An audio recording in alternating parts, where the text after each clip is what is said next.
in YouTube for Go Live.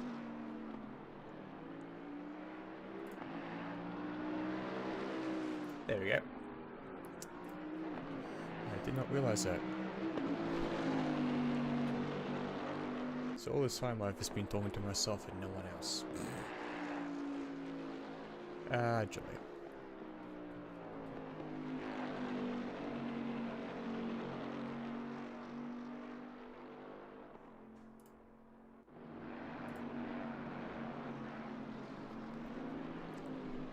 That's okay, that's what we use practice for, a bit of chance to sort things out.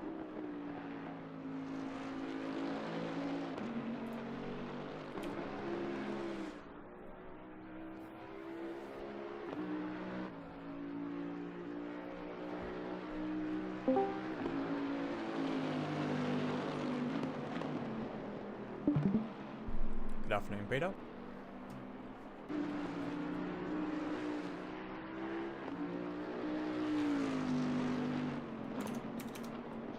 Sorry, how are you guys? Not too bad, how about yourself? Yeah, good. Can't complain. Good you. Things are kicking off. It's good to see. Yep. Free practice has started up. We've sorted out the technical issues, so apparently it was not streaming. There's a Go Live button to press in the YouTube web page rather than just pressing Go Start Streaming on OBS, which I'm not used to. So. Okay, I was wondering what was going on. It's sorted out now. Taking the time to use free practice to sort things out.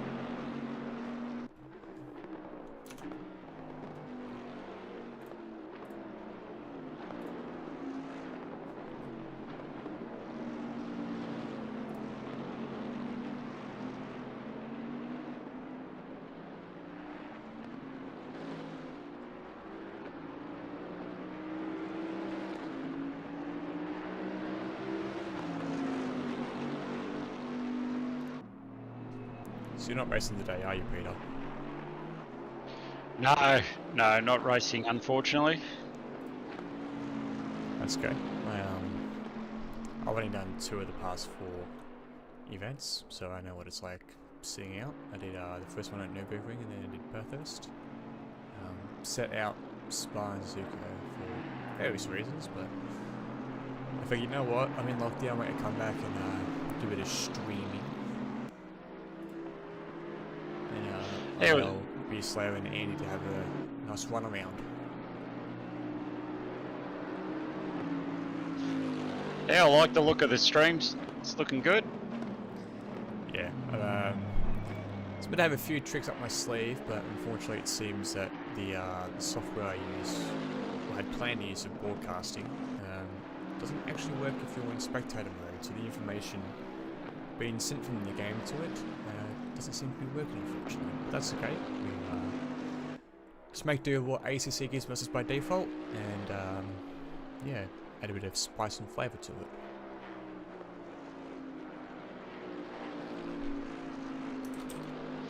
It's a looks like a good field, good number of cars out on track. Should be an interesting one.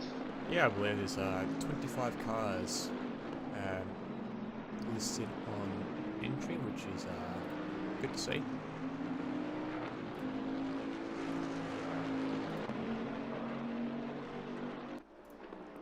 So it should be a very interesting race from start to finish, especially with the start time of 3 o'clock in game, of course. Yeah, 3 AM start in the darkness. Should be interesting, especially if it's wet. Yeah, it does seem to be a little bit greasy. I'm seeing not a lot of fast times being posted, but that's okay. Drivers will get into the groove and settle down. As see Sentinel Matanzio decide to really extend track limits. The game's like, nope, can't do that. Penalise your lap time. It seems like the times are starting to tumble now. Just a couple of the guys have gone faster again, down to the 204.4s. Yep, so they're by Nicholas in the Porsche, kind of the 689. He's currently sitting off track Exit map, I believe it's cops, that's right.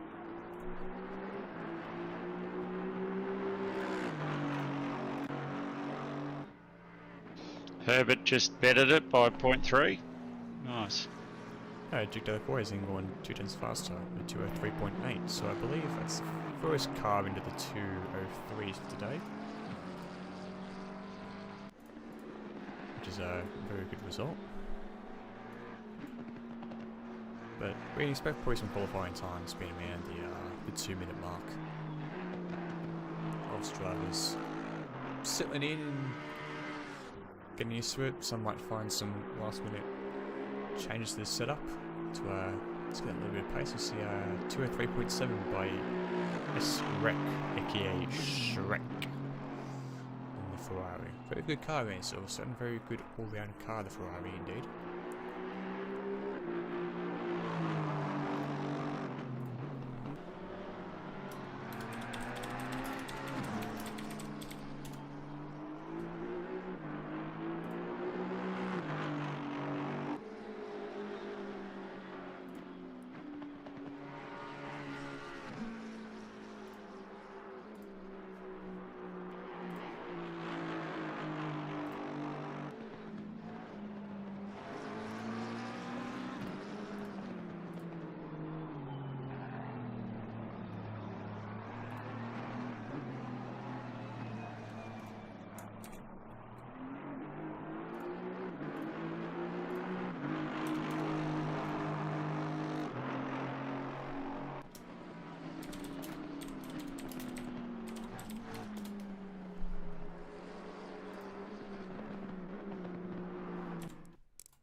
Also, I managed to find the broadcast style HUD overview. Do we want to get there? I've completely forgotten what was the spectator password again. Spectator password is spectator wow. Much wow, very cool.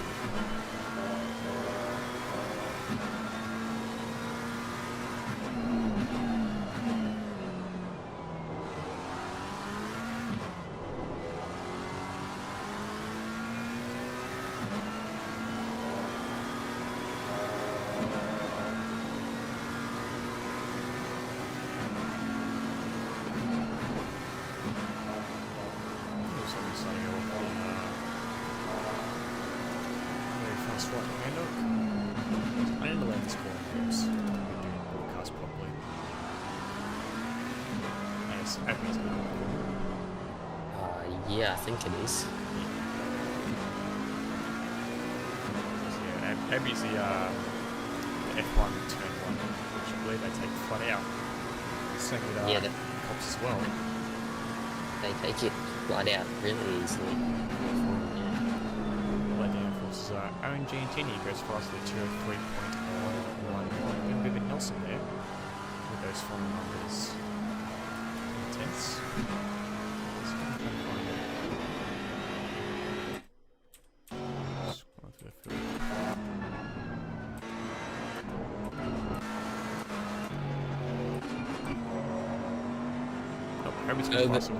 Yeah. So the times are starting to drop quickly, as we can see. Yeah, it'll be interesting to see who qualifies in Duke's car, Duke Delacroix.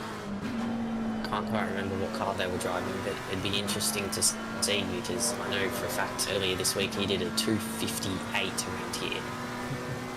Yeah, Duke's driving with Tom Shaw, so yeah, late Aston Martin. Yeah, it'll be interesting to see who qualifies that car.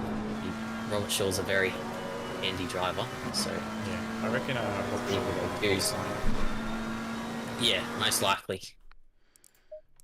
Yeah, I might actually have to just change the engine sounds quickly, because it seems a little bit louder than Discord, so it's probably down by about 10%.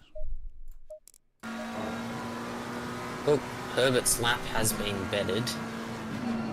Oh, Danny Palat with a 201.7, absolutely out of That was quick. Yep.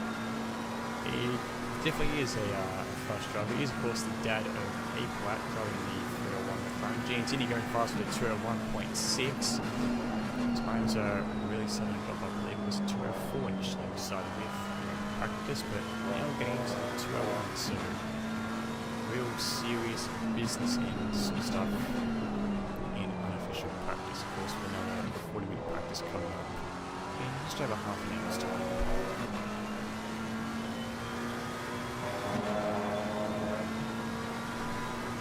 I can't get the leaderboard you've got on spectator mode.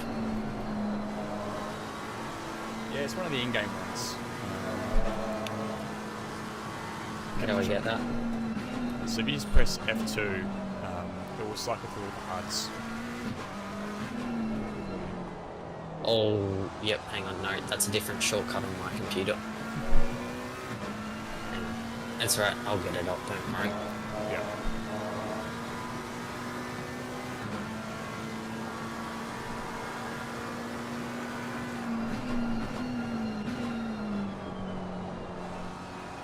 Yeah, I was wanted to cycle through the cameras, like your onboard cameras, and realised, oh, there we go, there's a broadcast map there. So you get various views used in black racing bits. I've got like, oh, Herbert's done a 201.5, very quick from Herbert. Just a little bit faster than Giantini, only 0.045 seconds in between those two drivers, of Bentley versus the McLaren. Two completely different cars. One's big and massive and has a front engine, and one's nice and small and tiny and has a nice rear engine. No, I keep getting the view from Ronnie Herbert. Like, just the view that he'd be seeing driving. Oh. Meanwhile, T. Robert Short, 2 minutes, .276, getting close to that sub-2 That is time. very quick. They're definitely going for it now. Oh yeah, he is finding his mojo to one ball with him. That McLaren decides to shortcut chuckle. What's that? Car number 302. No, 301. No, 30. Yeah. Apparently, police officer.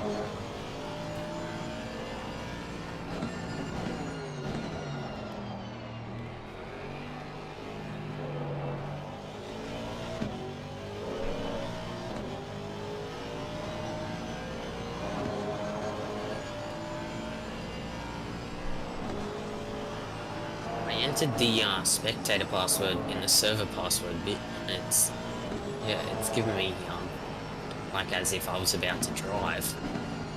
I believe if you just go, if you press drive, everything will go to spectator mode Yeah, but that's the problem. It's on Ronnie, and it's got like as if I was driving in Ronnie's car with the with like the view of how far everyone is behind him on track. Oh yeah, that would be the basic cut option. So obviously F2 is what scrolls all the HUDs. So obviously what you see now on the screen is what you would normally see if you were driving, but I press F2 cycle through broadcasting mode, so you can see spectator style mode.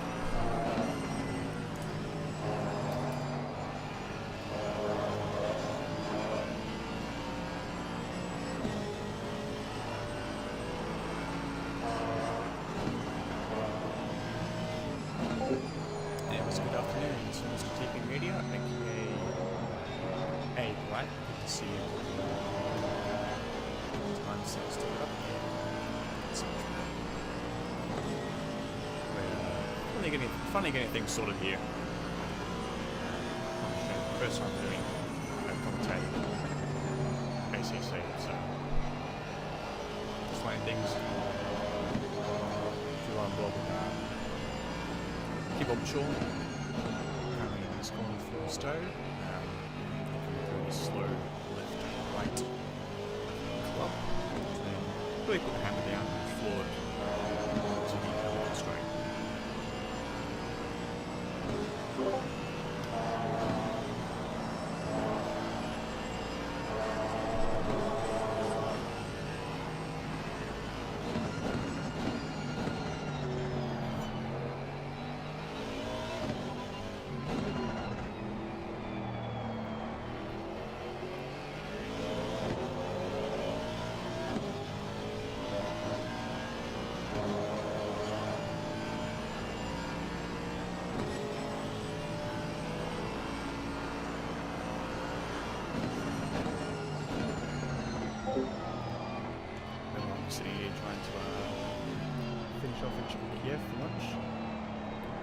Bit of food before we get started into this end of things.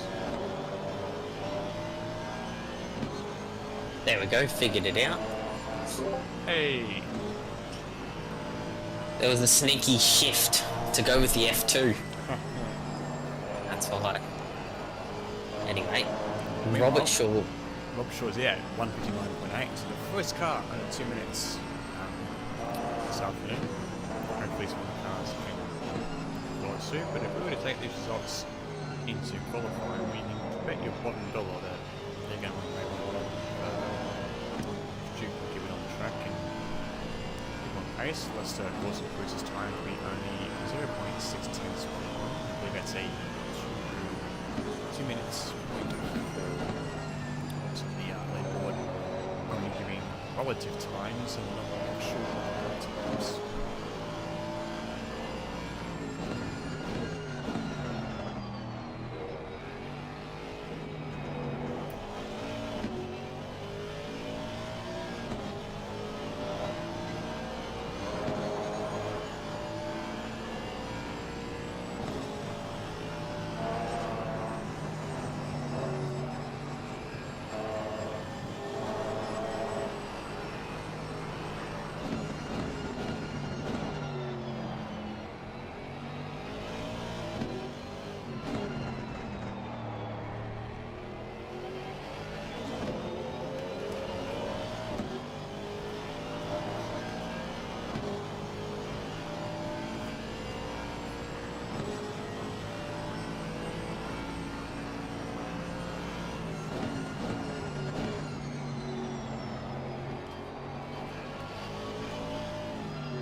See if Tom can improve this time. Really, can. Not quite, 59.820. So 0.12 second off his personal best. But that is consistent, so doesn't say his P around this warm up pace.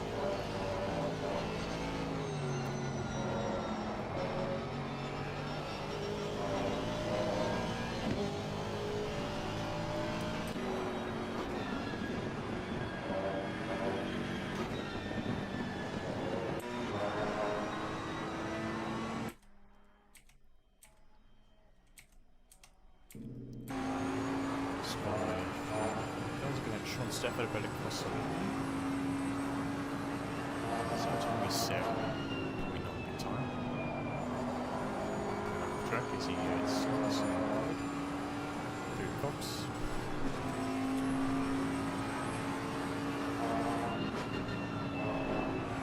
Just don't want to get good focus.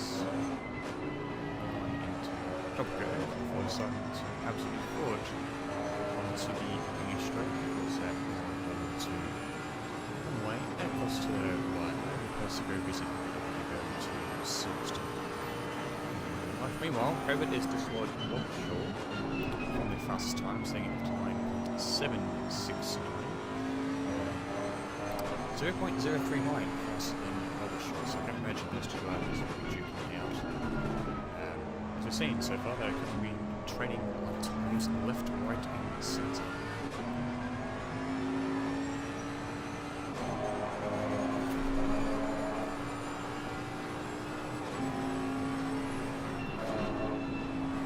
Meanwhile, I've done the Atomic Sim, opened up my nice coffee carton on the side as intended.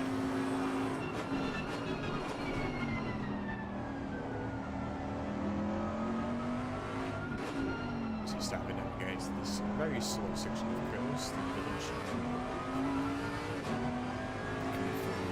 Entry, of course, using the bunker, will be opening the AUST right now, but GT cars don't have the AUST, so that's not an option. Anyway, coming through my field into Woodcote.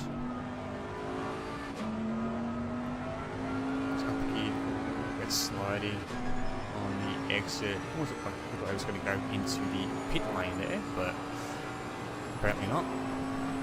This is line to go P5 with a 201.647. Almost 2 seconds off the latest pace, but I can't imagine as time goes on we'll get faster.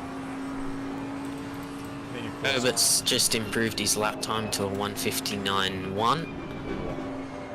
Getting so close to those 158s, which I believe is a very, very good lap time. I do actually have an image in the spreadsheet on the lap times up. Just pull that quickly. I think they'll be in the 157s come quali if conditions are right. Yeah, of course it all depends obviously conditions, whether it's optimum or faster running. Probably double check what it actually is. It is. It's actually green at the moment. Yeah, green track stable. So those times will come down as the track gets more rugged. Absolutely spot on there, Peter. Very, very good insight from the pit lane.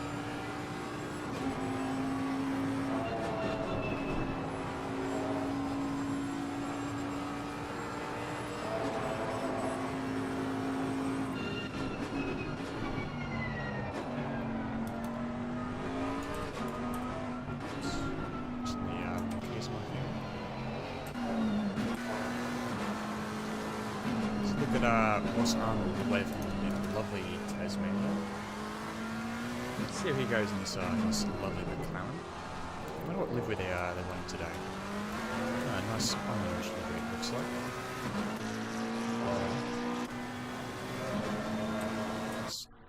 Get a nice little camera angle. Bit of a insight to what I'm used to. Those default cameras. Nice lovely nice multiplier orange representing the McLaren. Very good to see. And that Crikey, how do you do that camera angle? F7 key. And then use arrow keys to navigate and use a mouse wheel to scroll, adjusting how fast the zoom goes. Look at that. Herbert's the first into the 158. Oh, he's setting some blistering lap times. That was way too fast on the scroll wheel. Now I'm losing myself. No. Reset. There we go.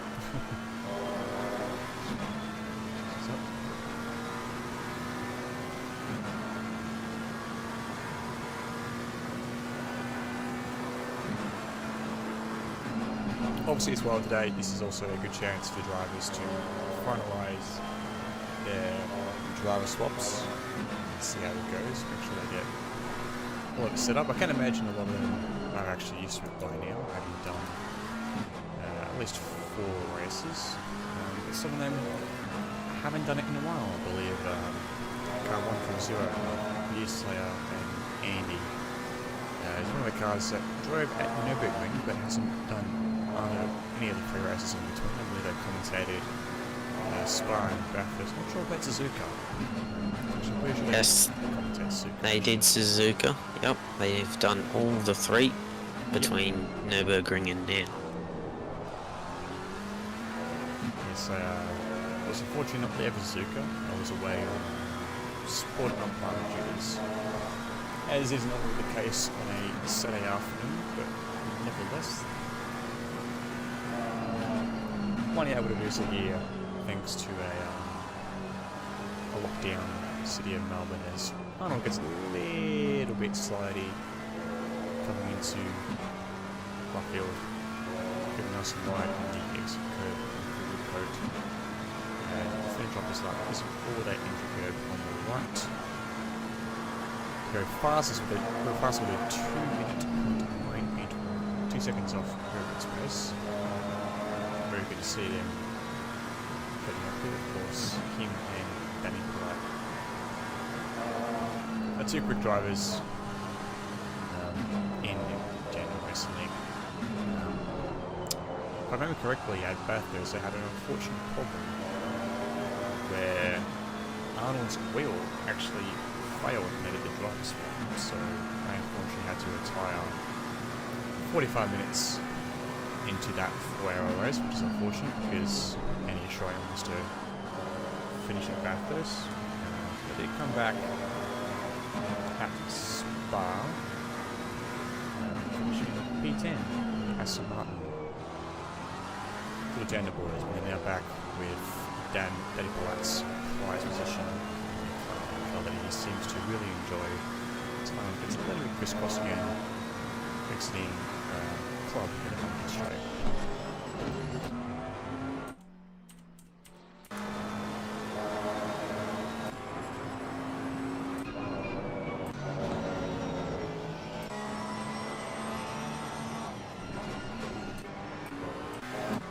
So I see Captain Andy has decided to join the session. Let's see how him and B-Slayer go in the Aston Martin, car number 140. I want to keep an eye on towards the back end of the grid, as one can imagine.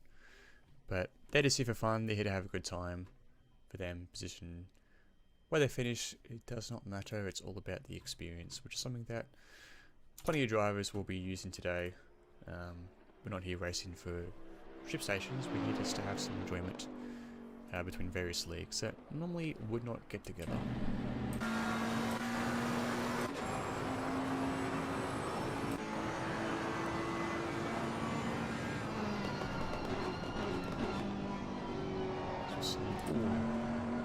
GT going a little bit wide there. That's going to allow so an opportunity. GT going around bits, no reason not.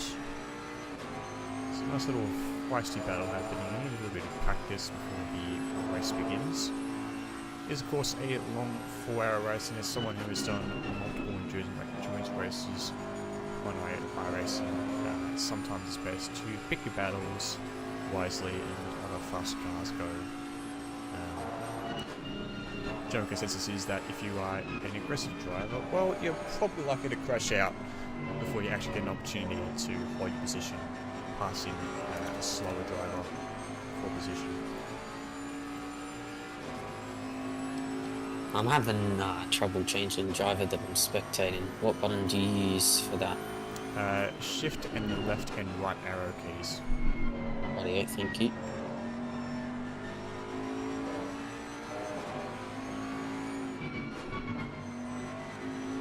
So they're a prime example of letting faster driver bias, GT just letting Sam go through. And we have a spinner, Wilcox, coming through Maggots and Beckett's, I think, has lost the rear end in the Bentley.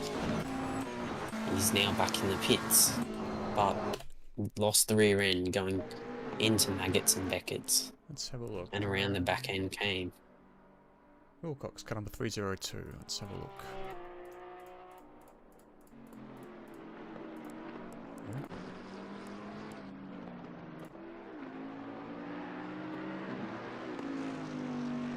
Yeah, you get nice and wide coming through club, coming onto the Hamilton straight. And just fast forward a little bit.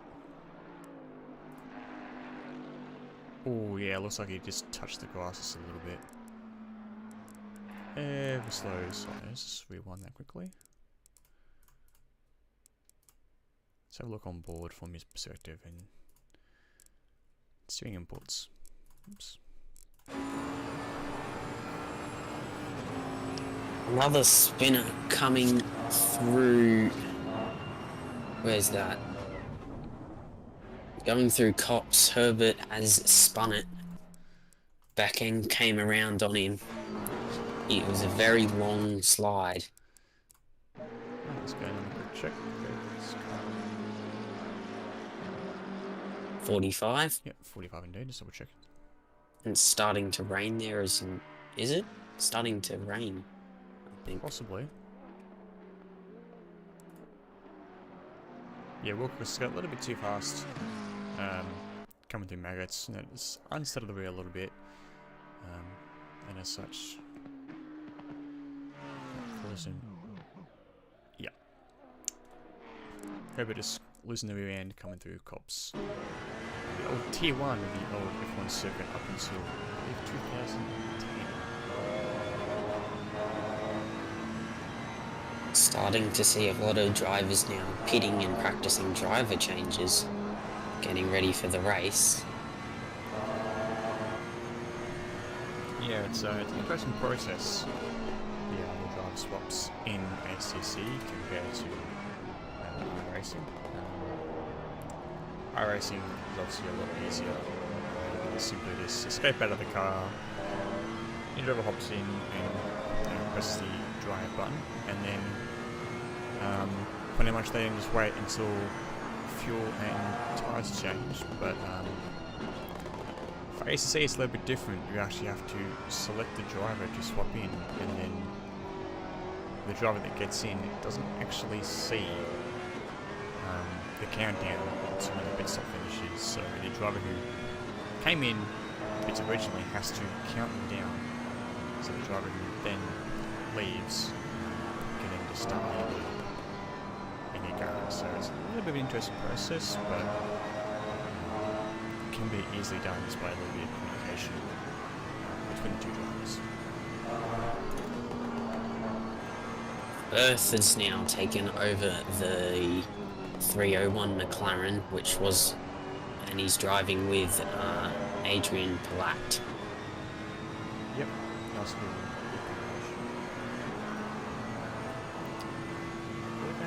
had a decent result last time, finishing at Spa. In the Aston now, it seemed like the Spa was quite Aston heavy. The team list. Sort of the same here. I see quite a few Astons, McLarens, and Bentleys. We have a few, two Ferraris in action, one Lexus as well, two Porsches. So a little bit of variety, but seems to be quite British-based, the manufacturer choices from all the drivers. An interesting team name for that 301 McLaren, driven by Nick Firth and Adrian Palat. Pillarth Racing Affiliates Pty Ltd. Yeah, it's nice funny name there. That's what else said is Rinaldi Racing is number 846. Car number 140 is Under the Table Racing with Andy and Slater. Wouldn't be surprised if we see a couple stints towards the end where one of them is a little bit intoxicated. Yeah, it wouldn't be surprising. Car number 45 is Road Runner Racing Project at GDF. Of course, car number 40 is... How was that? Car number 17 is gone with Ruse #3. Also, you could a way to distinguish which car is which. Most people are running their league names, as you can see. Others actually aren't. Well, car 689 with a Porsche, driven by Lachlan Nicholas and Zero Spin. So, we're surprised to see if they actually hold up to their team. Maybe if they have one spin, we'll have to ask the stewards for a mid-race team change. Yes, they possibly might. Of course, Porsche is quite slidey on the rear end, a bit of a handful if you're not used to driving it. Yes, and an interesting gamble around Silverstone here. Probably not the fastest of cars around here, but nevertheless, if they can make it work, hopefully they have a good race. Yeah, sometimes it's not all about the having the fastest car. Sometimes it's about just being quick.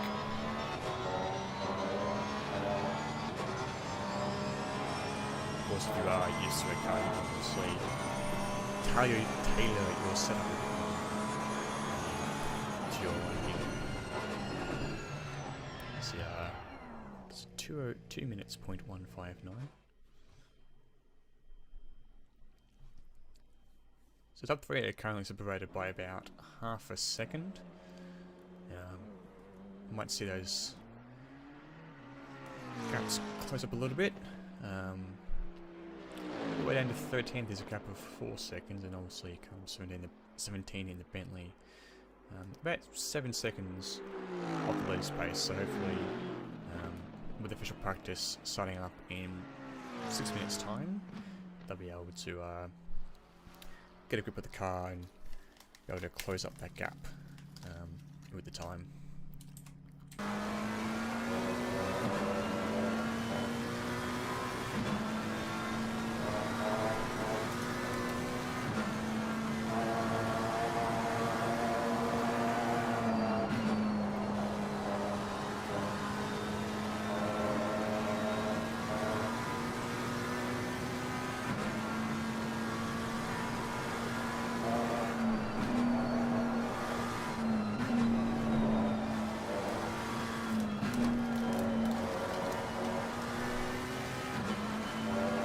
Mark just sent me a message saying that we could come up in voice volume a bit for both of us. Alright, give me 2 seconds quickly.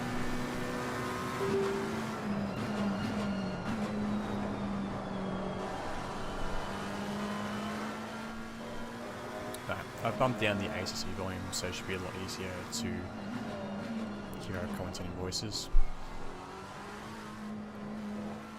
Yep, you sound a lot better now. That's good. Yeah. Yeah, I can see on my voice levels. Definitely when you speak it's a little bit higher than the in-game cars, which is good. Yeah, taking the time to get those little technical gremlins sorted out to ensure that the experience for the race is as smooth as possible and enjoyable. As much as I'm not sure about you, but this is certainly my first time commentating any sort of sim race. Yeah, well, you're not lying. It's also my first time commentating any sort of sim race. But I do have some sort of one-lane zingers up my sleeve, as I see the enforcer close up the gap to Van Villa to improve it, but it looks like he's just seeing pits. And someone else has moved up into the top 10. I think we had a spinner there. I couldn't quite catch who spun, but we had a yellow flag, and I think there was a spinner. Right? Someone is when Heimer increases his time. There was a 2 minutes, 0.9. Close up to this small. I'm not sure who's driving the car at the moment. Oh, it's Rusty Hall. FNL Racing.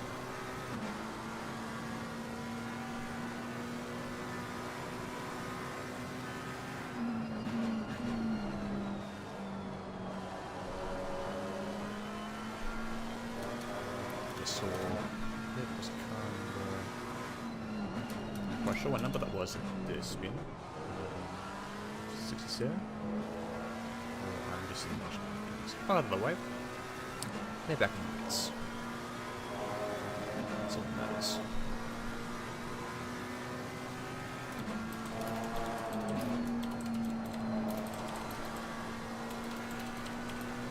I'll be back in a couple of minutes. No worries.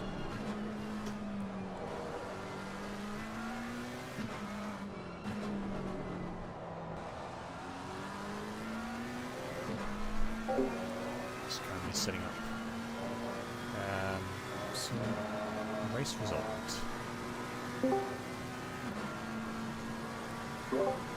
Good afternoon, Duke. I see you and Tom are sitting some really fast laptops. Hey guys, I didn't realise I'd actually joined the room. I was just watching your feed. I just pressed watch stream, and now I'm here. Yeah, I'm streaming what I see for Nick, so he can help commentate and stuff. Of course, very good. Well, good job, boys. Good on you for commentating. Thank you for that, because obviously Mark and Andy are away driving on the track this week. Yeah, all good. Thought I'd try something a little bit different to what they do. You can get rid of the Discord stream now. I've got you on YouTube. No worries. Well, a bit of a spin there by Haima. Yeah, I might actually delete the stream. There he goes. Yeah, Discord, in case anyone else decides to join.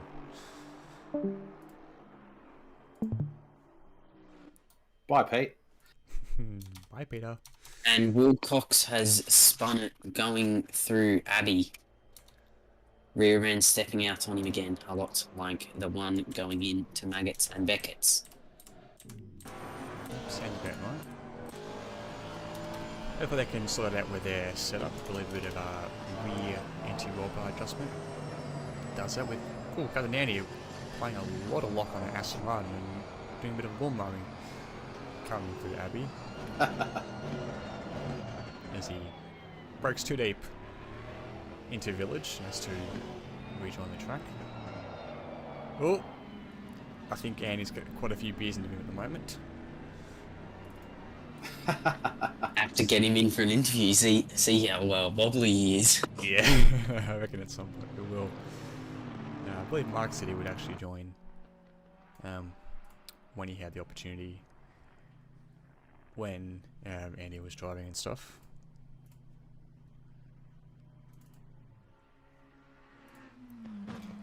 Anyway, session is over as we go into overtime, while some other drivers finish their laps. I don't see many people improving and changing the order much, so... William Teeny just went fourth. Not completely sure how to say that name, but I think it's from Shakedown. Yeah, Gene Teeny. Gene Teeny. Right, sounds good, but yes, good luck from Gene Teeny there, from Shakedown, to put himself into fourth. I believe the last one on track is... Oh, come on. Get across it. Okay. It's Danny Palat coming up to Abbey now.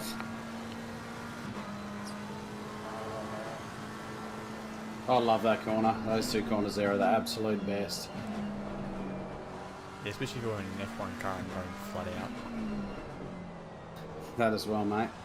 Just Anyway, I'm I'm going to go back up to push to talk, guys. All the best. Thank you again for doing the stream. I look forward to watching it afterwards. No worries, mate. See ya.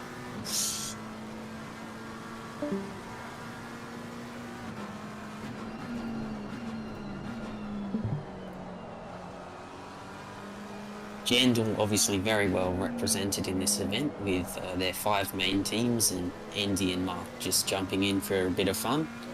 Also from Jandal. Yep, and we've also got Phil Vernon and Sean Stafford in car number 137 in the Bentley, driving under Vic Mania. So a grand total of 7 Jandal teams represented here today out on track. Obviously filling in the gaps by other teams that can't provide teams. Other leagues that can't provide teams, not teams providing teams. That sounds absolutely silly and stupid. Atomic Sim Racing and also Feeney Racing, not having any teams represented here today. I believe for the second race in a row, they didn't have any at Spa. They did have one at Suzuka, Bathurst, and 2 teams at Nürburgring initially.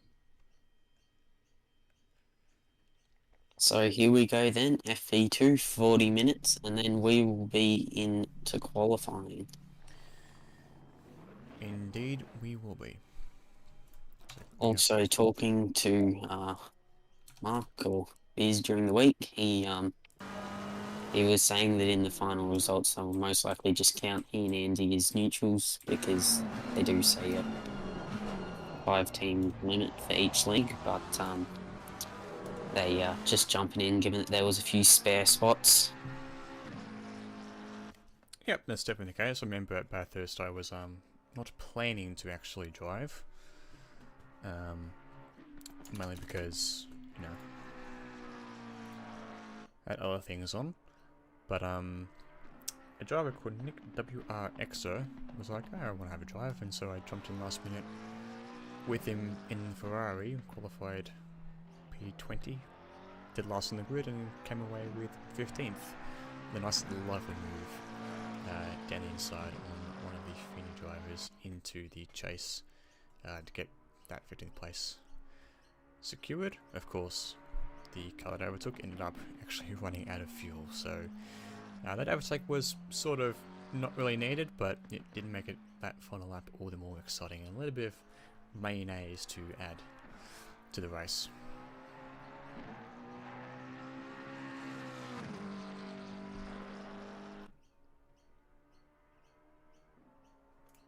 Regan Herbert here, getting out nice and early after leading the last session with his teammate for Shakedown Racing. Yep, coming up towards the asymptote of car number 153, which for the team list is V Canero from Big Mania. I believe this is actually also the first time that Big Mania is being represented in this race, along with ASI New Zealand. Yeah, and those teams that actually race at as well. Double check the might results. just correct you on your Phoenix. They do have 2 teams entered today, the McLaren 420 and McLaren 421. So no, so I mean Feeney racing team, the one under Rising Phoenix. Feeney, radio.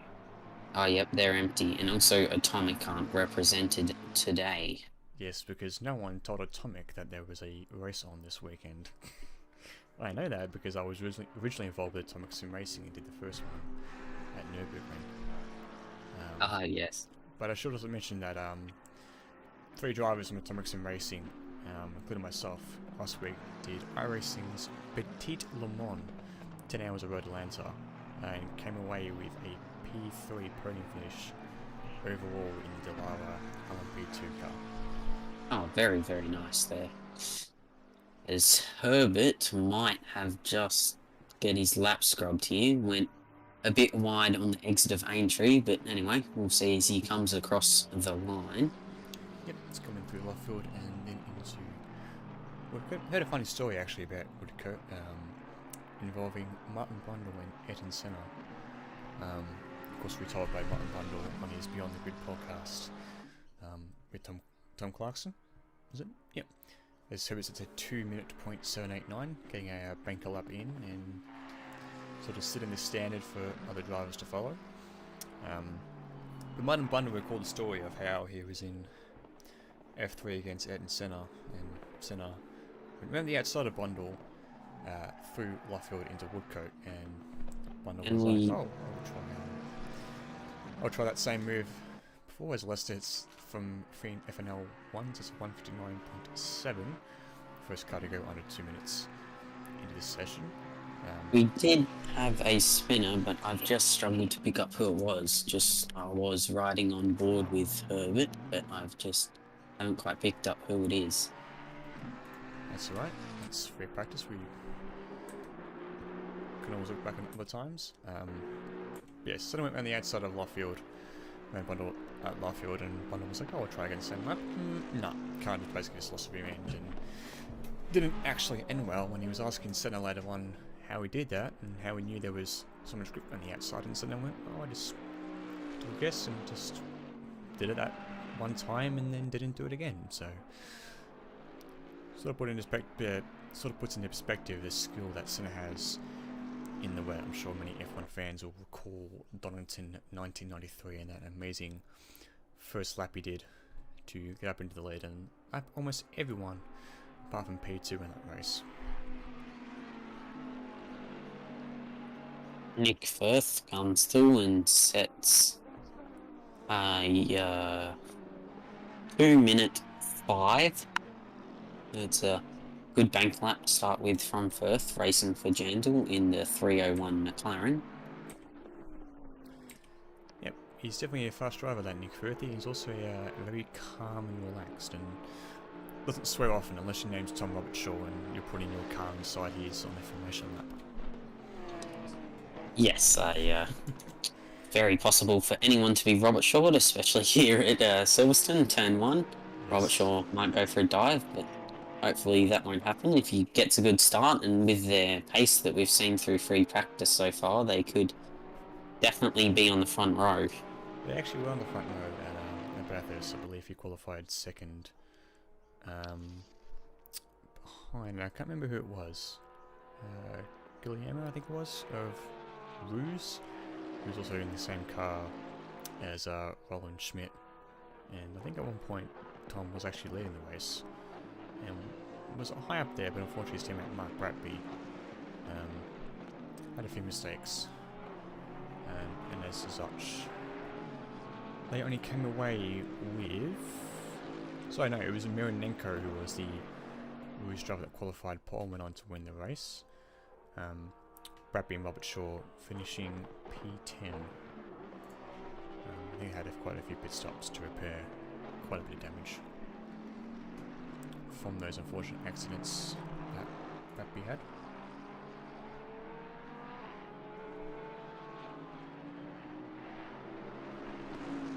And obviously, as we come to qualifying, track limits will become very important. They're pretty good around here at Silverstone. It's not too hard to get your laps scrubbed, but obviously you don't want that to happen. Yeah, especially if you go through cops and you run too hard, the game will also give you a penalty. Of course, you get 3 warnings, then your 4th track cut warning results in a drive-through penalty. As I see Jay Reid of Ruse being getting us up nice and close behind Leicester, being less than a 10th behind in that number 92 Porsche. Also in the 777 Aston Martin, just saw a great save coming through cops from Ben Crabb. Had it fully sideways, and it was a great correction to get it back online. Just a little bit of seeing input, a little bit of throttle, right foot heavy traction, and then just save it. I actually I was doing Spa 24-hour in iRacing.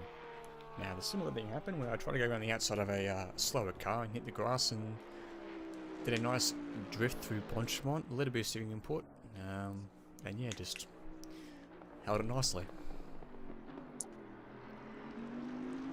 With that slide, he managed to let Nick Firth through, and now swarming all over the back of him. Almost some pretty good racing, yeah, you could say, before the race has even started. Yep, can always get a little bit feisty in practice. As you see, yep, I can see Crab. Nice and close and behind the Firthmeister, but of course Firth is very rarely, if ever, undeterred by any car filling his rearview mirrors. Got Giantini has recently gone fastest by 81 thousandths. His lap time 1:59.286.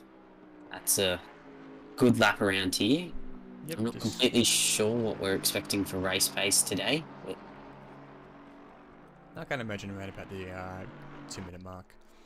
Obviously cars running heavier fuel loads compared to qualifying, and obviously a little bit of dirty air comes into play with these cars. Obviously not affected by that dirty air as much as the F1 cars are. It's a whole entire debacle going around that for the past 6 or so years, but we'll let the FIA sort that out and do their own thing. the track now ramping up to be fast as we see a yellow flag and it's cleared.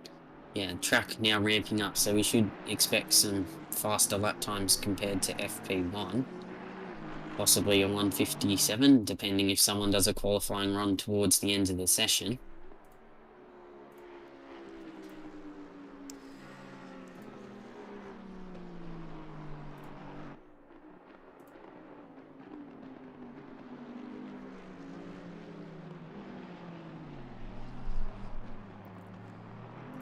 I see one MB Slayer is in tracks. Let's see how he's going in this nice, lovely blue, green, and sort of blackish Aston Martin. Let's see how he goes as he comes through Hamilton Straight, coming up to Abbey. Nice and easy, 4th grid. Get the turn in, also doesn't understeer as much as Andy. Decides to go, oh, I'll follow Andy again and do a bit of grass flipping. Gets turned in to Village, doesn't quite hit the apex, but it's okay. He'll find his way as he hops and travels over that sausage curb. And gets it turned nice and wide on the entry into Aintree. To then come down the Wellington Straight, and you'll see G&T. Oh, Freethy goes with 59.274, so 0.012 seconds between him and G&T in P2 as we watch B Slayer navigate Luffield and get it nice and lovely. Turn in over the exit curb of Coat, using all that rumble strip to get as much shortest line through, but a 204.296, 5 seconds behind Mr. Firth, and decides to run almost wide on the exit of Cops as I see a cone go flying past across our front view mirror. Who is that? Kind of a 303 probably sitting fine, so DJ was, we can blame you for doing that. Absolutely filthy twat. The man's going to be able to potty mouth about himself, Mr. Warren, so slag him as I want. And it's kind of 6 yellow flags out for kind of 666 S Shuttleworth in the BMW. Just through Beckett's, but he's nearly back on track and rolling through Chapel. As I can see in the rearview mirror of B Slater. Nice lovely Aston Martin Shadow behind him as well. I'm not quite sure who that is. Oops. Oh, we're showing Robbins, so B Slater is letting through. Very sportingly, I believe Robbins might be on a gun lap here. Best time of 201.152, currently sitting unlucky 13th, but that's okay. You've got more than 13 cars on the grid, it's going to be expected to have a car in 13th place. See Mark finally hits the apex through Abbey, very, very nicely done. Doesn't run that sausage curb, he's learned his lesson.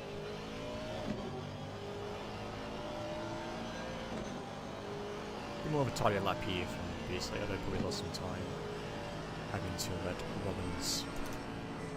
As we see, Aston Martin pulled off behind him, which was indeed actually J1.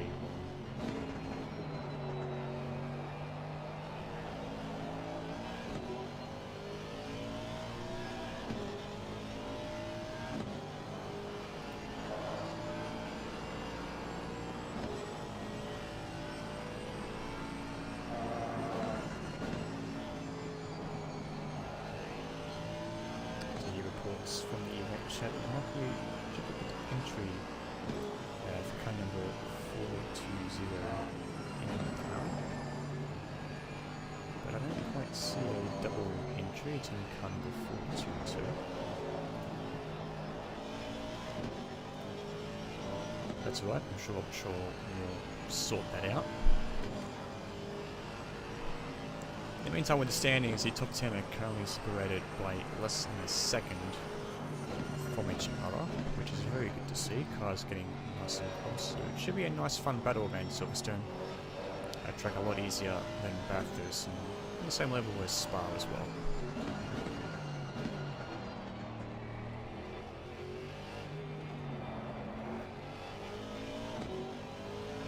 To see a one Andrew Lyforge, Captain Andy, I just had to join the stream. Good afternoon and welcome. Hopefully you and Mark can hear in today's race. Oh, was I flying past? I believe that was, yep, that was indeed Wallen. Flying past on the inside of Mark into Abbey.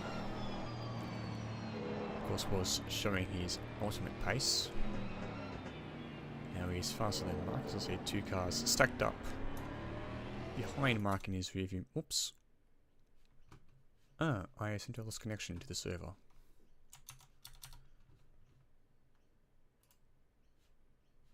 Interesting. Yes, in the event chat there was a couple speculations about a possible reboot of the server. Yep, I just did notice that. So I'm guessing they will have done that. Yes, they just did a server restart. Now there is people asking, but Robert Shaw will fix that up certainly. Yep, it is in his capable hands, Mr. T. Robert Shaw. Yes, we do also got to thank Robert Shaw for making all of this possible for everyone, along with everyone else that organised it. Yep, Robert Shaw, of course, carrying on the duties. Started off by Brad. Let's get a DM for Mark. Yep, Mark just told me about the entry reboot. Thank you very much, Mark, for that insider information.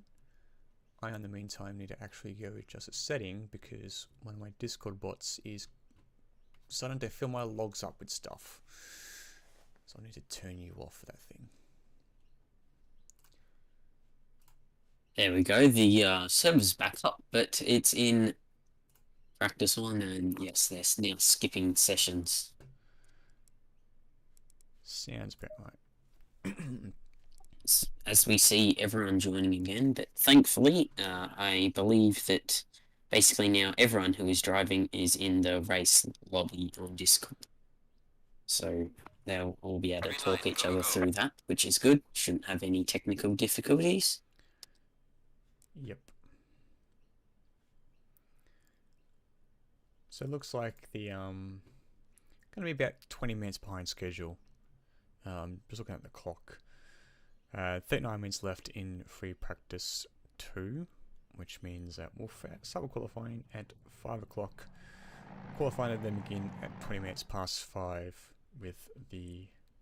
Nope, sorry, qualifying start at 5 o'clock and the rest start at 5:20, 5:23 roughly, with that 3-minute overtime being used. They probably won't, but they will be talking in the chat seeing if they want to keep their schedule, but if they decide they do, they might only do 20 minutes of this free practice 2. I also do believe it is raining a bit harder than it was in the original free practice 2 before we had the server reboot as well, so a bit of wet running for the drivers. Yep, looks like it's going to get a little bit lighter in about 30 minutes from now, but yes, a good opportunity for the drivers to get out and get some wet weather practice running, sort of finalise their cars. So now I have to just feed things a little bit. It's okay, we can do that easily. Jackson Professional Motorsports, driven by Jack Wallen on track, being the benchmarker in that nice black looking Aston Martin, matte black I believe.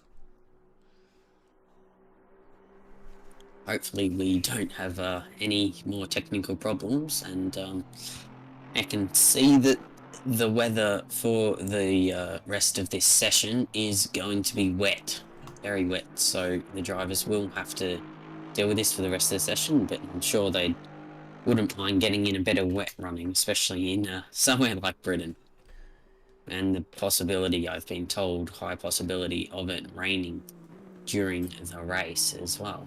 Yep, wouldn't surprise me, of course, with England always starting to turn on the waterworks. You can always blame God for that and God's tears, as we used to say in primary school. It's a little bit of fun to spice things up.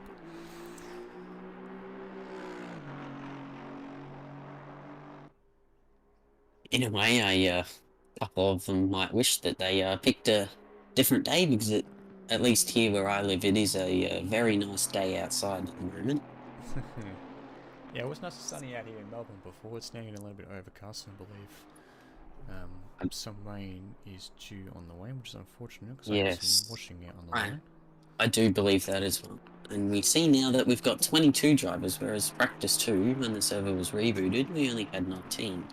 So we've got 22 entries now. Yeah. I believe the drivers are finally getting into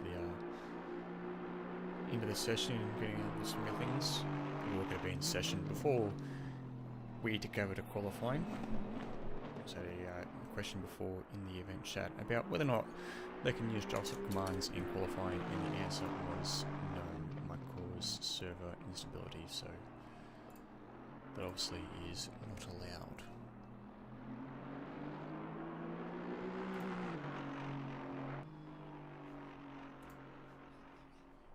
Oh, Jack Warren. Really slowly coming out. Oh, he's hit the wall as well. Back end. Club into Hamilton Australians. Any damage on that rear car? He's just going to pull over and teleport back to pits. I'd love to be a fly in that commentator box between him and Danny Platt. I'm not exactly sure where he is on the track. Oh no, he's gone off coming out of the Vale chicane, and he's hit the wall hard, very hard on the front end. Let's replay that quickly. I'm not sure if that was just him wanting to return to the garage and just forgot to brake, but he's just gone straight on here. It's almost like his wheel is disconnected and he's having some technical troubles. The way that one happened, so we'll see what's happened there. You might be right, as he didn't look to actually press the brake pedal at all. Yeah, he just suddenly went straight. Yeah, definitely some technical difficulties for Danny Platt in car 304. Same with Adrian Palat as well. Is this some sort of sabotage effort against the Palats? Both of them have said what it is? Cracking. Yeah. Danny's, Adrian's moving now. Yeah, Adrian's moving. Danny is still stuck there. We'll see if I can find something out about that. And yes, so now Danny Platt has disconnected from the server. So we'll see if we can get on to Danny about that. Danny is driving with Roscoe Arnold in the 304 McLaren for Jandals. So hope that they can sort out their technical difficulties. And we'll see if we can get on to Danny Platt and see what happened. I see if they're in Temp spec. I don't actually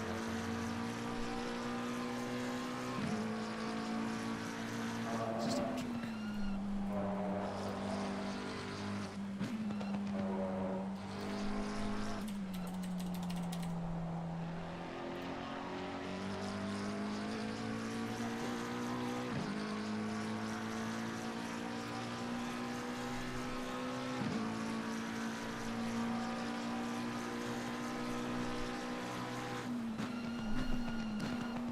Like this.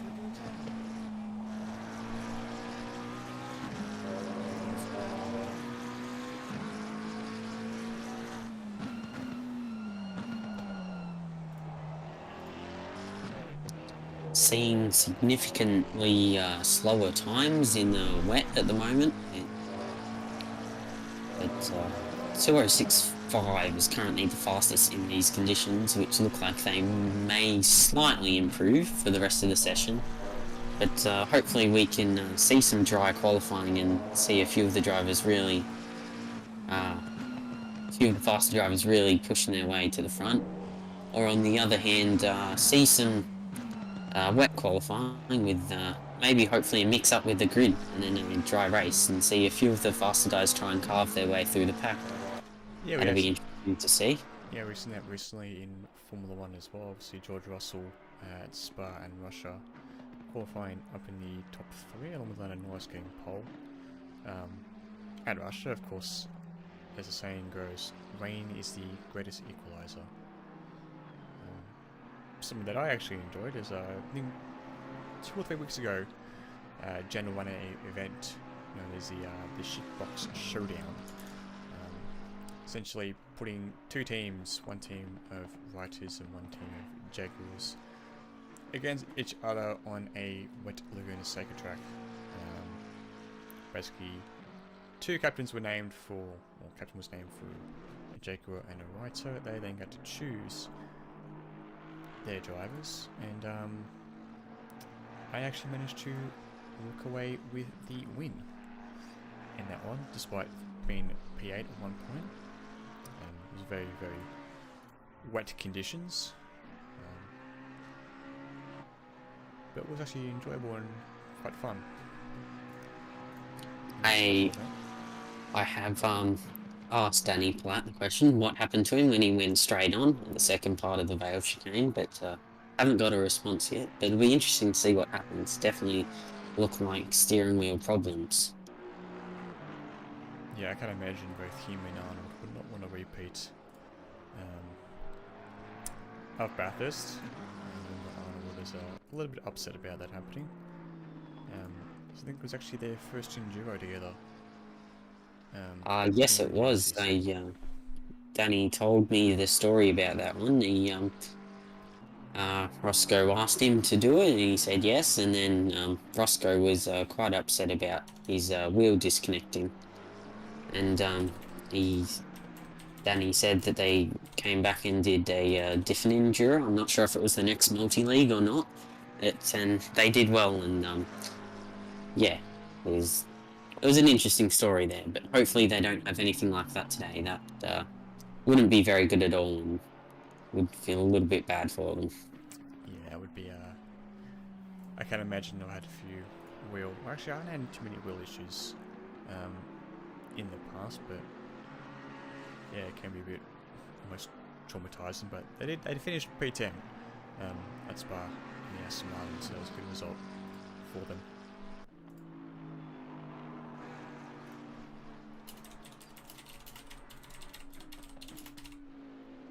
User entered your channel.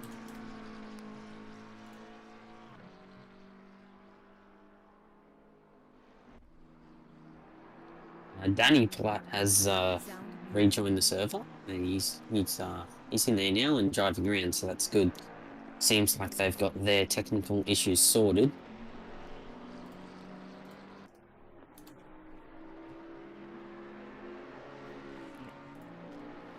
It's good to get it all sorted out in time.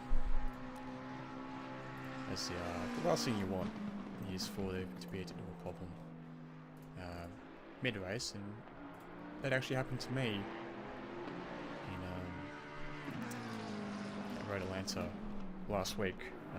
But in P3, coming down the back straight, and I actually wasn't happy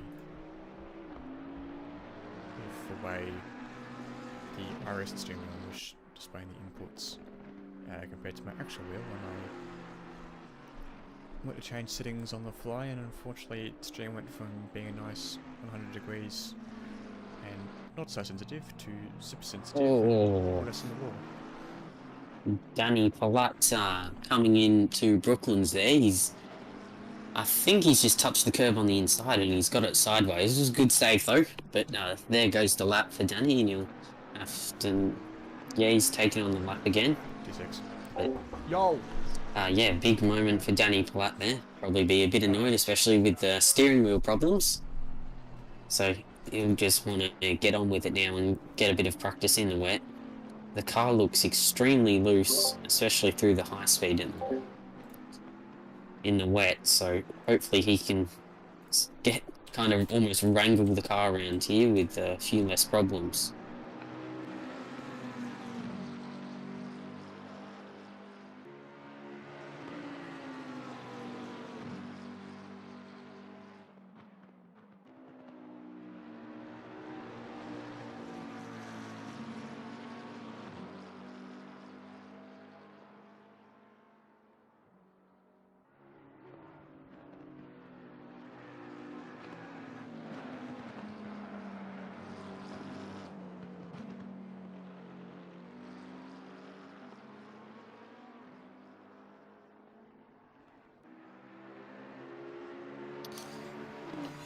Ben Crabb in the 777 Aston Martin has set the fastest lap of a 2:06.318. He now leads this session over the 846 of SREC, both from FNL1 Racing.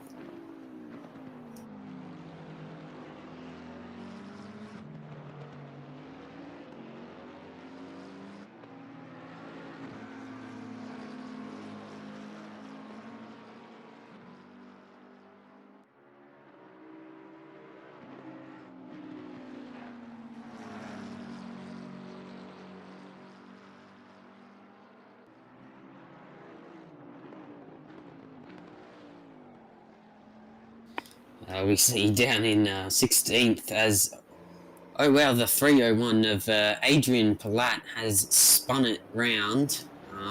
Can't quite see where that is, but he's spun that, and there goes the lap. Looks like, yeah, he's spun it coming through farm and into village, the back end stepping out on him there.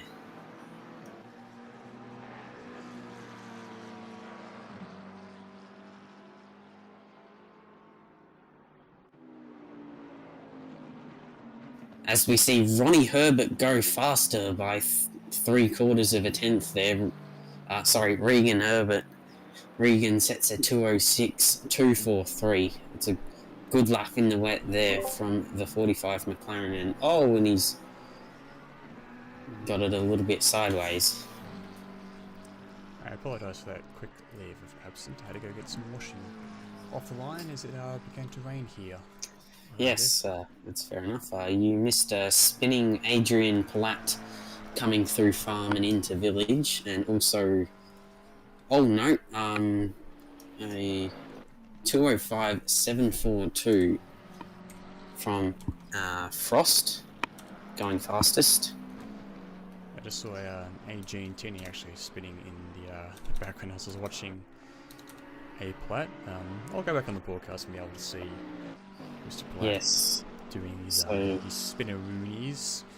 I had him on the screen, so I went down and got my washing. Yes, so Matt Frost sets the fastest lap in the 666 BMW, 205.7, a good half a second quicker than anyone else in this session.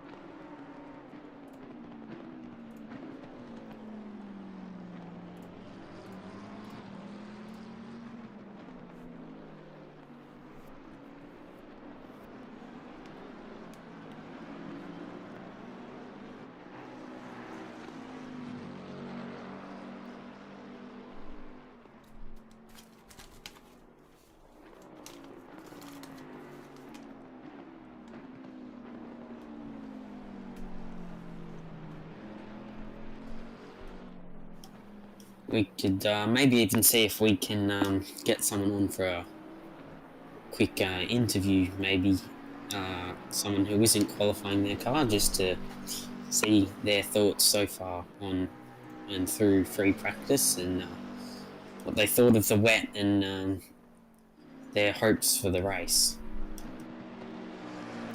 I might see if I can grab Duke and Tom at some point. They're currently sitting in the TeamSpeak server, and I've just popped into that server, sitting in the common room, just seeing,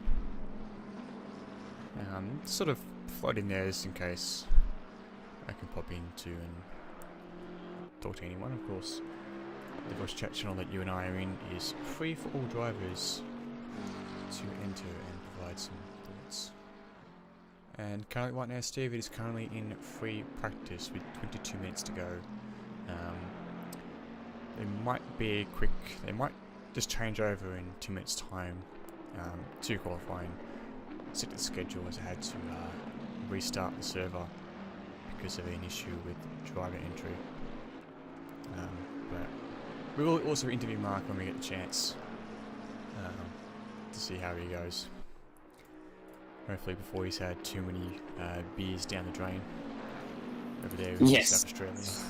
Obviously, you might not know this, but talking to Mark, he said that he has a few workmates who often watch this stream, and they have been asking him when the next one was and that he was driving. So hopefully during the race we might get them watching the stream and supporting Mark. But it's good, just not just sim racing people watching the stream. It's good to have a few friends and family supporting their drivers. Yep, I can agree. I've had a few people that I know in real life come in sport. The streams I've done on Twitch, particularly in also doing Zwift rides, virtual cycling, of course. So see, Mr. G and Tini getting up close and personal to the Bentley in front as he improves on his time to 206.630. There's that other Bentley, I believe it was car 11. Nope, it was 17. In front of the team list. It was car number 17. Driven by Latanzio for Luz. Top 19 drivers currently separated by less than 5 seconds, which is very good to see. It's good to see the drivers being nice and close to each other and not being too spread out, as we have sometimes seen. Of course, the top 5 separated by 1.12 seconds.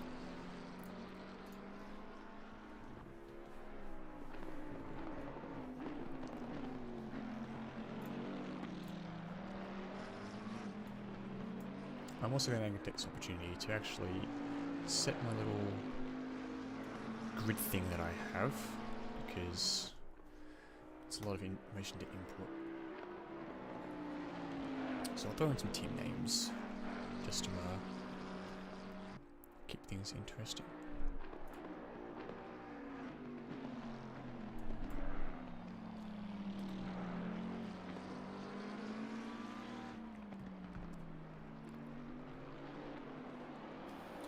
I have asked Robert Shaw if he's going to run that full practice too, and we're just waiting a response. He's actually accepted my friend request on Discord pretty quick, so hopefully we get a response quick as well, whether they are going to run the full practice too, or they're going to switch to qualifying after that server reboot because of a duplicate driver. Yeah, he's probably got a lot going on, Robert Shaw, so I can imagine he's a little bit under the pump, trying to sort things out. Obviously that comes with having to admin and manage everything. Yeah, he does a great job, Rob Shaw, to put this event on, so we do thank him for that, and wish him all the best in the race. Hopefully, hopefully he doesn't rage, and I know he won't, but it would be kind of funny to see him get taken out and then be angry and reboot or restart the server so they can restart the race. He'll probably go and get Domino's pizza when he's not driving. Yeah, he's currently sitting in the pits now, but hopefully we see him out on track, getting a bit of action and setting a few fast laps in that 888 Bentley. I believe it's an Aston Martin, not a Bentley they're driving. Yes, sorry, yeah, Aston Martin.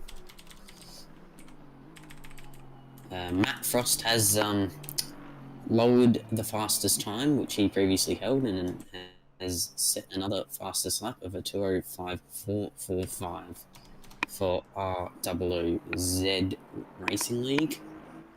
Yeah, race on odds, also known as Ruse. Just accentuate that O. Let's get it. Squeeze it out.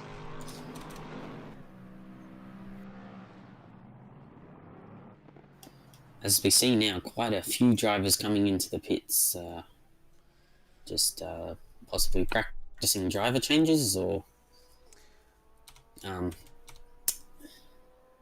maybe doing a couple little tweaks to the setups.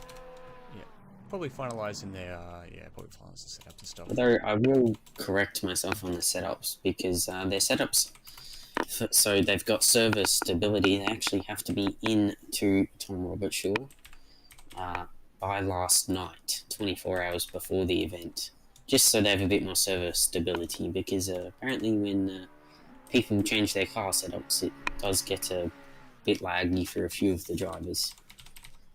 So there will be only minor changes like traction control and ABS that you can do while on track. I actually didn't realise that. I thought it was you actually were able to adjust setups on the fly, and it was more a case of getting your driver entries. Yeah, there you go. They've just forwarded it to the next session.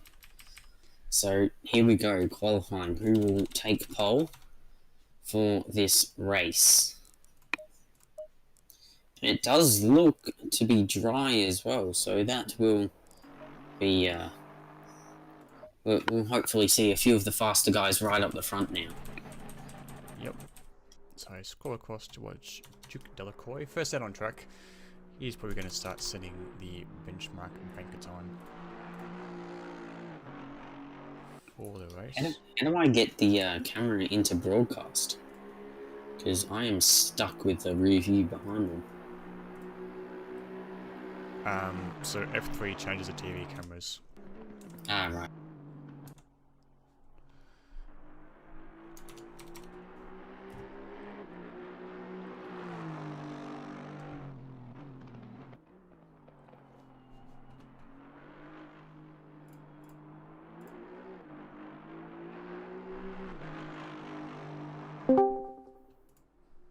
What happened there, Woody? Where'd you go? No idea, my Discord decided to restart itself. Your Discord? Yeah, no idea why. Yeah, although it did happen at the exact same time I pressed F3, which is, No, it's a client-side thing, so I wouldn't worry too much.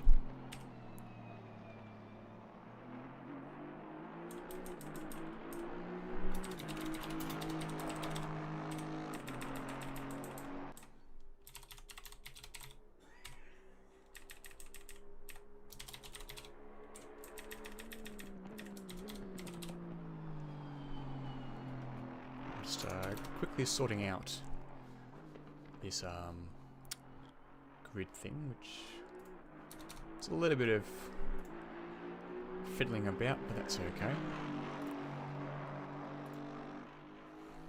It's a case of entering all the information in and getting it done. As Duke decides to start his lap, so we're right on board with Mr. Delacroix coming through the top speed nice and wide, using all of that track, using all the track limits. As much as he can to really get the maximum lap time. Most of the car coming through, maggots and back, dripping down into third gear, get its turned nice and tight over the bumps there. Fourth lane to absolutely plant, put the pedal to the metal all the way down, hanging straight. One of three, really fast. that also does answer the question that I asked during FP1. Who would qualify that 888 Aston Martin of Tom Robert Shaw and Duke? And Duke is the answer. They can't do driver swaps during qualifying because it causes server instability. So we'll see what Duke can pull out here in qualifying. As great as he comes through, club onto the Hamilton straight, of course the F1 start, using all that entry curve, massive amount of lock coming through Abbey. Barely not even a hint of touching the brakes. Before driving down into Abbey, all the way down to first gear. You get it turned in nice and tight on the apex up to second, back down to first for the very, very slow corner that is called the loop. Get out nice and wide on that exit curve again, on the green stuff, blowing right over Aintree. It's a very, very fast flat out up into fifth gear, going under the bridge to cross over the track, holding it in fifth gear, yep, all the way down into second gear, trying to turn nice and tight into Brooklyn. It's not quite as tight as we would like. This very tricky off-road, almost a double apex type corner as it gets on the exit curve, then go through Woodcote. Shortest line as possible all the way up to the start finish line of a 1:58.767. It's currently set the benchmark time for positions. This cross the line is A. Platt in the McLaren number 301. 1:59.160 for him into P2. Then we have Ethan Wilcox in the 302 Bentley. He goes with a 2:714. Herbert 1:58.539 comes provisional pole with Al Dowd half a second off in P3. Shrek goes into P5 with a 2:0.129. You see Jarecki crosses the line for P6. A lot of action happening. Drivers getting their times in the queue in the pits, causing problems with my camera. But that's okay. We'll be alongside with B. Gallo. Goes into P2. And Mason across the line. P6 for him. Phil Vernon in the Bentley. What can he do? 201.3, P12 for him. Jack Tunks in the McLaren crosses the line, P3 for him. Glenn Heyman crosses the line, P11. Jody in the McLaren next across the line for Mania goes P15. Van Lane in the Porsche goes to P10. 1.2 seconds, 2 seconds off the line. Jack McCullough goes P11 in the Lexus. So the Tanzio from Roos in the Bentley. P12, 1.4 seconds off pole time. A. Floyd goes up into... Nope, he's about to begin his hot lap.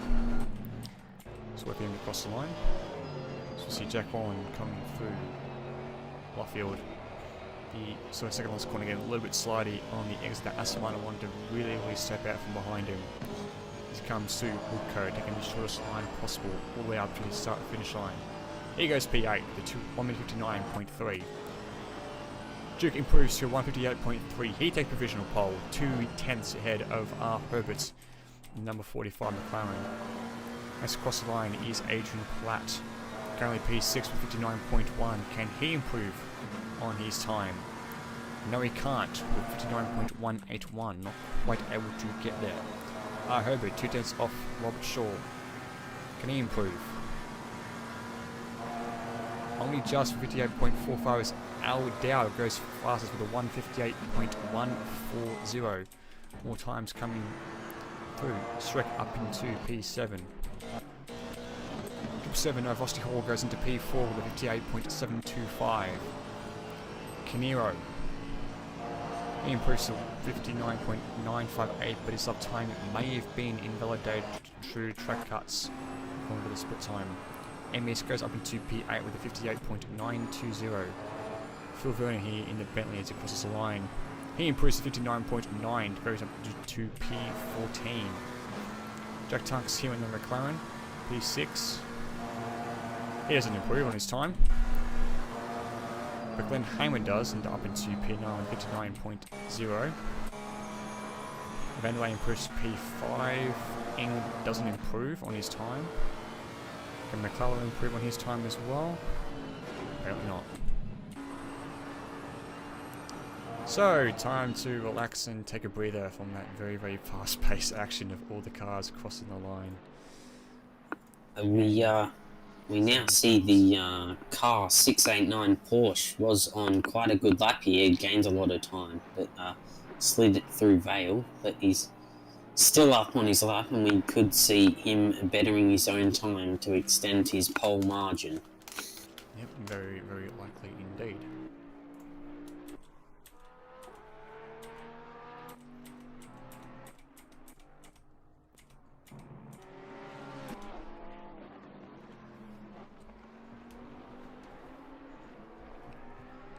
So we have all 25 cars on track at the moment.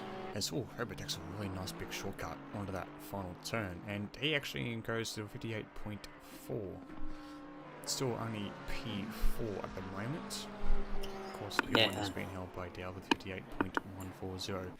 And the top 12 are actually separated by less than a second, so it just shows how tight qualifying is. Oh, and we have a new pole man.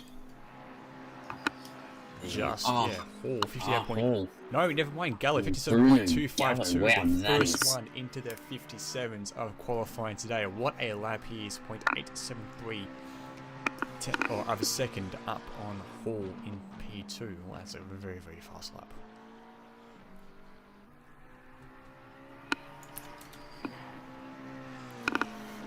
I've got a lot of updating to do on this time screen now. Yes, as we also see Jack Tunks in the 151 McLaren, and We just lost connection to the server. Same. Okay, I'm going to hop into the commentary box and see what happened. Yep. Fair enough. So everybody, I'll get this up and running as soon as I can and skip to qualifying. It happens, mate. That's why a 24-hour race No is a worries, little bit mate. sketchy. Yeah, thanks, mate. Oh man, that was gonna be my first 57. I was You in don't third, need but a I'm happy to 57. take 10th. Okay, it's all good. No, it wasn't, Adrian. You're going to choke on the last corner and, yeah, 59 it.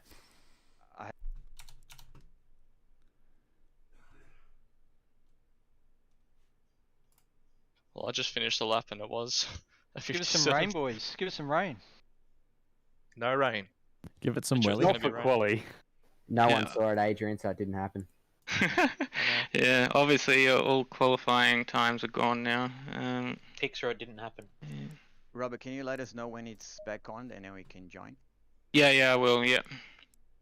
Still faster than me. It should be on now, I believe. Yeah, I'm in. No stress, Tom. Okay, so it looks like there may have been a server crash. So by the sounds of what was happening in voice chat, it may have actually been a server crash that happened.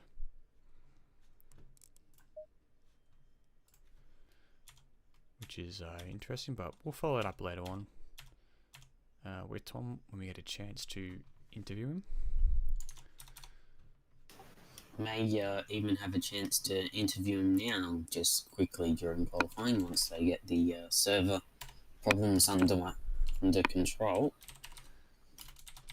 Maybe later. I don't want to go crash this TeamSpeak server while Duke is in there. Ah, yes, definitely. That, and I also have to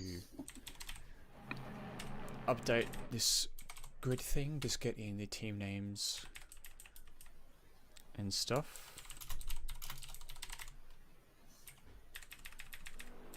This one a little bit enjoyable and fun. A bit disappointing for Bruno Gallo there. Was sitting on pole with quite a nice margin, but these things happen, and I'm sure he'll come back and set another good time. There's always a time to improve as well, so it's always a good thing.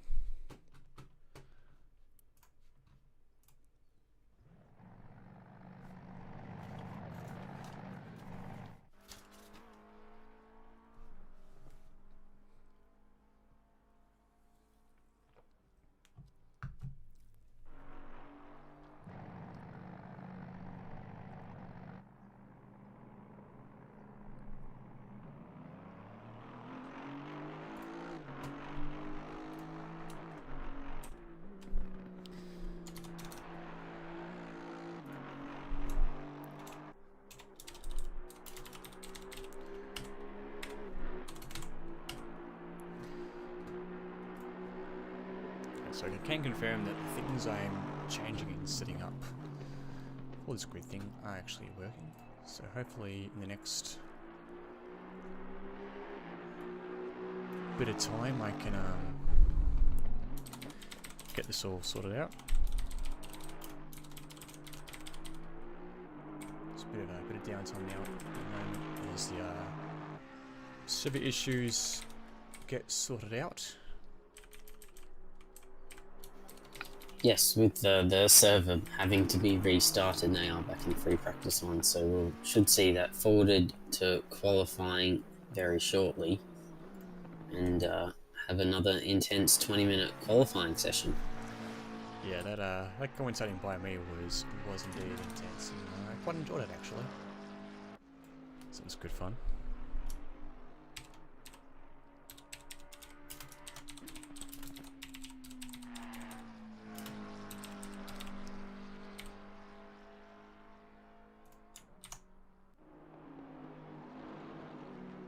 I noticed that if your team name is too long, it actually cuts off on my my grid thing, which is fun.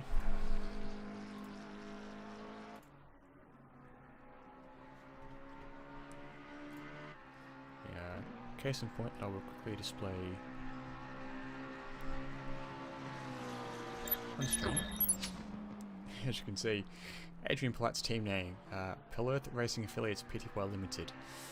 That name's too long for the text to be shown up on screen, but that's okay. We'll go back to the action. As I flick through other teams and get it sorted out, as I'm sure Nikki will keep me updated on the times as they come through in qualifying. Yeah, no, we still here in free practice, so yeah, there's a few blokes setting laps, but just waiting for Tom Robertshaw to skip to qualifying. And there we go. So they've just forwarded the session now. You probably have to do it once more to get to qualifying. Yep. Oh, and I believe that it may be raining during It is indeed raining. We are seeing rain, and it's only going to get heavier. So in 10 minutes' time, it will increase, and then just after the end of qualifying, it will be a lot heavier. So I reckon drivers will need to get out and get their times as soon as possible to ensure they have the best chance of finishing as high up the grid as possible and the best chance of possibly winning the race.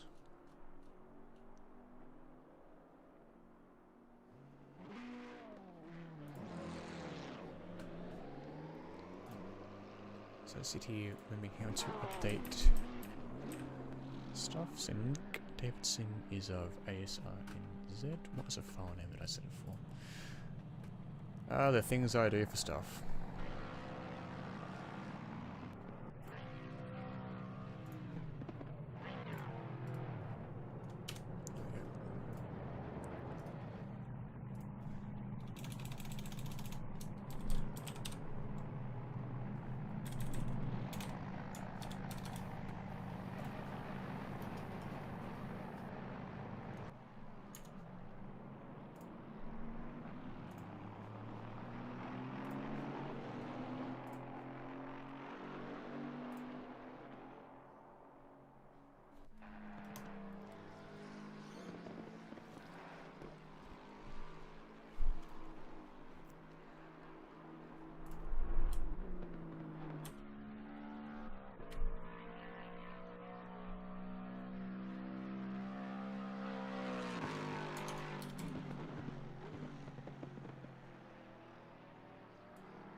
Saw a few spinners I flicked on the way through.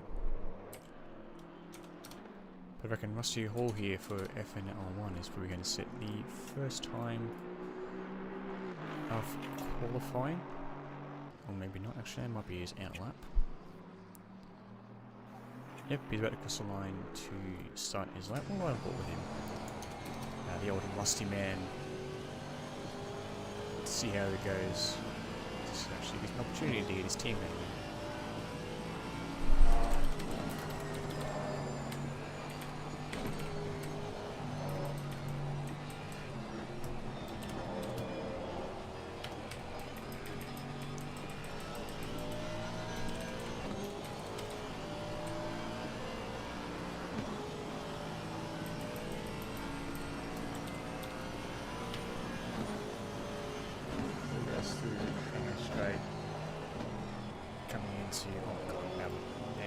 Start with it was. I was going to say Cops, but Cops is actually Town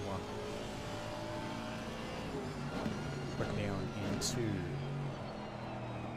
Plug, get it nice and turned in. A little bit slidey on exit. It's always tricky in these conditions.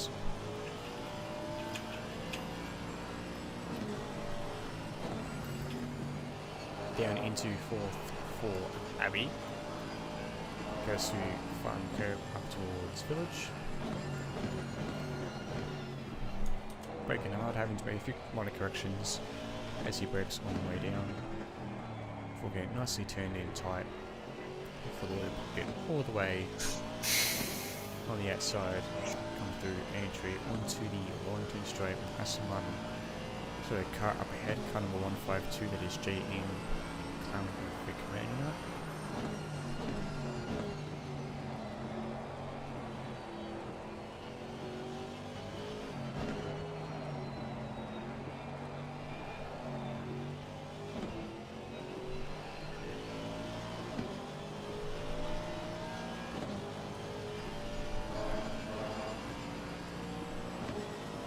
Across the line with a 2:06.822, that is the benchmark time. Frost beats over 2:06.5. Canary goes, nope, he's supposed to stay his lap. Ambient goes P3. Wilcox P4 to 11.4. Vandelli Farouz P4 to 8.58. Sam Mack in the Ferrari for FNL1 Racing. He goes P2, or only just by 0.021 of a second, with then Giantini coming through and setting a time for P5. J1 Aston Martin goes P8. Al Dowd in the Porsche, P3. Vernon, P8 in the Bentley. With Hamer, P5. Next up is A Palat. He's about to start his lap, or maybe Nevada last lap. Callum Lexus goes into P6. Tunks in the McLaren. He's about to start his lap. His last lap wasn't validated. Nick Davidson, the Aston Martin, goes 11th. East goes to 11th again. Jurecki goes into P9. Floyd, P5. Latanzio in the Bentley, P10. Gallon McLaren goes to P6. Captain Andy with Mark Bisway for Under the Table Racing coming through the final turn. It's probably not going to be the best time, but it's going to be enough for P18 ahead of J1. The Jonah Boys, as Denny Palat starts his lap. Last one was invalidated, as we see a spinner. Car number 17, Latanzio, is probably parked it on the side to then go back into the pits. So currently, as it stands, the top 10 aspirated by 0.795 seconds. With J1 apparently 245 seconds behind leader in 19th, but I can imagine he will actually improve his time.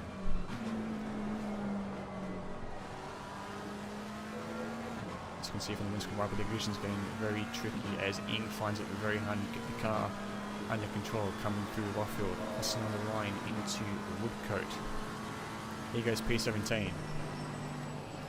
Ball actually improves on his time for a 206.465.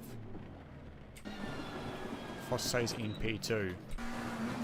Levitt stays into P4. Cars back in the pits, making it hard to find who's on track at the moment. Ethan Wilcox stays into P18. See Vandelay stays P10. Shrek up in P3. How much can he improve by? Not enough. Giantini goes in P5, a nice lap with 206.705. J1 goes into P11.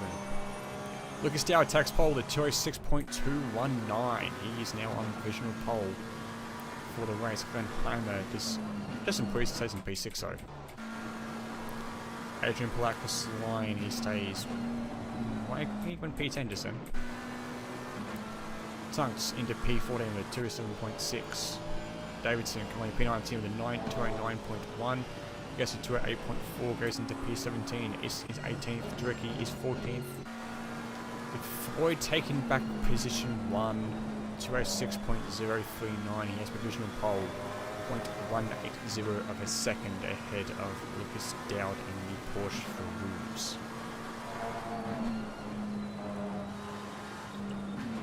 Lots of really fast lap times are being traded here out on the wet Silverstone track circuit. I absolutely butchered that name, but who cares? Not like there's a lot of people watching me at the moment.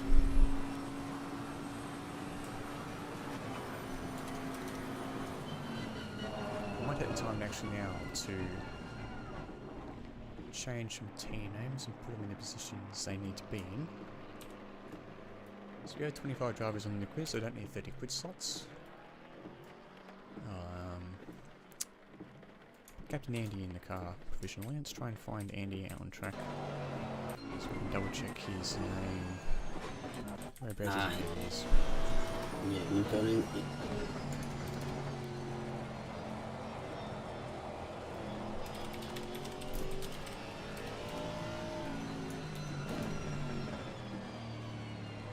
As now we see this should be the first flying lap for Wilcox, and he stays in 23rd in that 302 Bentley.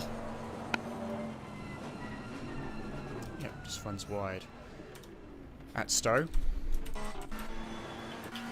Some more fast times are coming through. Floyd, of course, is still P1. Did he actually improve on his time?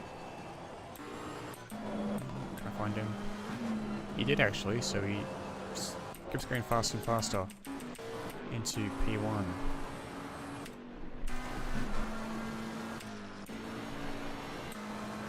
incredibly close. We've got all the way down to 11th. Adrian Platt still within a second of the leader.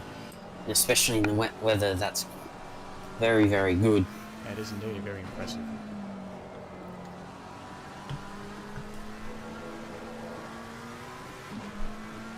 Just running goal with Danny Black. Currently 20th in the 3:04 McLaren. Does he improve on his time? He does. 2:08.8, but I believe he stays 20th as a result.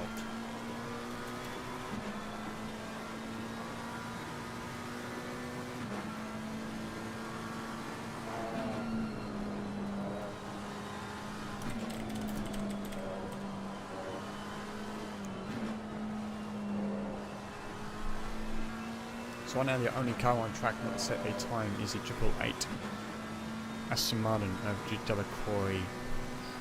They're just heading out now onto the track. They've got 9 minutes to set their best lap time. Here, the 888 of Duke Delacroix and Tom Robertshaw. Hopefully they can set a good time and actually get up there. In the meantime, I need to find a car 302. Ethan Moorcock's, there they are. So no team name selected. So we'll just put him down as Jandal.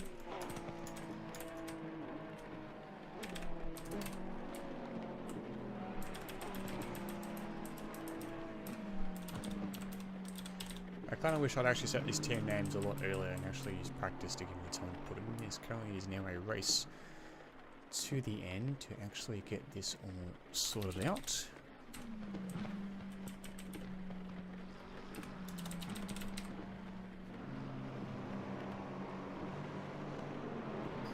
As we just saw a spinner then, Lucas Dowd going through cops absolutely sideways, losing the rear end, and around he went. Lucky not to hit the wall there.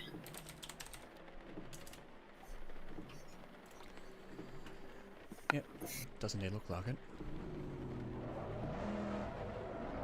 And of course this is the viewers of my stream seeing Wilcox getting very slidey, exiting his pit box.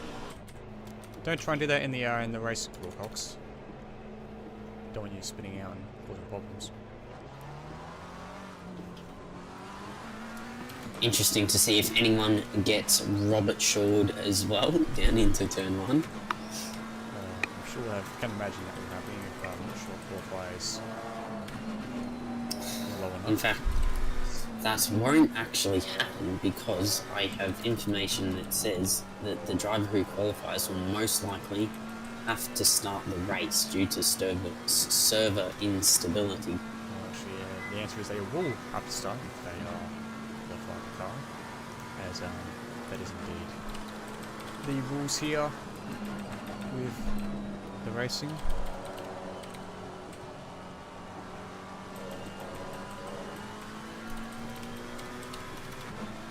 Still a lot of cars out on track.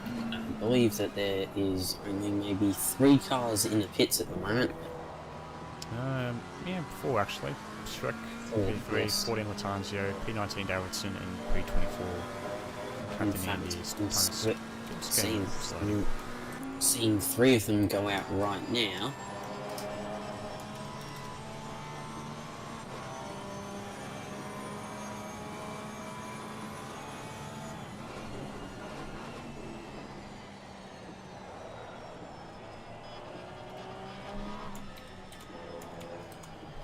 As we see V Car Nero from Vic Mania in the 153 Aston Martin moves to 17th. Meanwhile, M Frost has gone fastest with a 2:05.952, the first car into the 2:05s.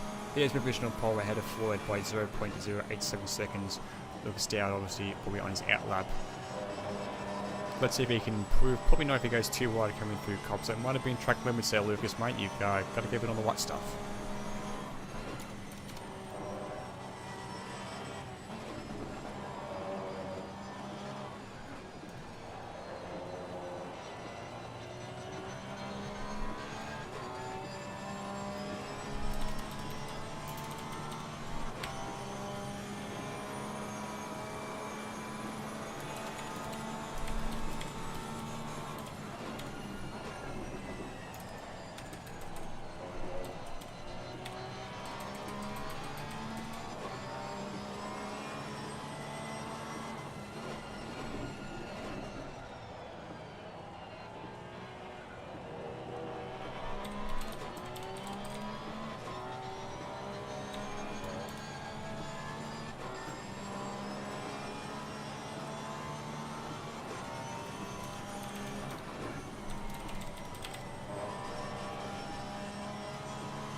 Well, now let's look. This has basically balked his lap coming through farm curve.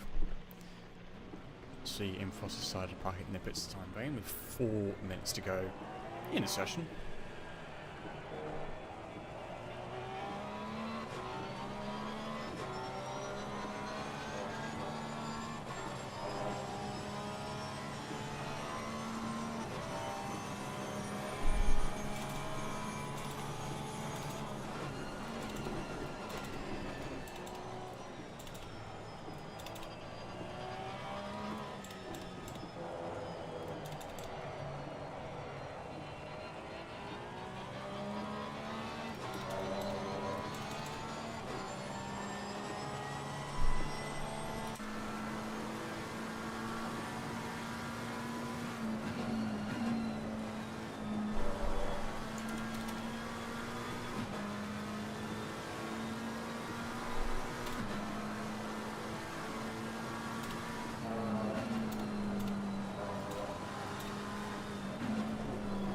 We see Ethan Wilcox improves to 20th. Still probably a bit lower than they'd like, and I'm seeing Wilcox has almost spun it on the exit of Cops there, going for his next lap. So that was a very close call for Wilcox. I believe he also stopped the car and put it back to pits.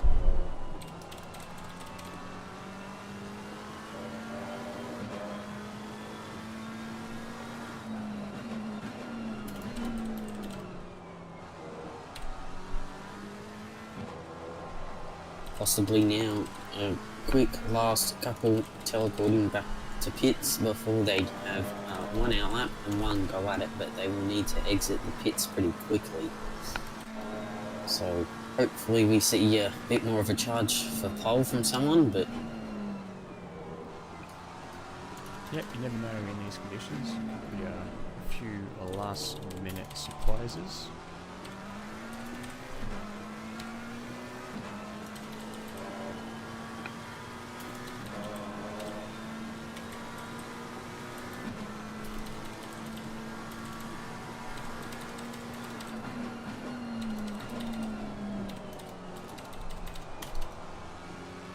as we see Regan Herbert sticks it in third place, only a tenth and a half off Matt Frost. It is a very good time indeed from him.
Only 30 seconds left of this qualifying session to go, and we have got the top 13 cars within a second of each other. Starting to heat up now. There's still quite a few cars in the pits. Yep, looks like Frost believes he is probably going to stay in P1. So right on board with Herbert. We just saw the second placed A. Floyd. He has pulled off coming around the last corner, so there will be no challenge from him. Herb doesn't improve, he goes to a 206.1. Oops, one camera angle. Gallo goes in the pits, Canero goes in the pits, he's not going to improve on his time. As you see, Danny Palat in 23rd, Best time Here is he comes. 208.280. Is he going to improve? No, he doesn't. He stays wherever he was, P23. Jack Wallen, 206.408. Can he improve? Only by 1/10, but stays P8. Art Vandelay in the Porsche, can he improve? No, he doesn't. Goes 0.009, sorry, 9 thousandths slower. He stays P11. Daniel Jarecki for Wibbly Wobbly Racing is currently 13th with a 206.876. Looking at steering inputs, that car is very, very slidey in these wet conditions. That we're not wanting to stick to the ground. Is he able to improve? I don't think he's able to. He doesn't. He stays 13th. See another car across the line. There's Hamos. He's in P10. Duke Delacroix, 206.381. He is in P9 with Robert Shaw. I believe the last car out on track to set a time is Phil Vernon in the Bentley. His best time is a 208.241. Runs are wide through Brooklands there. Definitely lose a bit of lap time, and yes, he's backed out now of this lap. And so also that should be it. Matt Frost gets pole for Ruse Racing, and with a 205.952 here in the wet. Alright, conditions are wet. We have some slippery curves, and also watch out for your braking distance. There's the in-game crew chief decides to tell me. Yes, I got that as well. Sorry, crew chief, we're not racing today. Shut up. Don't need you, man. So Rue's car number 1 is actually on pole, thanks to that Matt Frost time. I'm just now going to try and take the time to get things sorted out before we begin this warm-up lap. I don't think I'll have enough time to get the names input. That's okay. We can So, in the night, so we got a nighttime race, 4 mandatory pit stops across the 4 hours. Most drivers will stop on the hour, with a maximum stint time for each driver being 60 minutes. Yep, and the maximum total driving time for each driver is 2 hours and 10 minutes, which is 130 minutes. And it is wet. I believe that it is quite wet.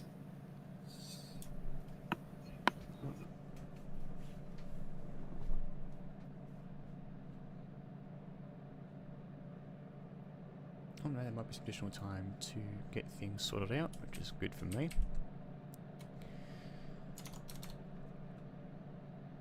Can now begin to import these names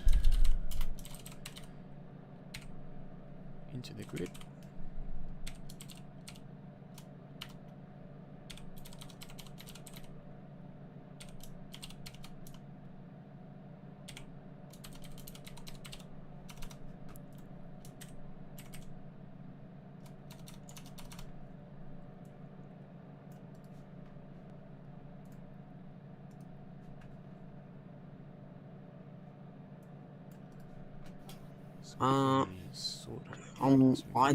It's very cold out there. It'd be quite hard to warm the tyres up, especially in wet conditions. But I'm not quite sure, but what is the time multiplier? Time for multiplier this is race? ×3. Thought it might be, so essentially it is a 12-hour race. The start time is 3 AM, which means that the race will be finishing at 3 PM, so it will go from basically the middle of the night to the middle of the afternoon. yes, it should. And we've got the crew chief again. And away we go. Am I right in saying that there's a full formation lap? No, it's a short formation lap, so it means we're going to be racing here directly at Silverstone.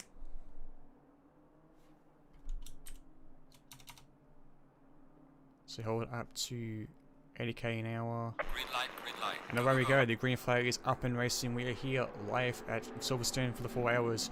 with Matt Foss leading into turn 1 from a Floyd, and it seems to be that he's got... Nope, never mind. Oh, wow. So someone, presuming Tom Robertshaw would have done it, has restarted the session. It is still wet, and it seems like it will stay wet in the near future. It does indeed look like that. So, again, more time for me to get this stuff sorted out with the starting grid. But yes, it is indeed a short formation lap.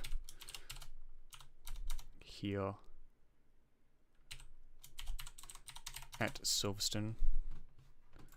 If I can find my mouse, that would be good.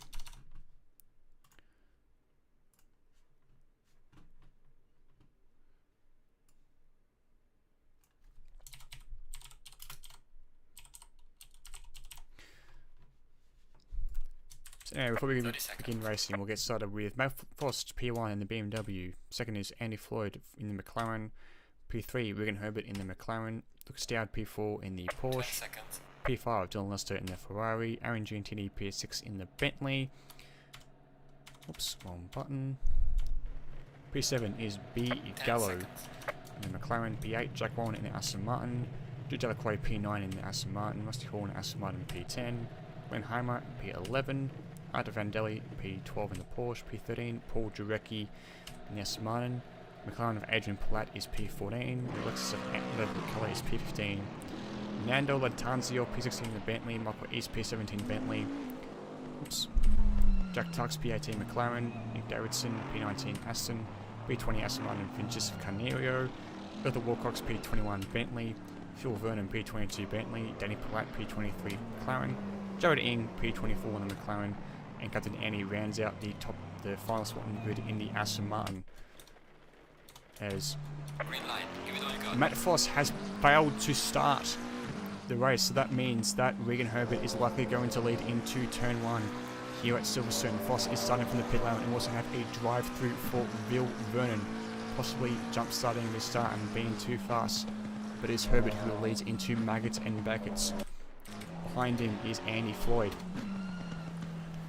As well, it is very slippery and very treacherous, especially here in the night conditions, as the Ferrari, I believe that is D. Lester House, wants to have a look up the inside of Floyd. Coming on the hangar straight, they start to settle in to everything as it goes along. As you can see, all those flashing lights of the cars having their high beams on as the order begins to go, and it's Herbert from Floyd, from Lester, from Dowd, Gallo, Delacroix, Jurecki, Giantini, Warren and Hall are your top 10. Through Sector 1 we go. Of course, Lester's got that nice rain light on. Why has no one else got their rain lights on? Come on, guys, seriously, it's wet conditions, you've got to have your rain lights on, man. But nevertheless, here they go, all the way through onto the Hamilton Straight. To see, oh, Herbert has spun round, Herbert has lost the lead, it's going to be carnage from behind. To see Lester has hit the wall in the Ferrari, yellow flags are out. Oh, there's collision between the Porsche and who was that out in front? Gallo as well in the McLaren. It is chaos here on lap 1 of this 4-hour race. I can imagine there are going to be some words coming through voice chat right now as the order changes through here. I believe that Porsche may have got some damage. That Porsche got absolutely punted off by that McLaren, as we see Rossi Hall getting an absolute threat from Jack McClellan in the Lexus, and guys in this start settling down. I can also see number car 92 and Van Ley's also in the pits. He manual also started this race along with I think it was Foss in car 666, but it is Floyd who leads from Gallo, from Jurecki, from Delacroix, from Giantini. You got your top 5 here at Silverstone. It is absolutely bananas here in the middle of the morning as we go back through the grid, trying to see. There's a lot of cars here. Oh, Phil Vernon's probably going to have to pull off and serve his drive-through, so he's going to drop away from P21. Captain Annie's up into 22nd, actually, according to the time. His trends believe maybe 21st. I don't know. Something's not right, but Adrian Platt's dropped down, Wilcox has dropped down, and Floyd, of course, is well out in front coming through the start. But I'm curious to know what has happened to car 666 of Floyd and car number 92 I believe that was whichever car number Porsche that was. Oh, and Floyd spins. He spun excellent in Chapel. That means that Gallo's going to go through and take the lead Careful of that rejoin, Floyd. I don't want you to take someone else out as all the cars go streaking by past. He is not going to be very happy having lost all those spots. He had a very happy leave as Vandelli and Frost are still in the pits. Vernon is serving his drive-through. And Gallo's going slow, so Jurecki has taken the lead from Gallo. Not quite sure what's happened there, and also Guintini has also gone through on Gallo, so multiple lead changes within the first lap and a half. Yep, it is all happening here at Silverstone in the Oz/New Zealand multi-league race.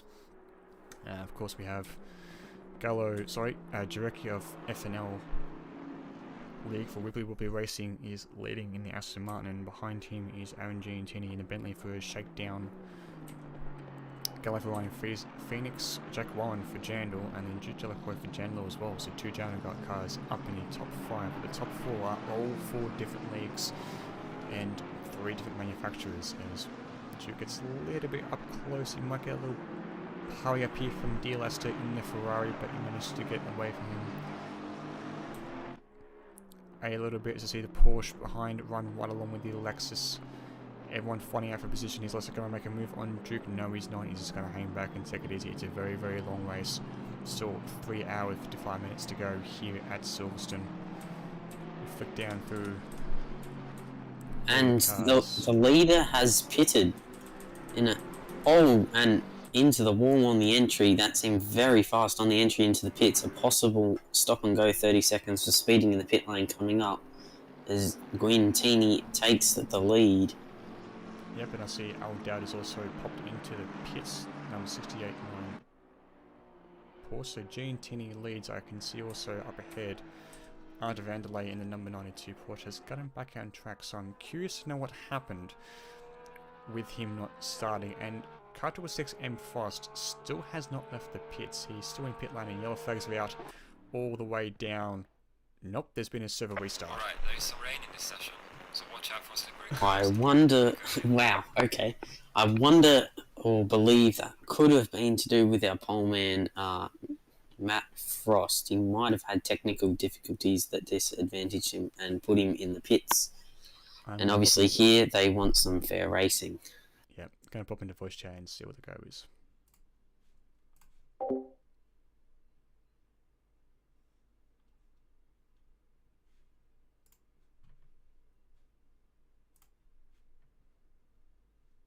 Are we all good this time? Thought we were all good last time. That's what I thought too, but that's all good. As long as P1's okay. Yeah, well, we just need to make sure everybody is included. So My P1's okay. So what actually happened there with Frost not starting? 30 seconds. Frost not starting. Yeah, with the restart of the session, stuffed up his VR. Yeah, keep going, boys. No, it's M Frost is still stuffed. Totally stuffed. The restart makes him look at the bottom of his car. You should be able to hit F12 or something, just reset it. But he can't get the car started at all. It's like he's got no control over it. Is there a control lock?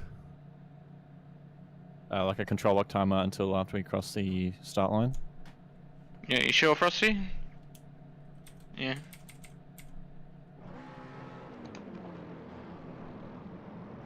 Okay, looks like we're going to start as per normal, everybody. So, continue as per normal. This is the actual race start. Thanks, Robert Shaw for setting this up, and good luck, everybody. Copy that. Sorry for the stuff up, and ready to go. It's Green light, go, go, go. Alright, here we go. So, unfortunately, M Frost has problems with VR, means he can't actually start his car, and he's looking at the bottom. As we see, Flores gets spun around by Lester. That's not going to be very happy by him. There, as we are actually now underway, the word from Chief Robert Shaw is that this is now the official race. There will be no more restarts after this. So flick back down, try and flick down to the order. No, Frost has got his car going. So he is up and running, but it is currently R. Herbert who leads. At the start, he leads from Lester, he leads from Dowd, from Warren, from Giantini, from Hall, from Gallo, from Delacroix to Art Vandalay. I believe that is your top 10. We'll see once they go through the timing screens at the start here, but yes, they had to restart because Frost's VR had stuffed up after the first server restart. Basically meant he was all down at the bottom of his car.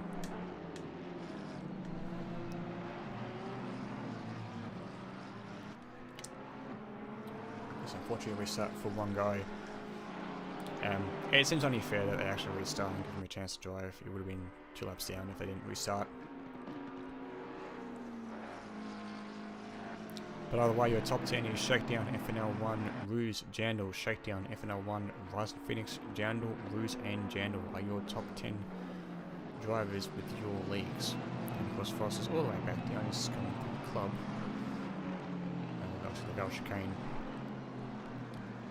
right now, but it is indeed Green Herbert who leads in this nice, lovely, dark night time. It's got a bit of a gap on D'Alessio by 1.759 seconds, so he is looking nice and comfortable. So Lester is about to be under threat here from Dow, but Dow decides to jump back out very sensibly. It's a long race indeed. Behind him is Wallen with Hall and Gallo and Delacroix, Vandalay, Flat, and Primer. I see it all bunched up. A bit of a trainee going behind Latanzio. And Latanzio, of course, in the colour is all Giantini. Looks decided to go down the inside. You can see that little headlights just off to the side of the left-hand side of the screen behind the timing screen. There's going to be a bit of squeeze on here to Giantini. Squat's actually managed to get ahead. Just coming into pops across the start-finish line. Nevertheless, drivers are sort of in, so that's lap 1 done. I believe only one incident has happened, that was the one with Floyd. He's back up to 20th, which is good to see from him. Meanwhile, we're chasing Jay Tunks in front. Oh, there's been a collision between 2 cars. Looks like Vil Vernon and Giantini have collided together. At the Andy going past in that Aston Martin. I'm curious to know what has happened there. I might switch back to the replay just to see what has happened as a result. Change cameras quickly so I can get an idea of who this is. I also believe that the 304 was also spun or taken out on the entry to Maggots going off there. Yep, so interesting to try and find car number 1. Yep, car 304 did indeed spin, as did 301.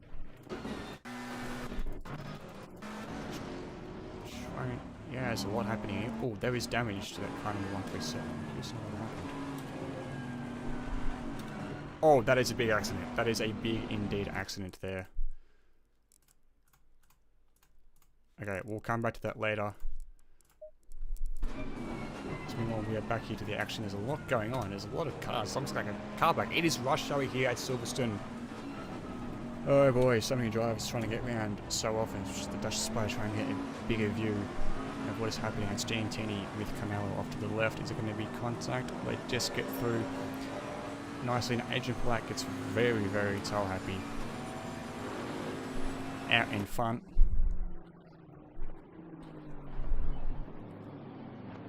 Big arrow traffic up here on the British M1. Giantini spins on himself. Is he going to be collected by the McLaren Aston Martin behind? No, they just managed to get on through. Safe there, it's Canario they managed to avoid. And our leader has spun. I believe our leader is spun at turn 1, which now puts Lester in the lead.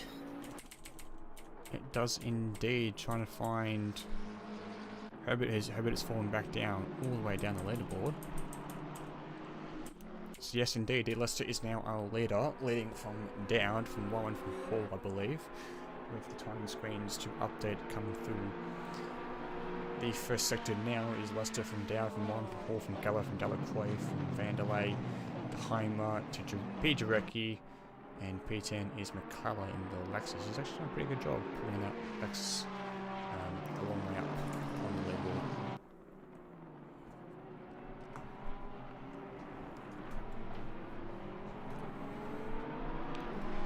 As I see, car 137 Phil Ferdinand is in the pits. He may have had to pit to repair that damage, so they're going to be a long way down.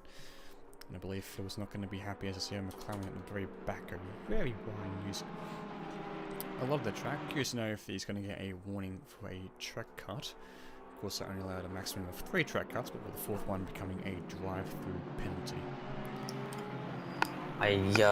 Also, you can see at the back of the field the 666 of our poleman, Matt Frost, has now caught up to the back of the field, and he will be hoping to carve his way through the field.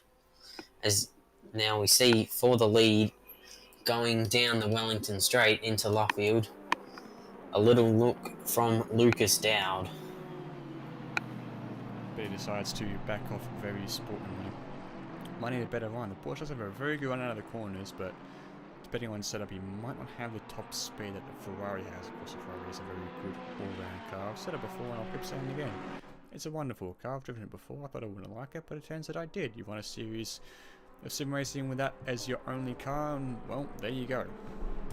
As car number 17, Tanzio, as I believe yellow flags were out for him on the Wellington Straight. He's now got the car running, but he's going to fall all the way back down to second last as the lead cars come through the most lovely fast complex of Maggots, Beckett and Chapel. Unfortunately not as fast as the F1 cars. There are a lot of comparisons to F1 cars on the stream, so those who are watching in chat, be prepared for a lot of information across the 2 series.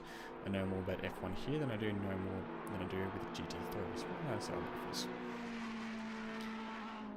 Dustin meanwhile has a 1 second gap over Dowd, who has half a second over Warren, 3/10 to Paul, 4 to Gallo, and 6 seconds to Duke Delacroix, 1.1 seconds to Vandelay, 1 second to Jarecki, 1 second to Heimer, and there's a 2 second buffer to McClellan. So the top 10 are tucked up nice and snugly, all the way down to, yeah, P11 before a little bit of a gap to P12. We'll try and keep it as much of the action focused on you as focused as possible, and try and be up to date with changes throughout the race. But of course, with software available, it's a little bit hard at the moment. And I might actually see if Simon will actually show me information I need. No, it does not. So spectator mode does not work with Simon for me, unfortunately. That's okay, the default information gives me enough as we need.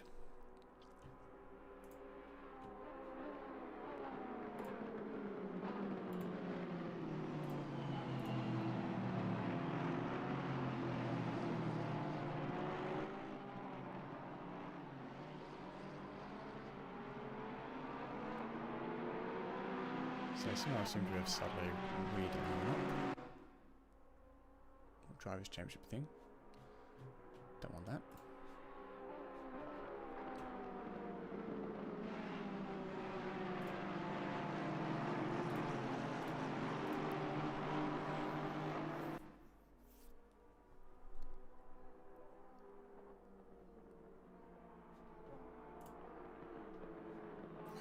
Leicester out front here starting to look like he's just starting to push the limits a little bit, find the limits in the rain. A few little slides going through Maggots and Beckett's.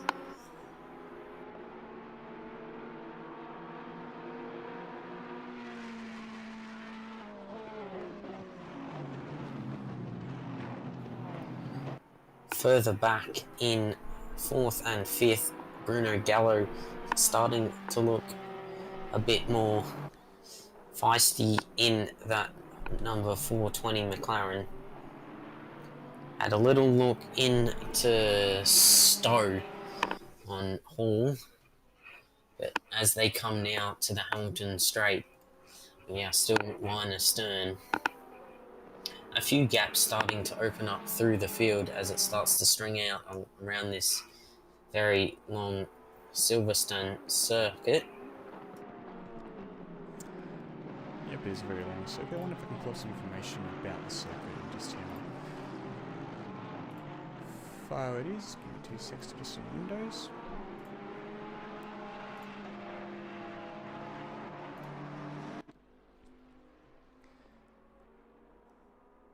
The current circuit that's being used is 5.891 kilometers in length with 18 turns.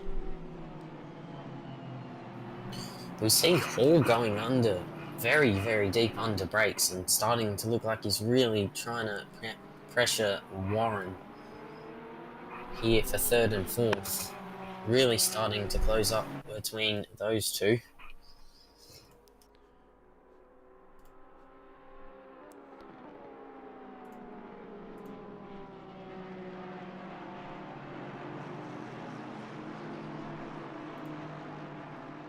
So I noticed that there was a change for the lead. Lucas Dowd's got him past D. Lester. Is he going to challenge? Is he going to come back towards the end? That's going to be the big question from this mini battle, which is obviously distracting me as I, try and actually sort out some stuff.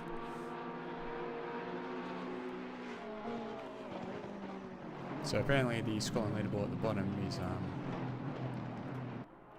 actually saying no data, but that's okay, we'll refer to them that way. And even F1 they still muck up. There's been times where it's been no name and no name. At least we can say that we're probably better directors than F1.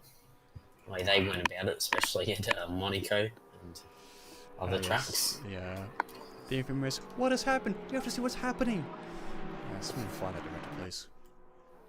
Yes. It was appalling. But anyway. We see the, I think it was possibly the Aston Martin 153 was in the pits. And it is still in the pits. Lucas Dowd now opening up a 1.2 second gap. I do wonder that possibly, I wonder if he and Lester may have made a little bit of contact somewhere.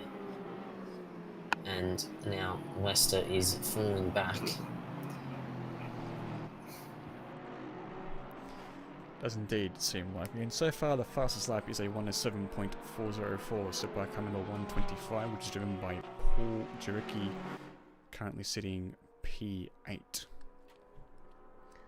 The new fastest lap is set of a 206.918, set by car number 84. Ooh, that's D. Lester in the Ferrari. So he seems to be getting a bit of a move on. Try and catch back up to... that seems interesting because Dowd only passed him on that lap and then pulled away. So Dowd may have gone faster than Lester on that lap. Could be. I'm just only going off what the data actually tells me. As now we see third, fourth, and fifth are now getting very close. Even, in fact, second, third, fourth, and fifth now getting very close as Hull goes wide in Stowe. In fact, you are right on that fastest lap. It was actually 689, which is Lucas Dowd at that time, and 206.918. Yeah, the data thing has been a little bit weird at the moment, but that's okay. If you would like, you may want to switch back to that battle for third, fourth, fifth. I believe Lester must have some damage because he is slow, and there is now a big train of cars forming.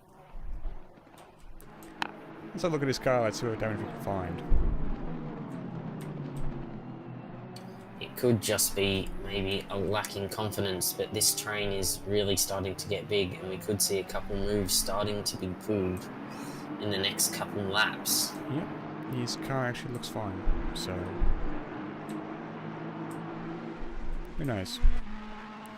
A Ferrari looking very nice indeed. Let's go back to Jack Warren, who is currently under pressure from Hall, as I can just see Lester getting a little bit wide coming through Brooklands. He's probably still trying to find his feet and become confident with the car.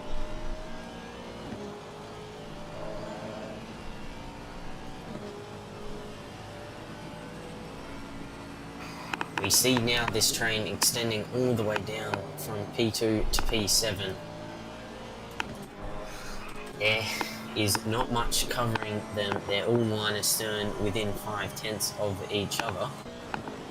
Correcting there with Porter Record is slowly starting to slip away a little bit. This train is... oh, let's look down the inside coming through. Beckett's Chapel with Vanderlei gets a little bit slidey on the exit and has given up that position to Duke. Maybe Duke was still in P6 and Vanderlei was trying to move down the inside. Yes.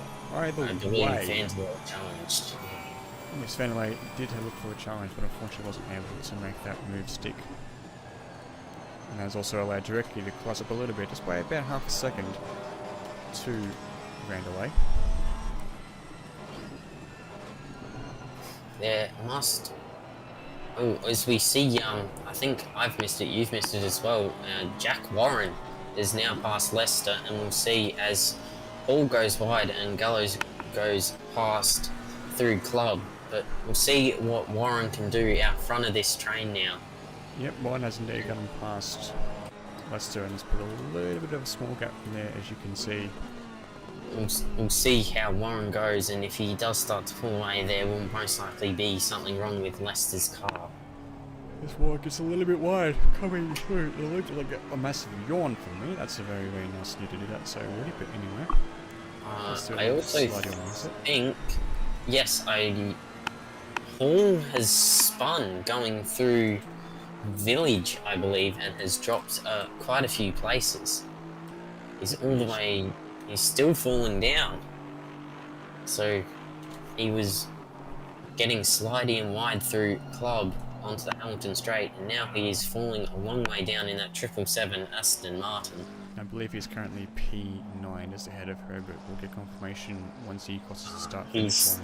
He's still falling down, so 19th, we just need to see him come across the finish line, as he does now. Okay, this is not be updating, but I've got him showing coming through Cops, and he's just ahead of Delacroix. Behind Delacroix is P8, so... Yeah, we'll go off that problem with the timing screens. Yes, it's Davidson's in P11, but he's actually... Oh, sorry.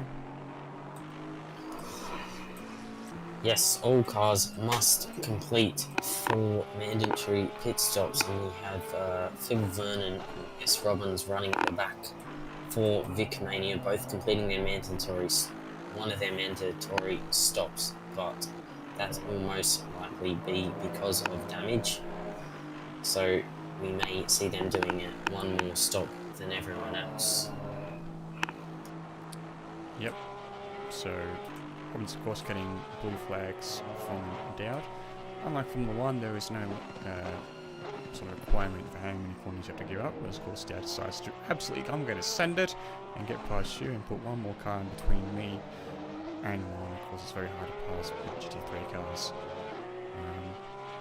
Gap to Warren is, I now believe, is worth the time the screen to update, 5.6 seconds. So he's put out a bit of a lead. Leicester still hanging in there by about half a second, and second behind to Gallo. Vanderlei half a second behind him, directly another 1 second back, with Heimer at 2.5 seconds. So the lead is starting to stretch out a little bit in that first train. Timing screen is starting to, you know, fuck you, I'm not updating forward and just put him down as 25th, despite the fact that he's clearly P10. But anyway, we'll forget about that as he looks to get challenged from Herbert almost. Herbert, of course, a very, very quick and fast driver, of course. With the timing screens not updating, there may be a few problems with his finishing position later on when they determine the results and put them up on Discord. So we'll just see how that one pans out, and especially as the race goes on and cars get lapped, it will be quite hard to see where Hall actually finishes. And we'll indeed see that in Foster's managed to claw his way back up to P16. Having had that problem at the start originally, is that BMW, the dash shift setting is so amazing. Probably the only reason why I even like the car. Apart from that, it's probably not the best. A-Plate, of course, falling away down to 18th, Wilcox 19th. Got Andy a little bit behind him actually, so I wonder if Andy can challenge Wilcox. 4 general, I would say, there's 4 general cars. One Stern, Palat, Wilcox, Andy, well, A-Palat in front, and then D-Palat, who, as I speak, decides to go very wide through the cops. Come on, Danny, you can do better than that, man. You're a clean driver. try and keep it on the white stuff. That way you don't get challenged by the time zero from behind you, man. Who's about 7/10 behind Danny Platt, and so catching his Andy, he goes very wide and he drops down, loses his 2 spots to Danny Platt and Latanzio, puts him back down to I believe 22nd. This time screen size update. It's gone all the way through things. Like, just looks like, yeah, Rusty Falls. Leaderboard isn't updated unfortunately, so that spin may have balked things, so hopefully that gets sorted out eventually. So see all the cars starting to sort of settle and get into the groove. The pace of the race is slowly coming together in these first 20 or so minutes. Past.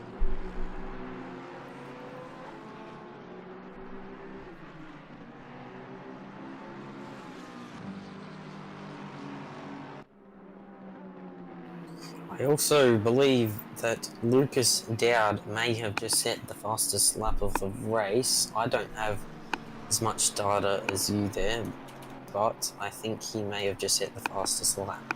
I can indeed double check if I pull up the timing screen that I have. It was certainly a personal best from him. Whether that was the fastest lap, I'm not quite sure.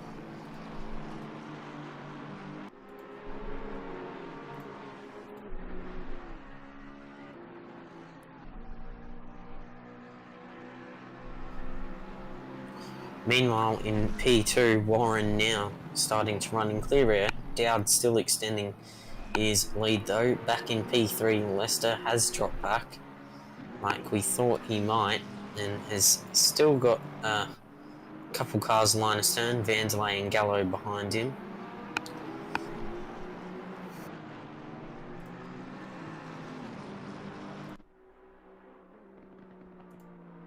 Oh, I just saw a car behind just go very wide. Who was that trying to rejoin the track? That's Shane Robbins. So Shane Robbins has unfortunately lost it, coming down what seems to be the Hamilton Straight.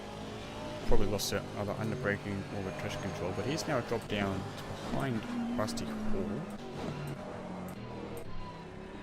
Of course, timing screen's saying they're 24th and 25th, which is interesting. See if I can return the garage. No, still nothing there. Nevertheless, we continue on. Just getting back through all the field. Of course, Lucas Dowd way out in front. At least Rusty Hall is now registering times, but that does mean that he will, he's 2 laps down, so that'll be pretty hard to make up, which is unfortunate for him because he certainly, if those timing screens were right, would be in the mix still to possibly win this, but it'll be very hard now being 2 laps down from the leader, Lucas Dowd. Correct, and to answer your question from before about fastest lap, it is indeed a fastest lap for Lucas Dowd at 206.033 according to the time screen Yeah, that I just pulled up. yeah, I reckon he's actually reset that on the previous lap, and then the one before that had another fastest lap. So he's definitely ramping up the pace at the front here, with Warren now 7.6 seconds behind. And Lester looks like he's finally got his car under control, with now that gap to Warren stabling at 2 seconds and starting to gap Vandelay in the Porsche a little bit. That gap extending to 1.1 seconds.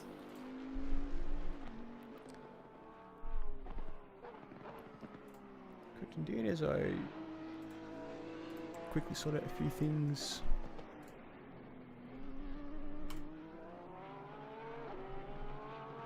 Seems like the, interesting. So apparently ACC doesn't want to register actual data names, so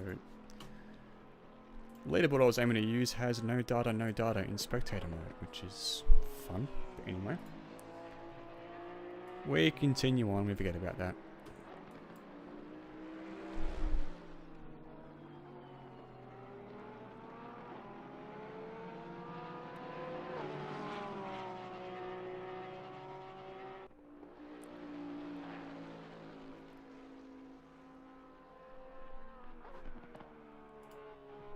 So it's starting to get very, very light here at the moment, 4:55 in the morning. Obviously the race must be set in a British summertime.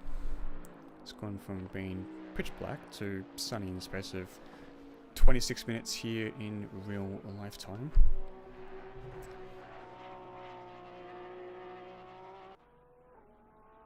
Of course, it's actually not as exciting as it was at Bathurst before.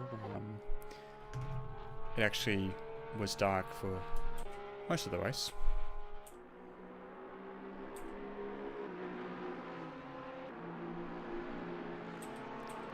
So see Bruno Gallo's trying to not give directly the draft that he needs all the way down this main straight. Main still happening before. So I see Duke Delacroix is right up the tailpipes of Jake McClellan in Alexis as they come through Stowe. I reckon Duke might actually have a look on the inside, but he's probably just going to hold it back. Coming through the Vale chicane and give some breathing room and have a go. Maybe down the straight, put some pressure on him. It's always a thing in sim racing. If you stay behind the car long enough, you might crack it. I'll see there's two McLarens that are deciding to break the toe of the Aston Martin's behind. It seems the Aston Martin must clearly be a little bit of an overpowered car. Actually, correction, that's Heimer breaking the toe of the Lexus behind.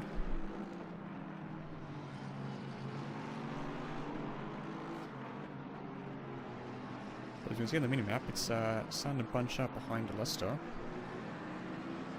So I think 3 or 4 cars behind him, going from P4 to P6. There might be a lap car involved there as well. Looking at the minimap. Let's look ahead. So we've got Drecke, Gallo, Vandelay, and then Leicester. So a little bit of a train there with those 3 cars. As Lucas Dowd is now absolutely flying, he's gapped to 9.1 seconds and has just set another fastest lap of the race, 2:05.595. So really extending that gap over Warren now. Yep, he's put 7 tenths on Jack Warren, did a 2:06.29 and a 2:06.3 for Leicester. 2:06.2 for Vandelay, he's apparently picking between 4th and 5th, according to the timing screen. I'm doing a 2:06.1.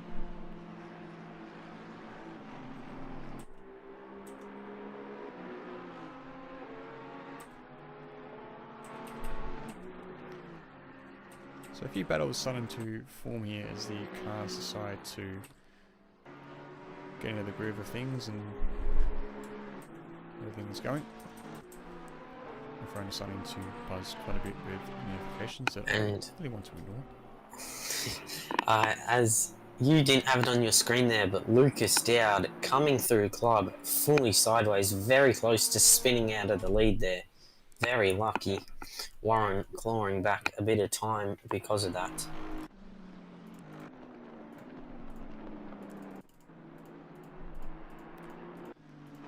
See if I can find and look at the replay here. There we go.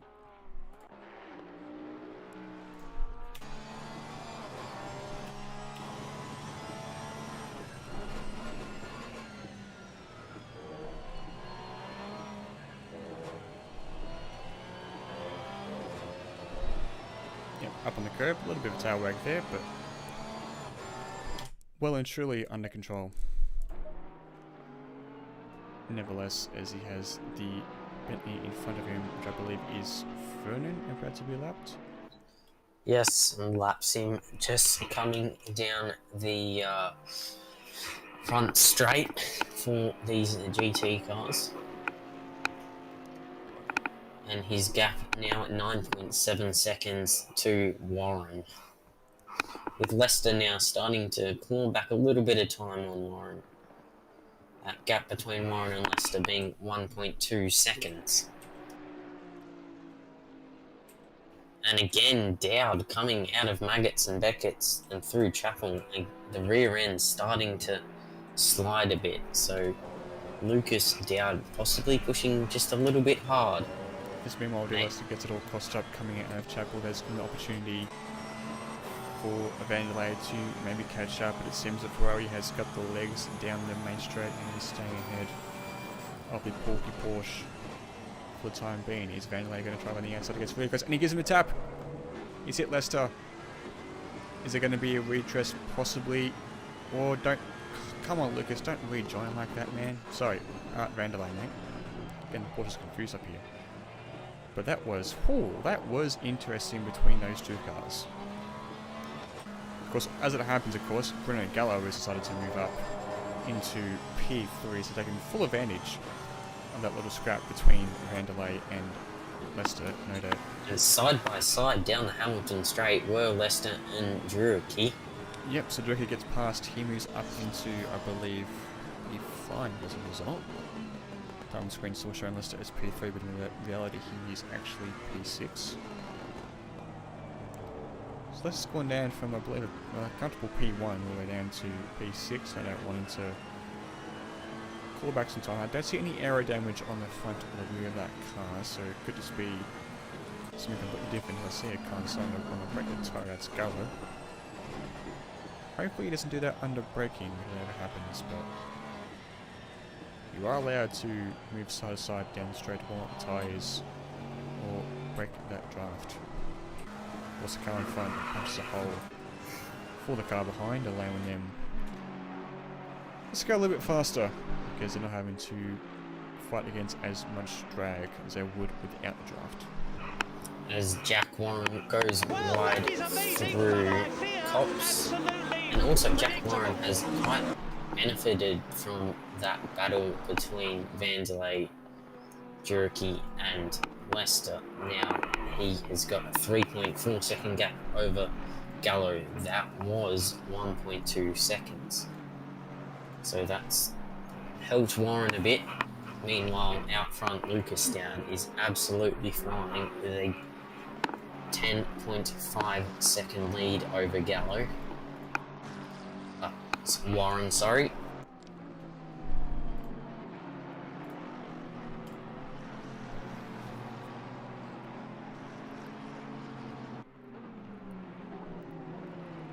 So it looks like the that Porsche's got the legs on pure race pace over the rest of the field, as I also noticed that Defrost has moved up into 13th, getting past Nick Davidson in the Aston Martin.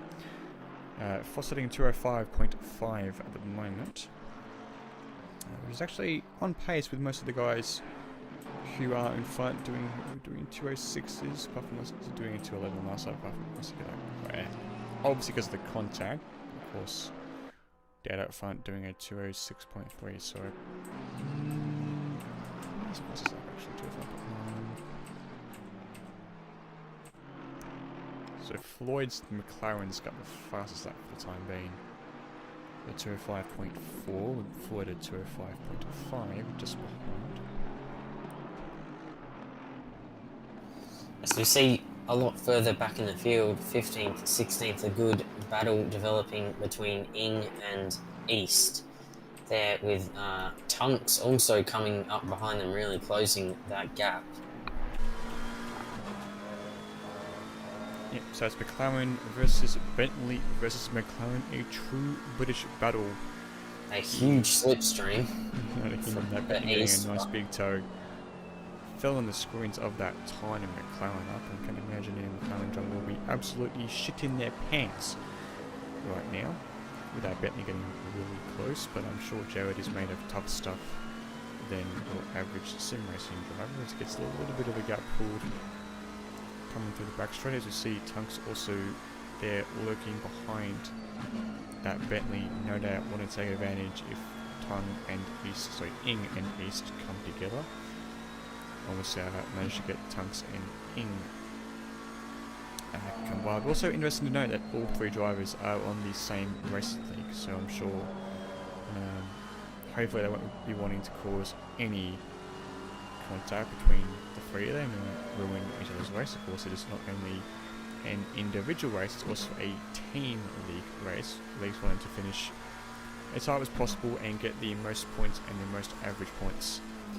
It's a bit of bragging rights as Ian pulls a nice little gap on East, about half a second, with Tunks tucked up nicely, probably about 4 tenths behind that Bentley.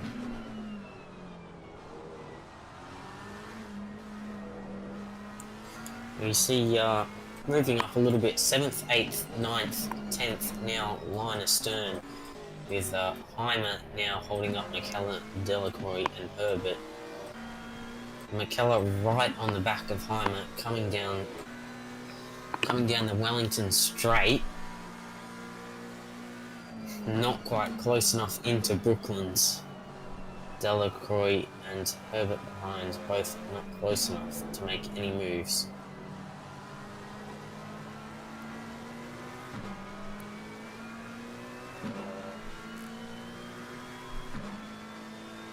Yep, all four cars nice and close to each other, no doubt.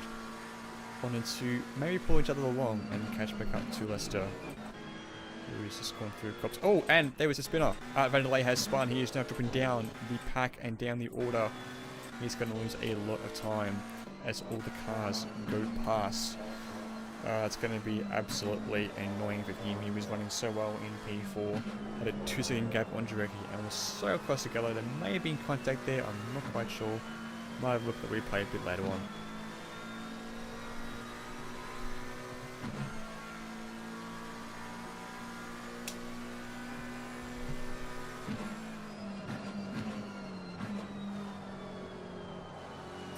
Meanwhile, last lap, Lucas Dowd setting a new fastest lap, 2:05.337.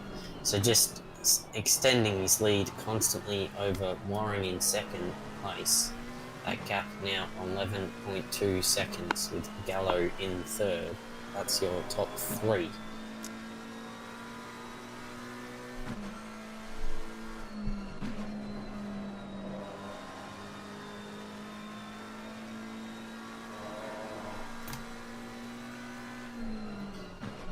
As we see now, diving around the outside goes Duke, going through Village and the loop. Oh, and they make contact, and that forces McKellar wide and also lets Herbert through. Yes, indeed, Alexis now dropped down 2 spots as a result of that really bold ballsy move around the outside by Duke. I don't have any confidence to pull that off.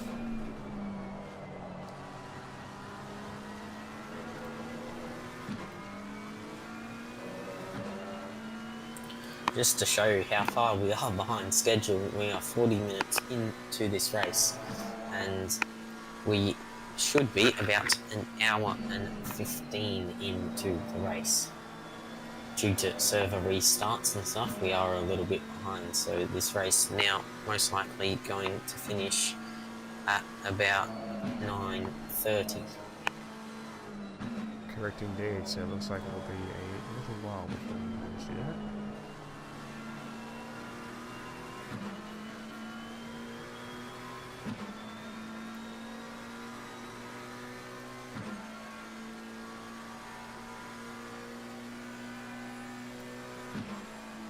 So I just got a message from Jez Tudor, the governor, who I believe actually competed in one of his interleg race. I want to give a shout out to all the Gianna boys from the one and only governor who is recently moved from New Zealand all the way up to the United Kingdom.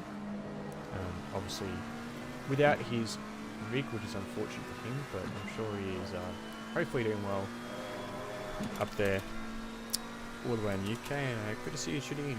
Yes, really appreciate it. See you staying in contact with all of us.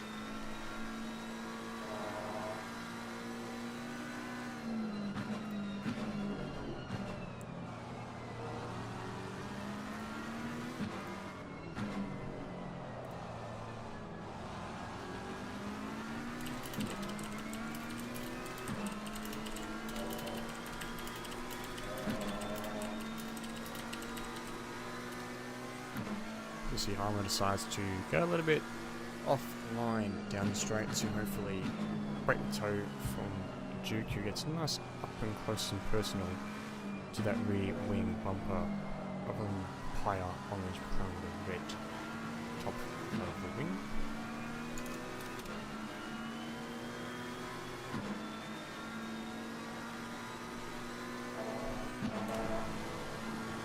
Look on board from the front, you can obviously Leicester staying ahead in P5, Ricky P4, Gallo P3, Bowen second, and Dowd has a massive lead of 14 seconds over Jack, doing a 2:04.9 last lap, so he's definitely getting faster and faster and faster as the race goes on.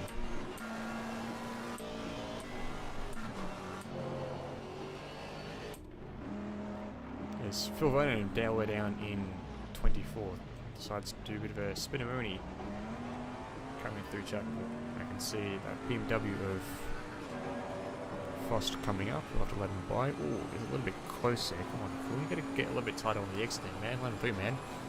Frost backing off. Nope, Phil's backing off. Come on, Frost, get past, get past, get past. Could just be doing a little cheeky flash, but who knows.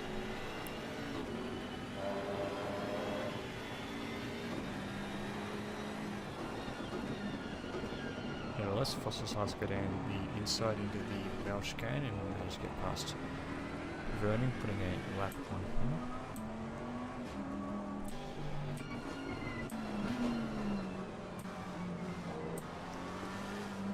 So as we are kind of surrounded by that little battle involving Hyman, Delacroix, McCullough and Floyd, we notice that it seems that Matt East got past Jay Inman and McLaren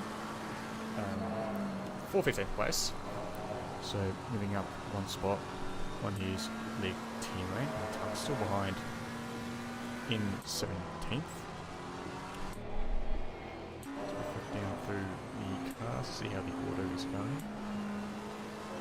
Most of the ones at the back are a little bit spaced out from the cars in the front, as Captain Andy is in the pits. Could be a driver change or just an early pit stop, who knows, but that's a little bit off sequence. As Duke goes very, very wide, keeps the foot planted. Probably going to get a drag cut warning for that, as he should, and who deserves.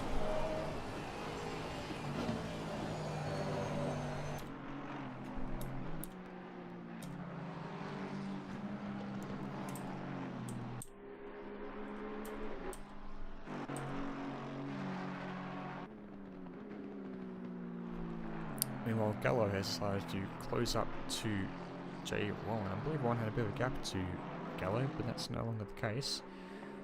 It's 8/10 now between Wallen and Gallo, and then 3/10 back to Jureki in P4. So a bit of a battle for the podium spot happening at the moment. Obviously, if these two drivers keep a clean and sound track, then they'll probably be guaranteed a podium, but if they manage to take each other out, well, one of them is going to be feeling pretty sore and annoyed.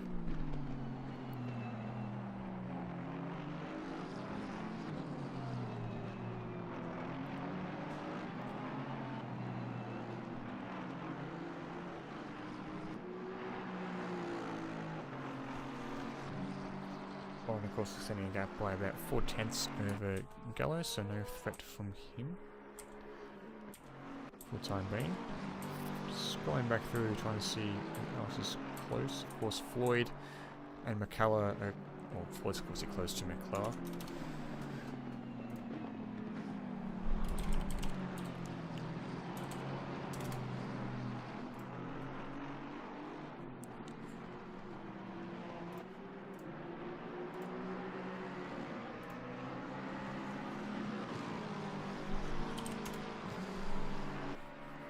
In the meantime, my co-commentator Nick has decided to go away for about 40 minutes. We'll be back eventually. Much of course appreciated his support.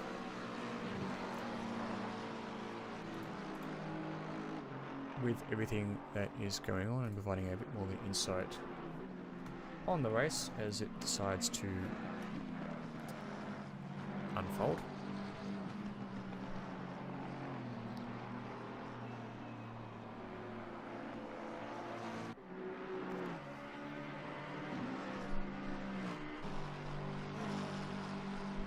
Still a long way to go in this race. Of course, 3 hours, 40 minutes remaining. Anything can happen. Anything will happen, as it probably does. famous saying by the one and only Murray Walker, who unfortunately passed away earlier this year. A great wonderful man, providing his amazing voice and commentary to the world of Formula 1 in the BBC, and very well known for his famous Murrayisms. I'm sure many people can agree that it is a personality like him is needed these days, as I notice that McCullough has gotten a little bit closer to Heimer, but Floyd now is also really on the back of McCullough there.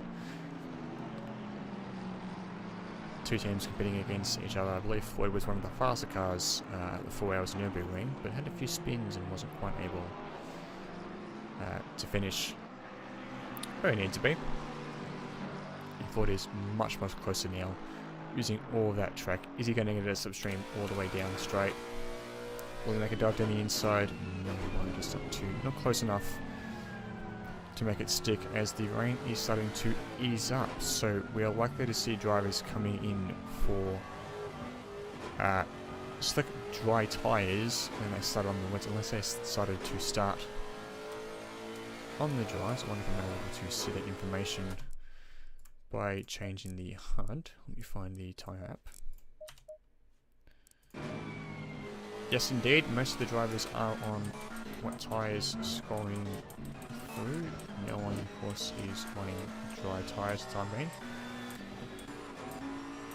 So strategy is about to come into play here. Car number 140 is already on a driver change. We have Mark the Slayer in the car, with Andy having hopped out. Not sure if Andy's able to handle a 1 hour stint, but it looks like he's only able to do 40 or so minutes in it. Looks like Shane Robin's showing as 25th, 3 laps down. That might be an error on behalf of the game. So try and go back to this battle between Heimer, Delacroix and McCullough. Let the time screens now. 22 minutes have passed. Sorry, 22 laps have been completed so far in this 48 minutes elapsed of the race. The track is also showing up as damp at 14 degrees Celsius.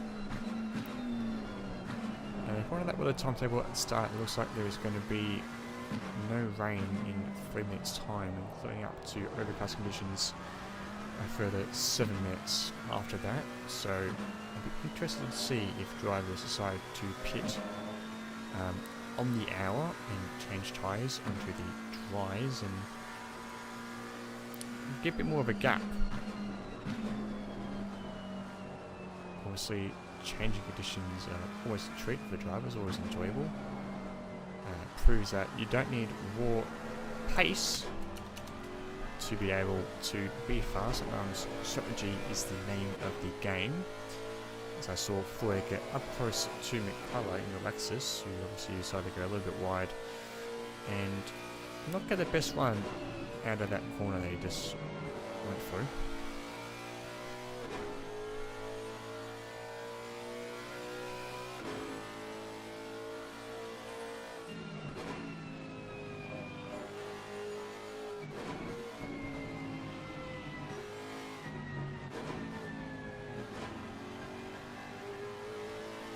Sandy little Lexus, one of the very good standing cars on this grid, but unfortunately not able to change liveries in it, which I'm sure many of the drivers might not exactly be enjoying. Because the weather forecast has actually changed to show that in 10 minutes time there will be more rain, so it looks like the drivers might be staying on the wet compound. Obviously, changing tyres 1 hour is probably an ideal strategy. You could probably extend to 2 hours on just the single compound, but that is unlikely to happen on the tyre life.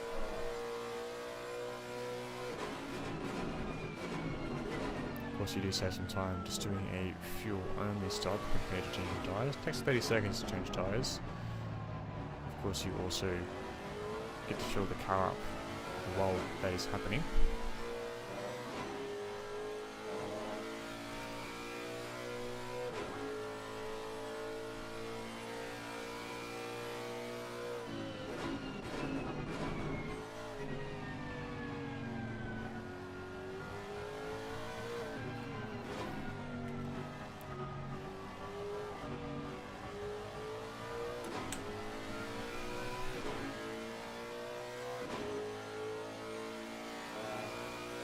So a few small battles starting to form here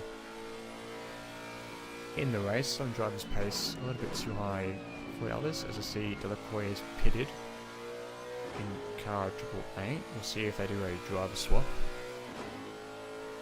Obviously with the 1 hour driving set time, it does add a little bit to strategy. You could of course have one driver in for an hour, swap them out for another one, and just do that rotating, or you could double stint drivers. So here's some training. Hello, Woody. How are you, mate? Good yourself, Andy. How are we going with the race so far? That's surprisingly good. Yeah, we're right down the back, but we're having a pretty good race. We've kept it clean, not touched any walls. It was a very chaotic first lap we had before we had to restart because of Enfos's VR. Yeah. Well, he seems to be piling up the ranks pretty well, so... Yep, he's currently sitting P10, only 1 second behind Herbert. Mate, he passed me like he was standing still. I let him pass, so I know he's fighting it. Yeah, I think most of us do fly past you, Andy, like you're standing still, so you're used to it. Yeah, rightio, Woody. I did notice that you pitted 40 minutes into the race, probably about 20 minutes early to ideal. Any particular reason behind that?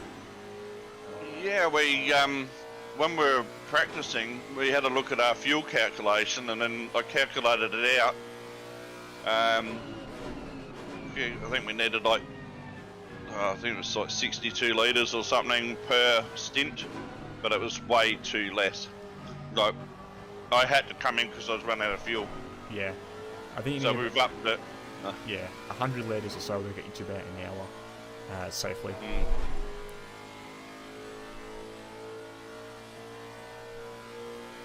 That's alright, I'm sure just as long as you're going around doing laps. As I watch Floyd get flexed really late, almost runs at the back of Cower, losing ground to Paul behind. But the one thing, Woody, we're not running last. It's definitely a good thing to have happen. So the other goal that we've got is to actually finish the race, so we'll see how we go on goal number 2. Yep. Hopefully you can cross the finish line, having done 4 hours of driving. And of course lots of beers into you. Yeah, we're having a few. Anyway, I'm going to get up and have a bit of a walk around, and I'll look forward to watching the stream. No worries. Thanks for popping in. Oh. Cheers, mate. That was the voice of Captain Andy, the creator of Jandal Racing. As it looks like Foss may have fallen down the order a little bit. A few pit stops happening here and there. Update on car 888, Robert Shaw and Delacroix has been a driver change. Robert Shaw is now in the car, taking control of that car. Not sure who else has changed drivers. We'll see in probably about 5 minutes time who comes in and swaps over. As I see Flash on car 151, I believe he's off the track. Yep, straight dumps off track. So McCullough's coming into the pits 55 minutes into his stint. Slowing down to 50k an hour for the pit lane. In the box, so we'll change over to see who else is driving around. Phil Vernon going a little bit slow here through Lifeboat, that's okay, being nice and safe. A little bit of oversteer on exit. As you see, Ing comes into the pits with Tunks. So a few cars deciding to box a little bit early and be on the safe side. with that time, flat starting to go around, same as Mark Beerslayer in 24th.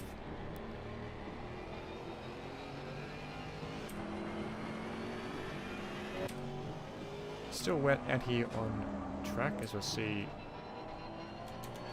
James Reed is taken over from, I believe, that was the Art driver. Just trying to find his name again. So Art Vanderlei has swapped to James Reed. Latanzio is still in the bet, ahead of him. Wilcox still in the car. Scroll through all the drivers. So John Zhu has now jumped in to take over from Jack Tunks. Same with Kim Stapleton taking over from Jared Ng. Trevor McMillan, I believe, is at the driver swap. Yes, it is. Michael East having hopped out of the car before. Jack Warren's still in P2, but 20 seconds behind Lucas Dowd, as I see a yellow flag for car number 219. Andy Floyd, who has gone off. Is he going to lose spot to Aaron Giantini behind? It's likely, as Giantini comes into the pits. Looks like Floyd may have missed his pit entry. Bruno Gallo has come into the pits to be taken over by Nathan Harvey. They would of course moving up to P6 of sequence with those pit stops. So it looks like the drivers will need to box this lap to get under that for that 2 limit of 1 element of driving time. Some time expires. A little bit slidey coming through Stowe. A really fast right-hander, as Moraine is forecast to happen in the next 10 minutes. So Kim Stapleton's trying to get a nice either dry in line or keep the wet tyres cool. Only they would know. So looks like Lucas Dow will need to come into the pits this time round. We'll see if he changes over hands to Lachlan Nicholas, his co-driver, in the Porsche. Gets it turned in nice and wide, and yep, he does indeed pull into the pits. Same as Otto Wilcox. Latanzio in the pits as well. So Nate Cooper takes over number 89, Aston Martin from Nick Davidson. James Reed out there, of course, I'm taking over. And a stop and go for 30 seconds for Nick Davidson in the number 13 car. Let's try and find him.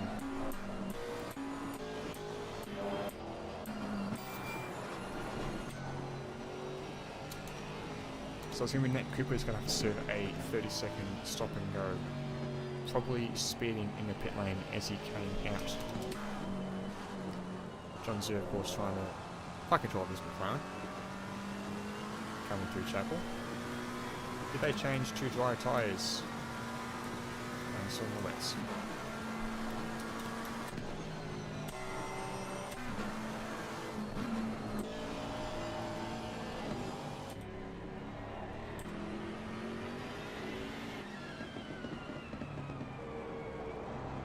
So showing some shuttle work is taken over the 666 BMW from Matt Frost. Offshore taken over from Duke Delacroix. I'm not sure if Aaron Giantini was the one who started the car, if they did a drive swap with Matt Giantini, or if they're double stinting. Probably double stinting actually, as we done his first pit stop. As Tegan's taken over from Calla. David Hughes here in number 41, Rising Phoenix McLaren, taken over from G. Heimer. Marcus Van Villa getting really close on the exit, taken over from Regan Herbert. You'll see the number 66 BMW getting out ahead of those two cars.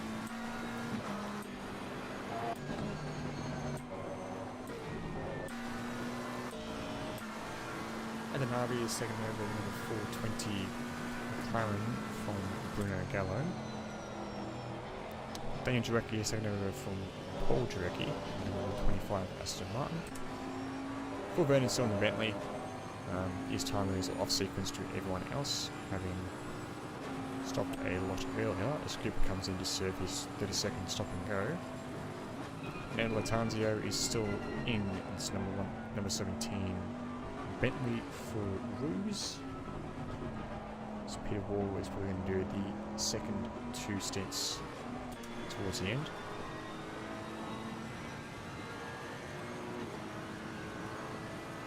De Lester is still in number 2 Ferrari, so he's double stinting his car as he gets really sideways coming through Brooklands. Manages to hold it and save it coming into Luffield. So he's closed up the gap to Nicholas by 2 seconds. It looks to have jumped some of the cars as such. Not quite sure when he actually pitted, so his last lap was a 2:39, so it doesn't look like he did pit. He may have taken fuel only, so the question is, will he save time compared to Nicholas ahead, or will he actually lose time? Plus Nicholas having to get used to the car. His last lap was a 3:02, so 30 seconds stop longer than Lester behind in the Ferrari.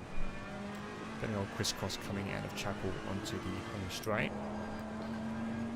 Tanzio, of course, all the way back down in 18th, followed by Vernon and Cooper. Dean Direct is about 21 seconds behind the leading group of Lester and Nichols, with Harvey just behind in the 45 Caro. AUST is a little bit further behind in 117 Lexus, getting absolutely chased down by Aaron Giantini, number 405 Bentley. Tom Robertshaw then, of course, on the back of those two guys, and Triple Eight Aston Martin looking to increase his pace and catch up to those two drivers. Shane Shuttleworth in the number 666 BMW Pulsitter, who is getting the grips with the car and he's moved up to P8. A very good result considering he started last on the start of the race and lost some time. So they're making some massive inroads up the field, but unless they're able to pull some bold strategy moves and capitalise on drivers having some spins and losing a lot of time, I don't see them getting back up into the top 5 or even the podium as such. Top 5 might be possible if you get crisscross like that, Shane. Probably top 5 is unlikely. Anyway, James Baxter is second over number 303 Aston Martin, I believe Jay Warren. I'll need to double check teams on that. Yep, that's correct, so they move down to 21st.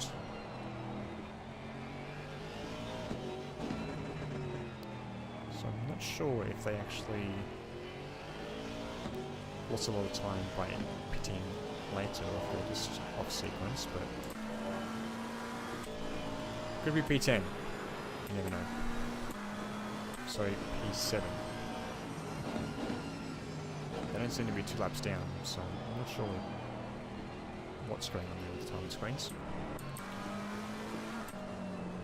As Dave Hughes takes a trip into the off track, gets rejoins very, very crazily in front of James Reed. Just managed to avoid Doug McLaren. No doubt some harsh words being said in voice chat as a result. Sitting in 6th gear, Vernon is in the pits. Rusty Hall is right on the back of this McLaren.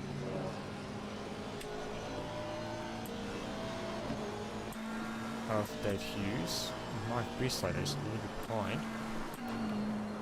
Brandon Perry is second over from Floyd in the FM1 and 219 McLaren, chasing down now Jay Reed. I was going to say former leader and pulse leader, but that's Nichols, who is losing time to D. Lester ahead. His last lap was 207.275 to Lester's 206.423. So it looks like Lester is going to catch up and pass Nichols, and if he do so, it will be probably the best strategy move of the race we have seen so far Nichols going a little bit wide, coming into Brooklands and then through left field. Nichols right up, sorry, Lester right on the back of this yellow and black Porsche, almost a bumblebee Porsche you could say. As we see the number 302 Bentley of Chris Broome pulls off very importantly and takes no part in this battle. Chris Broome joined by, I believe, was Ethan Wilcox in Bentley car, and we're going lap down on the leaders.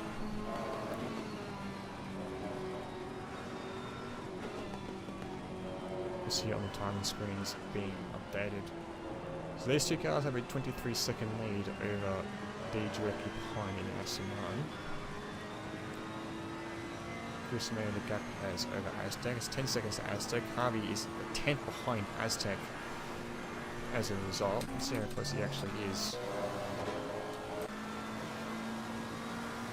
Harvey's right on tailpipes and diffuser of that Lexus with Giantini just behind in the BMW. We're sure catching up as well, so we're good to see these three cars getting into a nice big old scrap. Ross Arnold ahead in the 304 Jandal McLaren. He's going to have to pull off and take no part in this battle, as he will get blue flags as a result. Harvey now coming under threat by Giantini. As Giantini goes down the inside into Stowe. Can he make the move stick on Harvey? Yes, he does. So Aaron Giantini is up into P5. Whilst Arnold decided to take up the glass and take out the styrofoam boards, indicating the turn coming up. But that move is now done. That puts that Bentley up into the top 5 for a shakedown. The first shakedown car in the top 5 as it currently stands. And Harvey is starting to struggle and is falling back to Robert Shaw in that nice lovely green and gold Aston Martin representing Australia. So Robert Shaw looks at have a look down the inside, but is not far enough forward. Let's make that move stick. Up here, meanwhile, with the leaders, we have Nichols, who is at the 7 tenths of the second lead over D. Lester. It's probably extended a little bit. What we're sure to see right now is all the way up the. He's going to make a move down the inside into Brooklands, as I almost forget to say what I need to say, and he gets the move done. That is P6 for T. Robert Shaw. Harvey losing 2 places on that lap. It's coming down the hanging straight. He has lost a lot of time to Aztec in the Lexus ahead in P4. So he's now at P7, and he's going to be coming under pressure by Shuttleworth in the BMW, who is 1.8 seconds behind as well. So we could see him dropping further and further down the leaderboard. Giantini, of course, up ahead, nice and close, up behind Aztec in that Lexus. We'll see how much inroads Giantini can make on Aztec as we scroll through. The cars are dead. Lester, of course, up close to Nichols, who's kind of leading the race. These two are going to be scrapping out for the next couple of laps, I can imagine. Scrubbing over who is going to finish the race on top of the top step of the podium. Of course, Nick Fred second over from Apolite in that nice, lovely green alien-like 301 McLaren. Lots of dirt on the side, making it seem more genuine than it's been into outer space. So most of the drivers from the top 10 are spaced out a little bit, as Hughes has... No, sorry, I'm getting my cars confused. It's not Hughes that's falling the way down. It was Harvey falling the way down. Ross Arnold, lots of damage that 24 McLaren.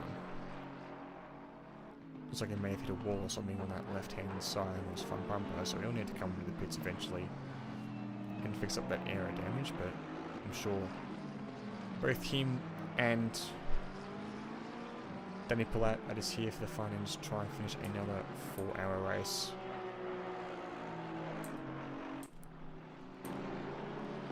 We're scrolling through to see that Shuttleworth has gotten past and Harvey for P7. That BMW making its way up the field, having had a horror start in the hardware difficulty. Sitting at 207.107. Harvey's 209.7. Could just be that Harvey may have some aero damage or something else, or just isn't finding the pace as the conditions of the track get ever so wet as the race goes on.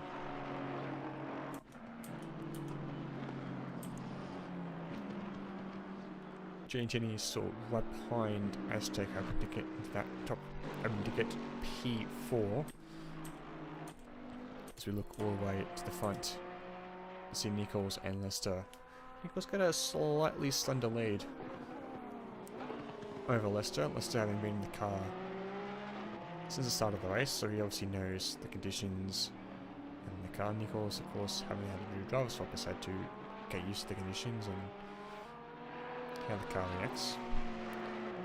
I can't imagine Lester did a tyre change, so he probably just sat in the car with the same set of tyres and just took on fuel, as the rain is indeed getting heavier and heavier. Can't imagine it getting more heavier than monsoon conditions. Obviously that would be like trying to drive on ice, which is absolutely horrendous and not ideal. Do I say that from experience? I absolutely do. But Lester, in the meanwhile, was having a cheeky look up the inside into Cole's. Man, look at what you're doing, mate. I do not want to repeat of Hamilton and Verstappen on this stream, of course, and if it does happen, well, there are going to be some interesting words over voice chat. Of course, the drivers are all in the one voice chat on Discord. Obviously, they are encouraged to keep talks and comms to a minimal, and then talk to their teammates. There are various options available to them. The first one being stable chat, and the second one also being TeamSpeak. So unfortunately, Discord does not allow more than one connection per account. So in order to do so, they would need to use a second account. Also running a little bit wide there, coming onto the Hamilton straight. Still up close to Nichols, really applying pressure and the blowtorch to the rear twin tailpipes of this 911 GT3.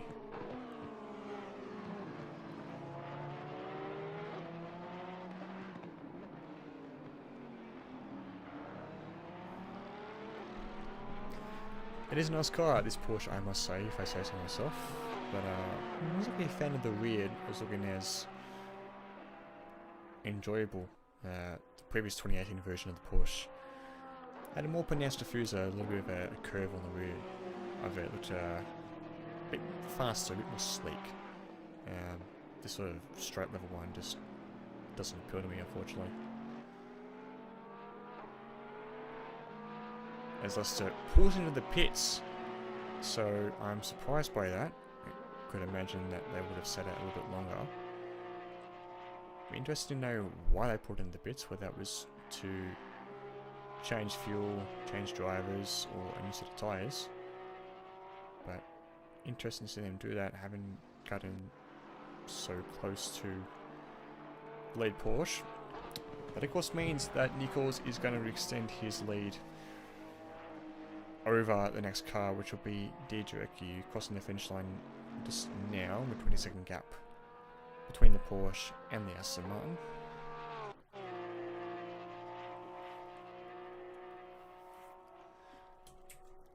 So I can leave this battle now and change over to a different viewpoint. You can see Aztec got Nick Cooper in between himself and Aaron Giantini. Just holding up Giantini just a little bit, and we wanted to get past as soon as possible with that conditions applying, and he does so. Shane Shuttleworth, meanwhile, he's really on the back now of Tom Robertshaw, This is a battle for 6th position. Or is it? Showing Robert Shaw as P5 and Charlotte as P6. That's right, because Leicester decided to pit. So it loses a spot. So Shane could have is possibly looking to make up 20 spots from the start, as they open a pack of lollies that I need to have to get some sugar into them. Always got to be able to be eating on the job. It's hard to go 4 hours commentating without getting food into you.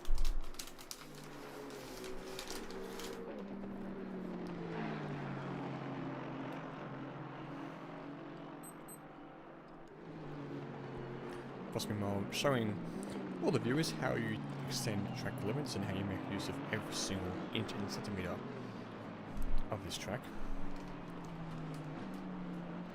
He looks to really pull in Robert Shaw ahead of him. Makes him inroads. And really pull back that star that didn't actually go so well. For the 666 car.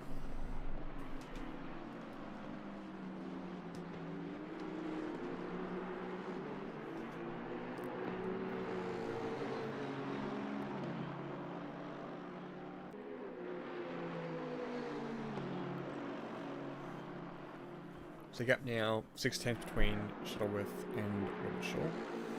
Looks to be the closest anyone here really is between each other. Harvey is falling further and further behind. I can't imagine soon Marcus Van Light, sorry, I've been saying Ville all this time. It's actually VLIET. I'd imagine Vlight will be on the back of Harvey in just a few. We end this lap. James Reed, meanwhile, he's got Rusty Hall behind him. I believe Rusty Hall is still actually in contention for P10. Baxter meanwhile behind. This one's not quite fighting the true positions. Let's just back on track in P11. So he's fallen back down a little bit. So he has made an additional stop.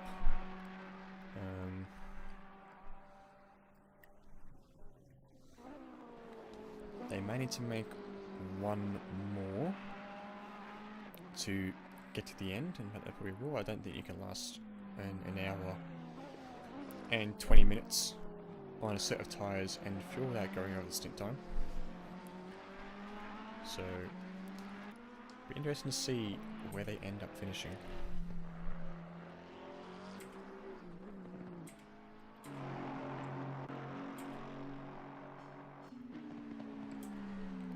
You'll see the two McLarens 151 and 152 are really close to each other.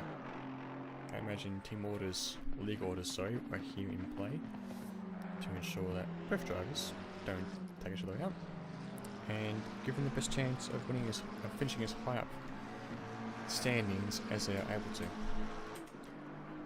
Sean scrolling back through. Sean Stafford, of course, in the Bentley, having taken over from Phil Vernon.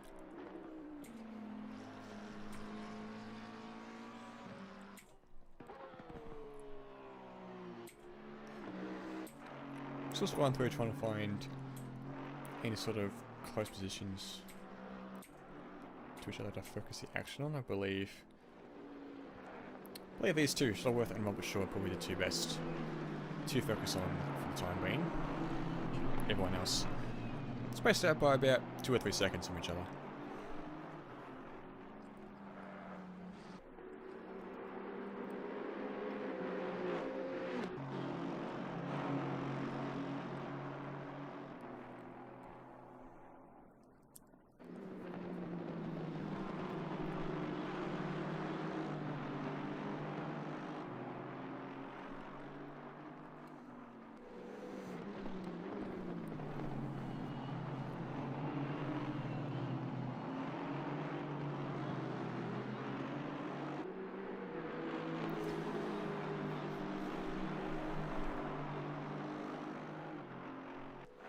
So either way, I'm just going to get a quick break. My blood is starting to get a little bit well, full and needs to be disposed of. So, short break and we'll be back soon in about a minute or so.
Becky on the action at Silverstone.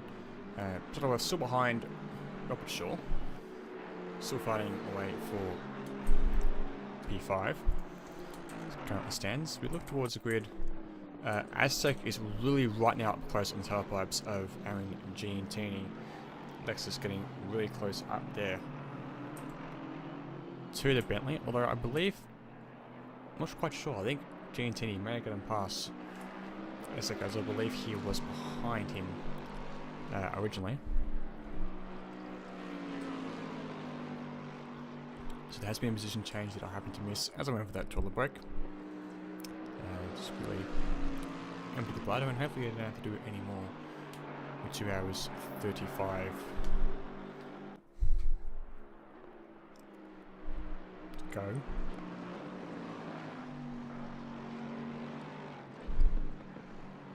Just going through Chapel. Changing it a little bit wider, but I believe that gives him the extra speed boost he needs down the straight, just to sort of pull away from the Lexus. Lexus, of course, getting that draft all the way down the straight. And he's looking very, very close to the rear of that Bentley, that sort of, I guess, exposed diffuser, you could say, out the rear.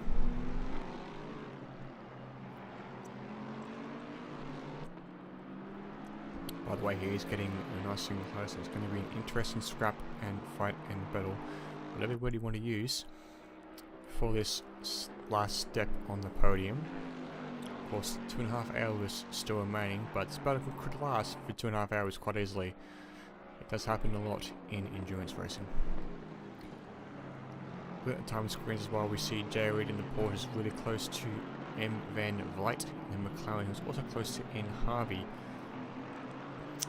in the McLaren as well. All three cars close to each other, possibly looking to improve on their positions, and P7 could be up for grabs here, depending on how things go. We'll try and find them quickly and see how that all going is there, isn't it? So Harvey looking to hold on to this position, as I believe Rusty Hall behind. He might actually also be part of this train involved, as Harvey goes a little bit wide coming through Brooklyn, so the living door opened for Van Vliet, with J Reed having a cheeky peek at Van Vliet. And now Hall in the background all the time, hoping he can get involved as well, if indeed he's if indeed he's fighting these three cars for position. They go through cops. No doubt the conditions are getting worse and worse, and the drivers are having to really manage how they go about the driving style. Not able to push the car as much as they probably would like to in the dry. It's a lot harder to control cars in the wets, and it's coming down a hanger straight. Can we see a move being put on by either of these cars? We'll know in about 2 seconds time. The answer is no. So, no moves made by any of the drivers. Van Vliet going really wide there. Really extending the track limits and having to defend against Reed. Also making sure not to run into the back of Harvey.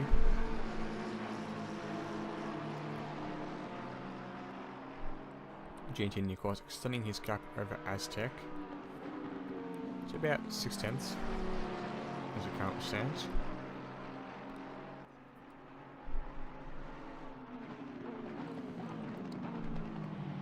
See Harvey defending from Van Vliet. Van Vliet almost running out the back of Harvey.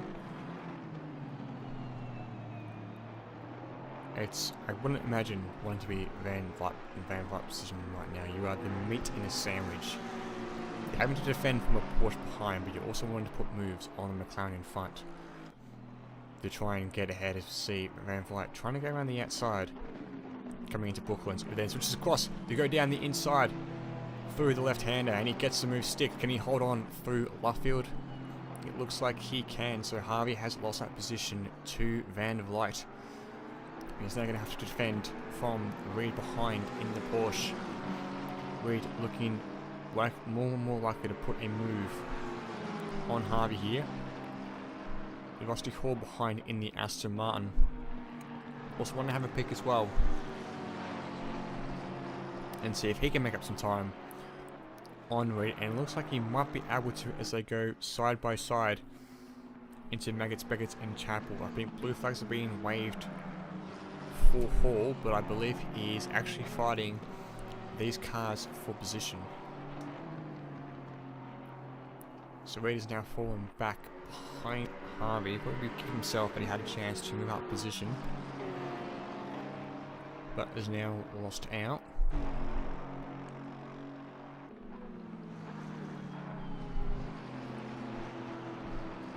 So Van Vliet starting to extend the gap over Harvey just a little bit. Asset meanwhile dropping down 1.3 seconds behind Giantini. Lewis Nichols, of course, our leader in the number 689 Porsche for Rouge Racing, and looks like Rusty Hall is going to have a look on Harvey as well, coming through Abbey. Can't really do a move there, it's too fast and too tight to do so.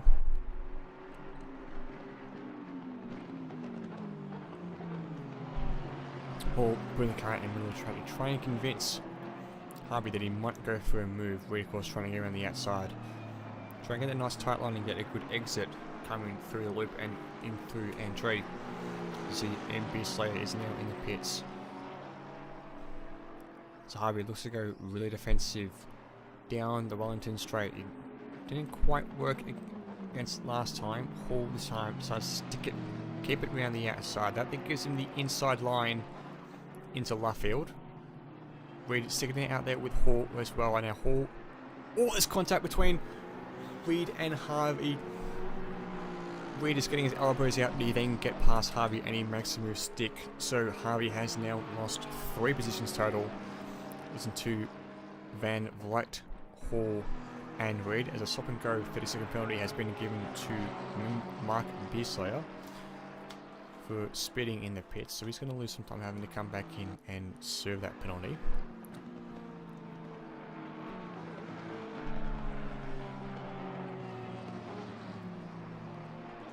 So really exciting battle going on here for, I believe, P7. P8 or 7, 8, 9, 10. Kind of weird that my leaderboard isn't updating for Rusty Hall. I believe Hall was putting that move on both of them for position. I'm curious to know if that actually is the case. So see that Captain Andy's actually taken Captain Andy's actually taken over from MB Slayer.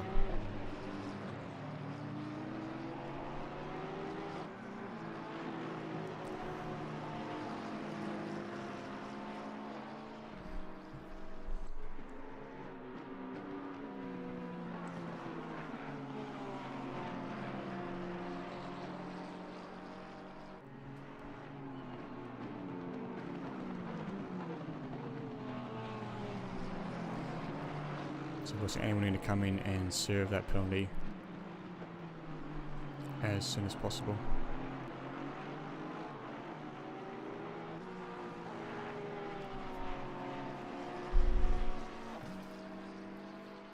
Speeding Mole has put on a 1 second gap to Harvey behind. So a lot of cars showing their true pace. But I see as well, and Firth is really up close behind Team McMillan. This is for 15th place on the grid. He goes to go down the inside, it has to tuck in and then behind that big boat lead. Firth, of course, a very clean driver and a fair driver, but also a very hard racer, so he's going to yield no quarter. He looks to almost run up the inside of McMillan. McMillan going defensive into the Vale chicane. Firth looks to have a good run. McMillan has to lift off slightly. And now he's going to make a move down the inside of the Wellington Straight, coming into Abbey. Who is going to yield first? It is McMillan, very smartly. Let's Firth go through, putting Firth up into 15th spot.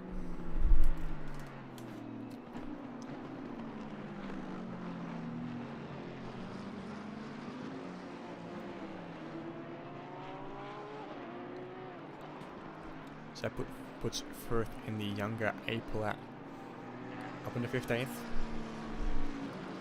Looking really solid. Looking good to finish.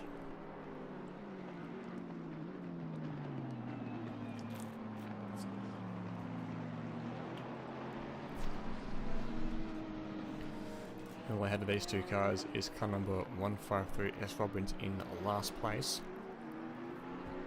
Just to have some aero damage, Robbins does.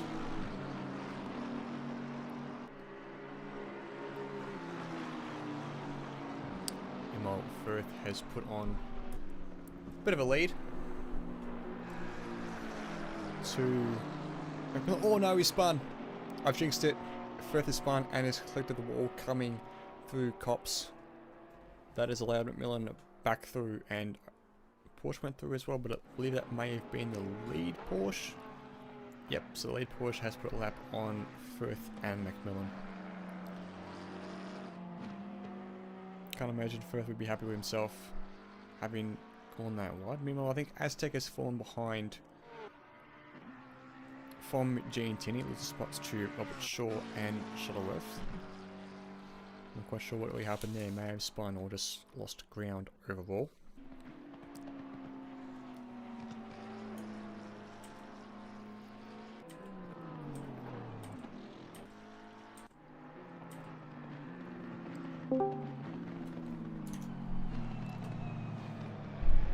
Hello, Mark.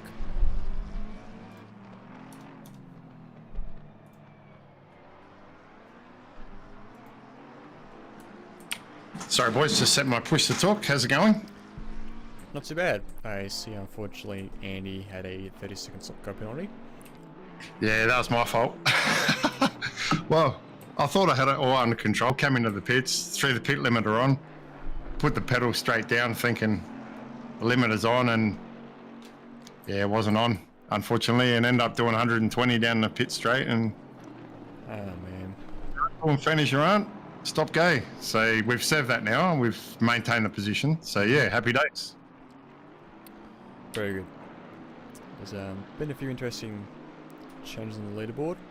Some cars mistakes. Further just made a mistake coming through cops, having put a move on Macmillan, so he's still in 16th.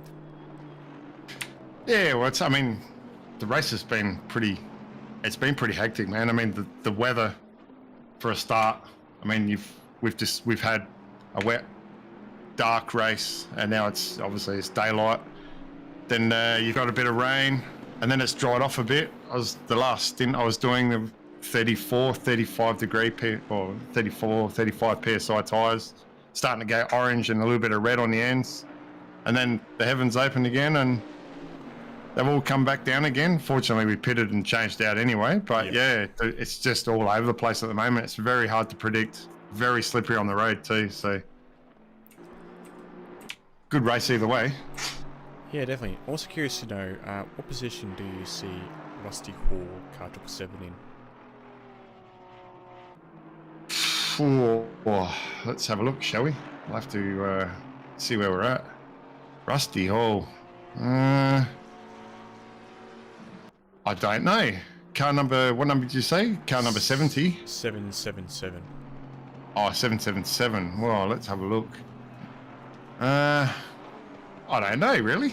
Put me a bit on the spot. Hang on a second.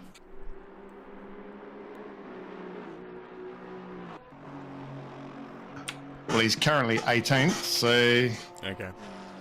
I thought it was higher up, because it sort of was, and then just... Yeah, no, Rusty or Ahol. Yeah, Ahol. For FNL1 is position 18 for me. Okay. 24 seconds behind. Because he dropped down to like 24th, and I was like, oh, that doesn't seem right. And I was curious to know if that was just my timing screen or if it was something else. Yeah, no, it seems... Oh, no, I mean, we've had a few hiccups to start with, so, you know, that's all out the way now. Everything seems to be settled down. The server's all organised, and it's all happy days, so... I think, as it is at the moment, carry on as normal and see what happens, I guess. Yep. But yeah, so we've done 2 stints, so I'm about to have something to eat, and then I'll jump in again in a little while. But no, Andrew's just taking it out. He's doing 208, I think 208, 745 is the best time. I don't know who set that, but man, it's just totally out of our league, man. The wet weather racing, unprepared for it. Completely unprepared for it, but well, not unprepared, but yeah, it's not something we've practiced a lot and spent a lot of time doing, so definitely a bit of an eye-opener for us. Yeah, the definitely changing conditions, making it very interesting for a lot of drivers. Absolutely. Yeah, there's cars on the track that are in positions I expected to be totally different, but like Dad Platt, for example, he's 157, 158 all day long in the dry, but today he's chasing us, which is unusual. Yeah, Go you, good thing. They're 23rd at the moment. Yeah. Yeah, we had actually I think we've still got quite a buffer on them. I'm not sure where they are at the moment. What are they? Car 304? Gap is 29 seconds. So yeah. It's a bit of lead, that's alright. So as long as Andrew's able to keep it on the track, we're happy with the car. The car's running really well. Pressures are good. Everything's in the green. We haven't dented it yet, surprisingly. I thought we would have dented it by now or put some sort of bend in it, but no, not at the moment. So touch wood, we'll keep it on the track and finish the race. That was all of our that was our main goal, just to get it across the line. Yep, that's definitely a good thinking. No worries. All right, I'll leave you boys to your racing and your commentary, I should say. No worries. Look forward to watching the stream later on. I'm assuming Andrew will probably pop in after his stint's done. And Andy popped in before. Oh, did he? Cool. Yep. No worries. Easy done. All right, I'll leave you boys to it. No worries. See you later. Gotcha.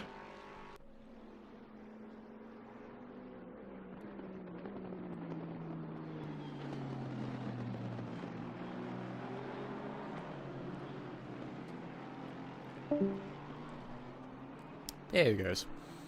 So in the meantime, during that, I believe So Van Vliet's now lost some time to Harvey. And Reed. I'm curious to know what actually happened to their car number 45. Hang on. I see some damage on that car. Let's try and find him. There we go. Let's have a quick look and see what happens. Okay, he's actually already behind.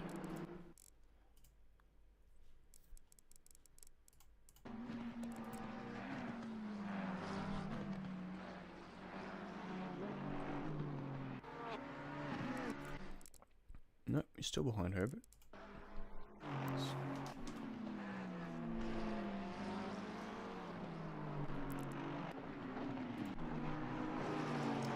Ah, here we go.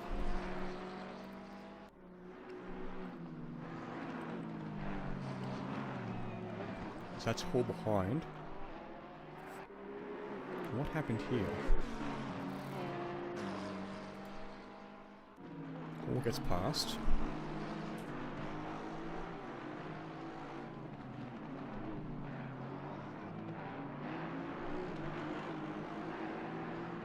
Still Abbey coming out of the Vale chicane onto the Hamilton straight.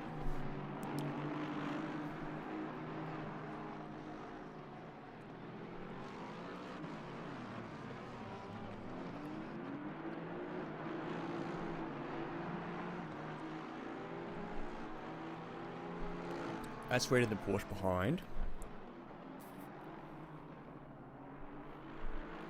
So it's closed up really massively big time.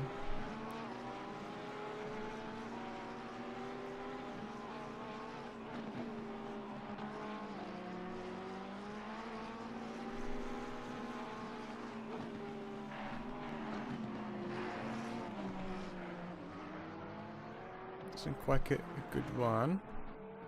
Oh. What's their contact? What's their contact? That's a big question here. There might have been.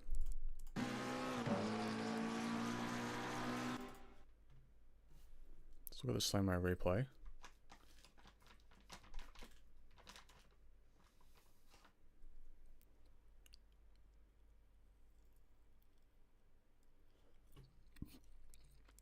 There has to be contact between Reed and Van Vliet.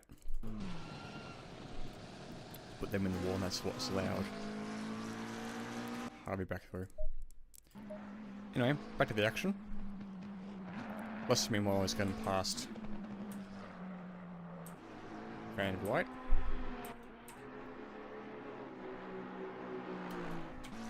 And Harvey stopped.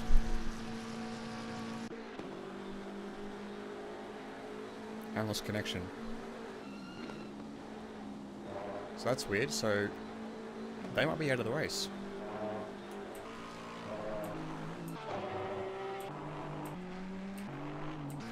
So that means Lester's moved up a position compared to Van Vliet. They've used still in P11. Position swap between Stapleton and John Zhu. Sanzio serving another stop. Canero meanwhile was down to his one more required pit stop. Possibly for damage. Gallo's in the pits, so it's like a connection issue between those two. Means everyone is up the spot. We're short getting past Arnold for blue flags. Lots of re-air damage for Arnold, of course. As there goes BMW of Shuttleworth.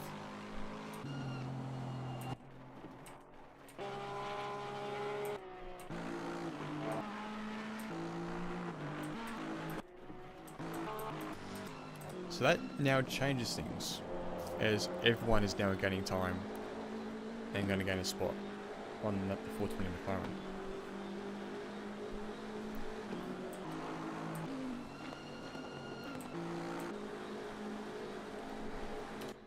might get back quickly and see what happens with them.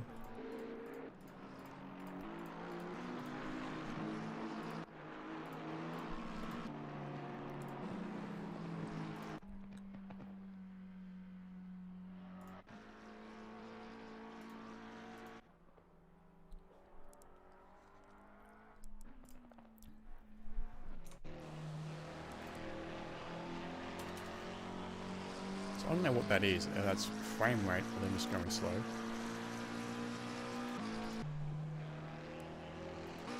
Oh, that is his server lag.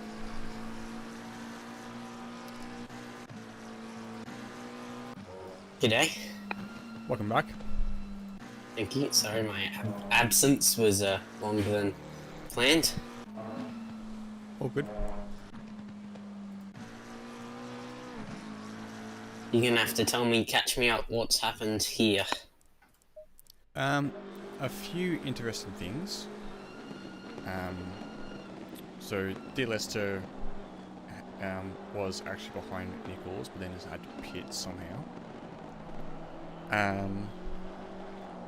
I saw J Reed in number 92 Porsche has accidentally put Van Vliet in the 45 McLaren into the wall.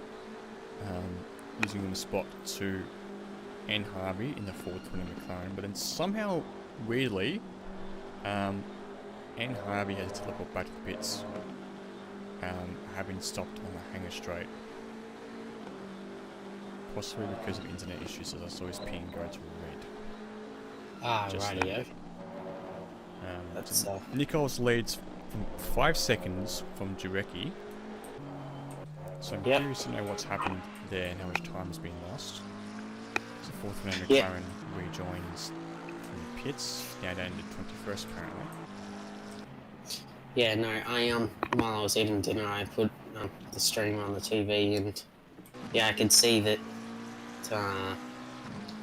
Jarecki was catching up a second or two a lap to Nichols once Lester pitted. Like, Lester suddenly disappeared and Jarecki was catching up like a second a lap. Yep, meanwhile Aztec and Alexis has pitted. It's pitting from, I believe, P6, I think it is.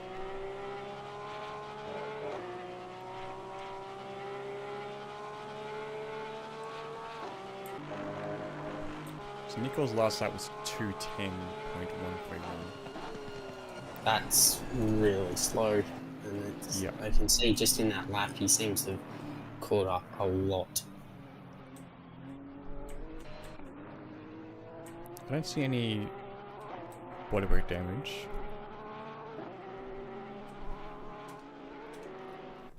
Robert Shaw's right on the back of Shuttleworth here.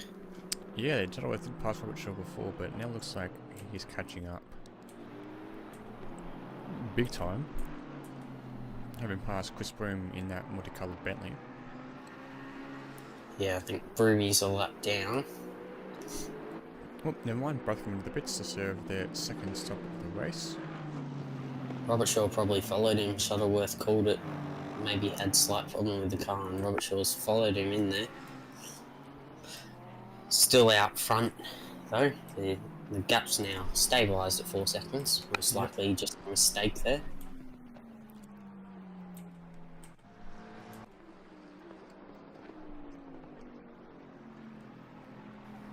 Reed is into the pits. Yes, he is. So Reed's into the pits as well. So we're seeing multiple stops right now. Yep.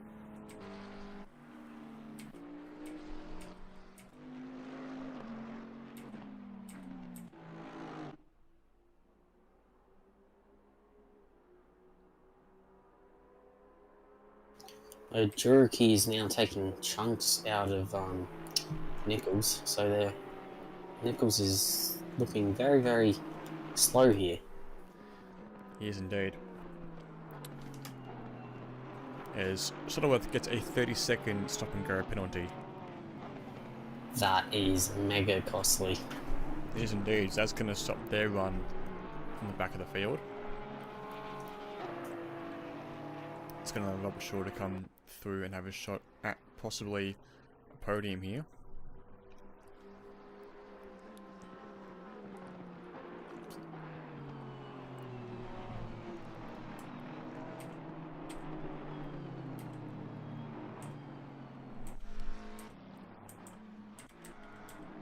So it's starting to see the race settle down into sort of its rhythm. Still plenty of drama to keep on happening here throughout the race.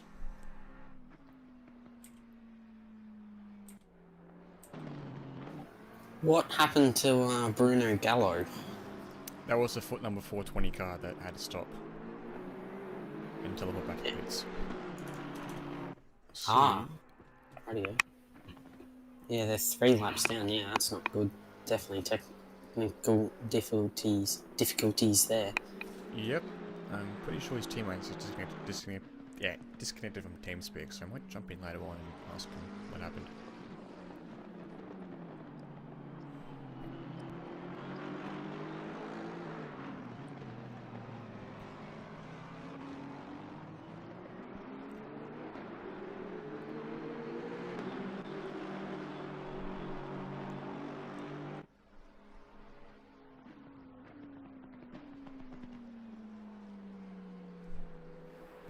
I can't imagine Shuttleworth would be coming in this lap to serve his stop and go penalty. Yeah, most likely. Interesting as well was that Stapleton and Zoo, both in Big Mania, are close to each other. Never mind, Zoo shot back by about 4 seconds according to the time screen. So it's not Robert Shaw in the car, it's Delacroix in the car behind Shuttleworth. Triple 8 Aston Martin. Shuttleworth has walked the pits. He hasn't come in for his stop and go penalty. Just got another 2 laps to serve it at this rate. Meanwhile, at the front, Nichols is probably waiting for this pit stop, waiting for... Oh, I've forgotten his teammate's name, sorry. To come back out, who seemed really quick in the rain in the first stint. Yeah, that'll be hopefully Lucas that lead again. Lucas Dowd is his teammate. Yeah, Lucas Dowd. Hopefully that Lucas can jump back in and try and extend that lead again over Jurecki.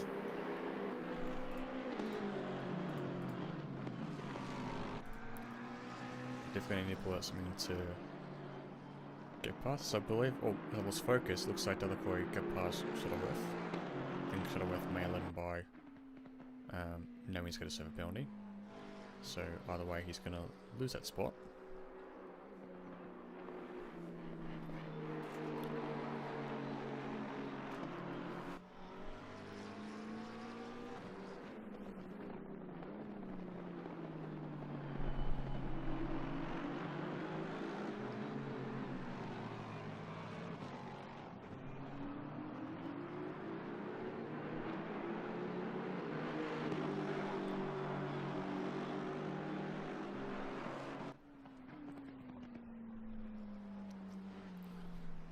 Meanwhile, car 302 for Jandal Racing, Chris Broom, and car number 89 in Cooper for New Zealand have both bidded.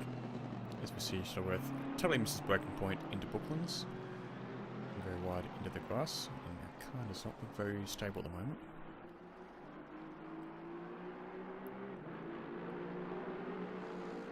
And yep, he pulls in the pits to serve his 30 second stop go. Better brake nice and early to get it slowed down in time. There we go. And yeah, that Shuttleworth car was the pole sitter, so hasn't been the best day for them. With technical difficulties making them start from the pit lane when they were originally on pole. So let's see if they can get a charge back up through the field. It'd be nice to see that. Indeed, John Zoo, number 151 Victoria, pits.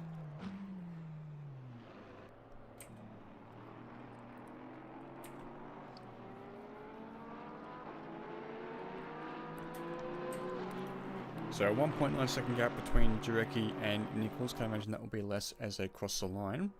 It's now 1.041 seconds. And also notice as well that there's been a nice battle between Nick Firth in the 301 McLaren for Jandal Racing and R. Hall in the 777 Aston Martin for FNL1 Racing. These two cars are literally side by side coming out of Lackwood. Hall getting the better run on Firth coming through Woodcote. And it makes the move stick, proving that Aston Martin has much better traction out of the corner compared to the McLaren. Could be that Firth may have some whatever damage. He is losing time a very lot to haul, so you may just let him go knowing that he's not as fast as what he could be. Now out front it is really starting to hot up here, just 6.5 tenths between Nichols and Juriki. This is definitely be a big move. If he gets past now Juriki, then Lucas Dowd might have a little bit of work to do when he hops back in to try and get past Juriki. It'd be also interesting to see, will Nichols pit this lap just to not lose track position to Juriki and get Dowd in the car to put in a good stint and extend that lead. For Dragon to make a very, very cheeky move on the inside of Nichols, but put it up in time just to avoid making any sort of contact between the two cars. That's actually lost Juriki a bit of time.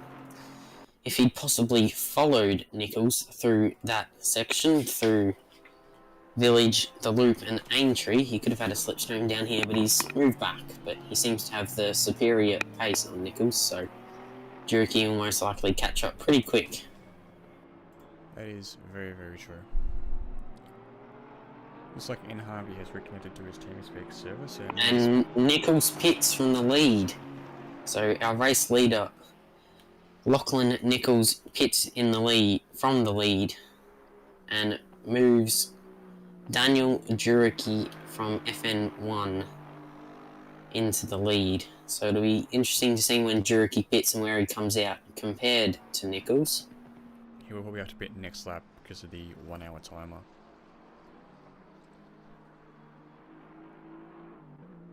I'm curious to know how close is it going to be to that actual driver stint time maximum. See a few other cars deciding to pull into the pits and make their second scheduled stops.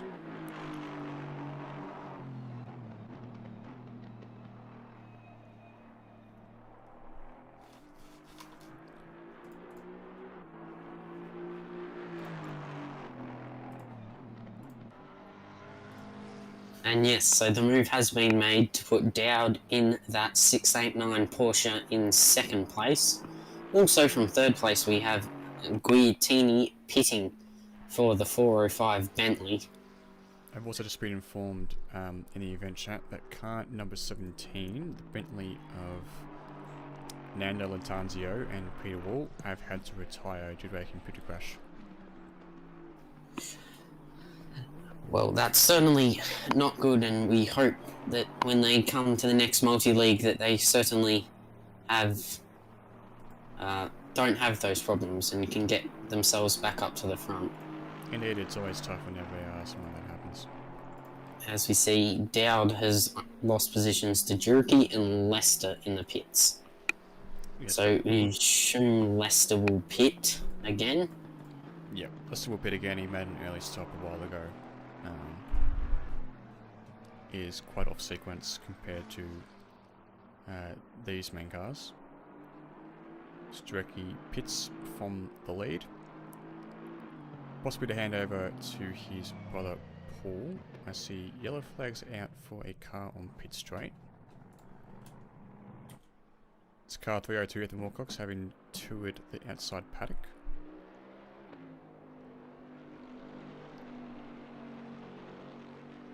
Also no very bright looking car. Meanwhile, a very close battle looking to develop here between Floyd and Herbert. Only a couple of seconds between two McLarens.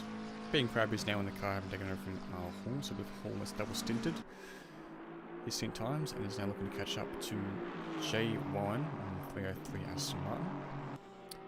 Warren, I believe, has taken over from his teammate, which I don't remember who it was actually. I should probably know this. Ah, Baxter. So they've now changed. Yellow flags are out. Car 301 A Palat having taken over from Infirth. He's off track to in the paddock again. Here we go, here's the big moment. Juriki now exiting the pits. And where will he come out compared to Lucas Dowd? Behind him. So Lucas Dowd has Yes. got a little bit of an extension over Juriki by about a couple of seconds with B Gallo in between those two cars.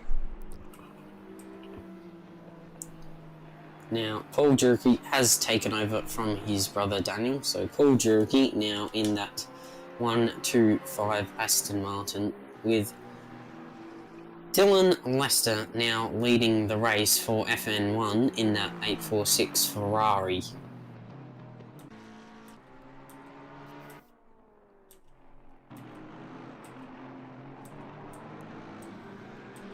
Just going through the other teams, try and see if there's anyone else really close to each other. Floyd's put a bit of a gap on Herbert. Herbert may have possibly made a mistake. We'll see once they cross the lap.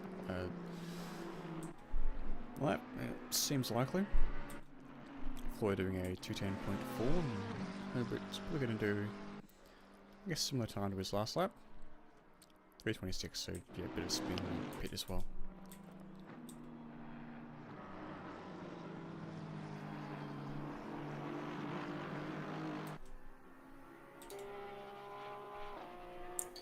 How about do you want to see if we can get Nichols in, who was driving that Porsche, which is now driven by Lucas Dowd? See if we can get an interview or with anyone. If you're able to do that, go for it. We can give it a go. Yeah, we'll just ask him how he's going. He seemed to struggle a bit in that stint. Yep.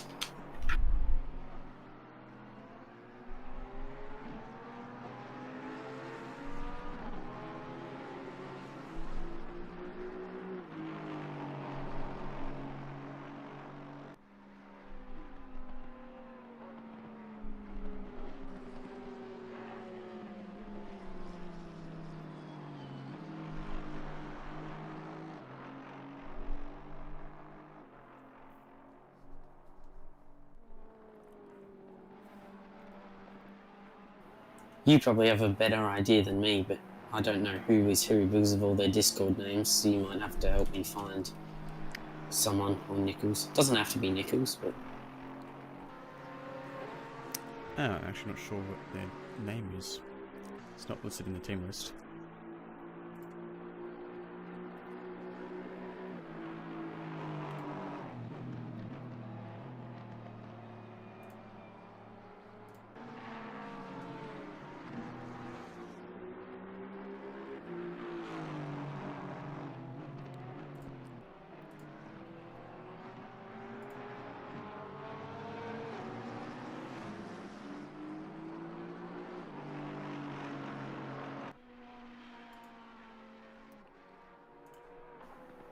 What do you say we get like Daniel Juriki in? Yeah, if you want. Actually, I know it's Nichols and they're in the team spec server. I could join that, but that would be intruding. That's alright. Who do you reckon will be the best to see if we can grab? Not sure, to be honest. Wonder if we could get in Wolsey from Ruse. Wolsey? Yeah. In a 17 Bentley? Yep, they're retired. See if we can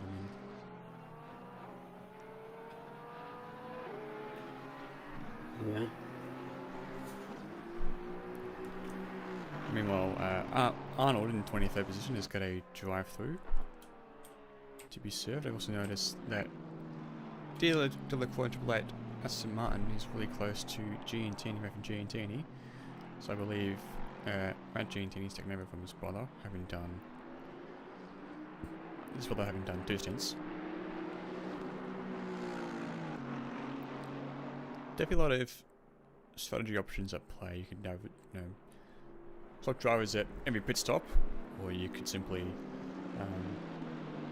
do double stints. Whoop, you're going very, very wide through that corner. is the Bentley of, I believe, Stafford. Let's get out of the way from Delacroix as he comes through. Interesting other strategy option is also to have the driver who starts to 1 stint, and there is to co-driver to do 2 stints, and then driver who started does final stint.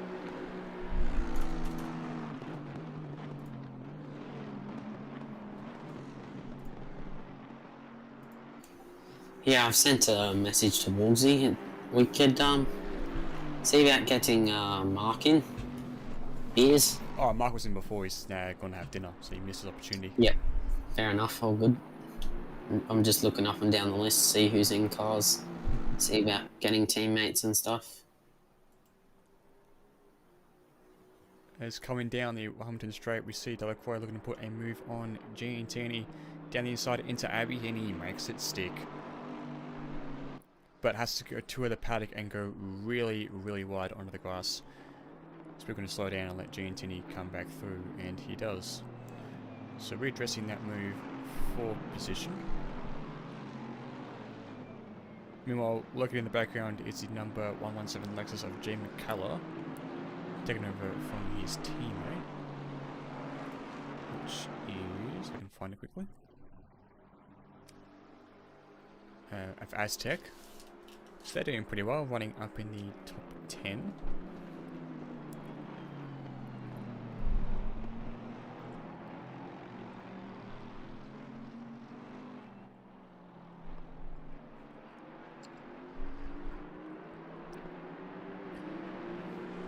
Meanwhile, as well, A Plat is currently really close to J1, with also B Crabs a little bit behind, about 2.5 seconds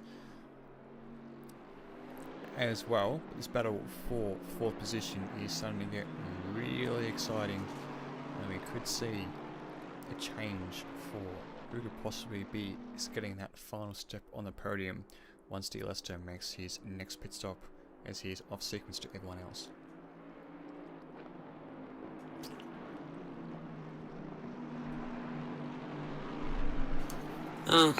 Yeah, any other suggestions for interviews?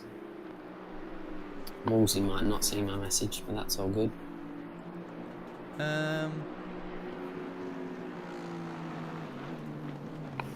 Might check a message to Danny Polite and ask him if he's able, if he wants to come in and have a bit of a chat with us. Yeah, you do that. A few of them might not realise that I'm commentating because you were the original commentator, so it'd be easier if you send the message. Yep. I'll watch the track for you while you send that. I have 4 screens running right now, so doing my best while watching the battle between Giantini, Delacroix and McClellan is no problem. Afternoon, Woolsey. Obviously, commiserations on having to retire the car so early because of a unfortunate computer crash. But how'd you find the race so far?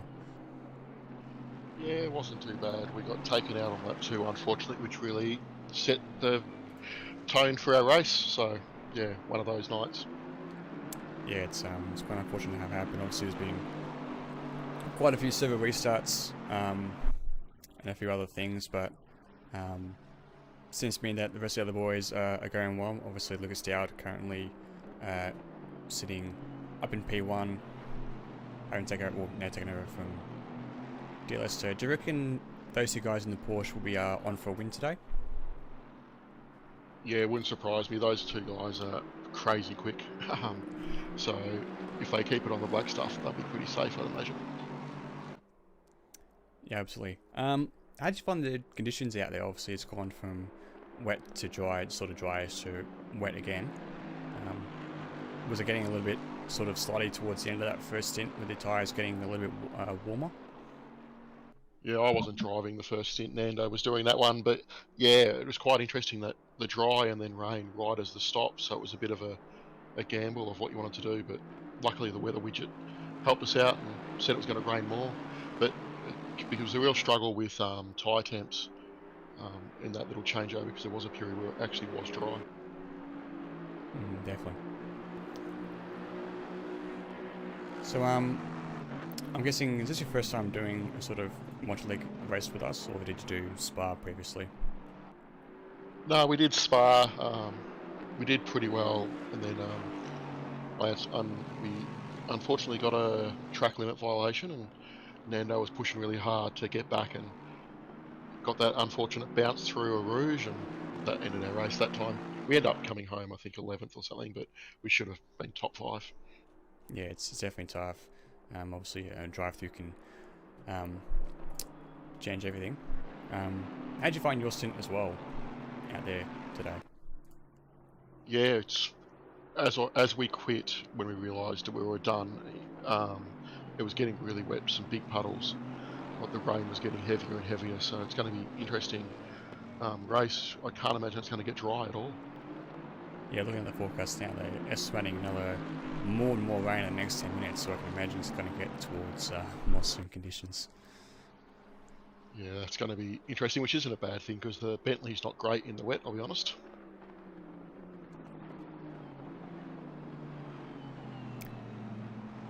Very nice. Well, I'm sure you want to get back and probably just relax and take a deep breath after what's happened. So we can let you go if you want, or you're free to stay around. Got an exciting battle currently happening between Shakedown, Jandal, and NZ boys at the moment. So currently fighting for the last step on the podium, actually. No worries, guys. Well, thanks for the chat. Yeah, I'll watch your stream. Cheers. Thanks for joining us. Thanks, Ballsy.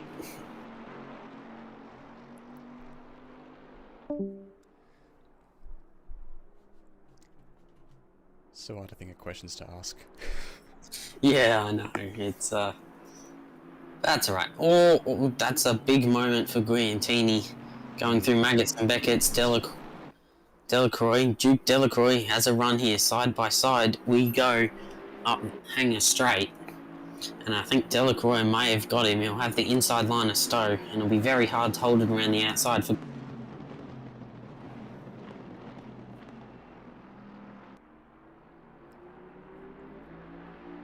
Yes, indeed, with Giantini having to defend from McCullough, trying to hold on to that 4th spot, almost getting onto the grass there, coming into the Vale chicane. But it looks like Duke has managed to get a hold of that final step on the podium. And can now go hunting to try and get up towards Pietrurki and close up that spot to 2nd place. That was a good move by Duke. He took advantage of the mistake by Guiantini, so Duke doing quite well here. Hopefully, still got Guiantini on the back of him, but yeah, he'll be hoping to get up to Juriki. That looks like a fairly sizable gap, 20 plus seconds to Juriki, but if he can just hold it in this stint, and we know Robert Shaw is quick in most conditions, so he should be able to bring it home. Absolutely, too hard.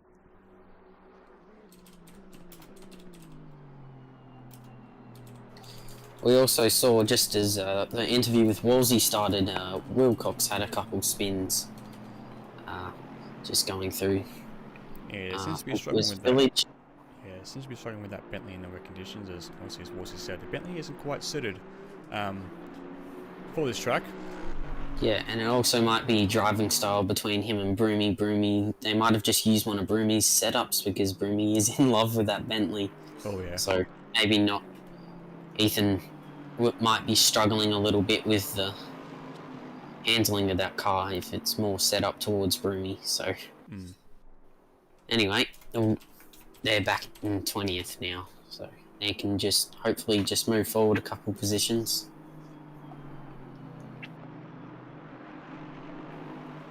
And like Wolsey said, it does at the moment look really unlikely that it'll ever dry out, so be basically wet or race, which is hard work for the drivers.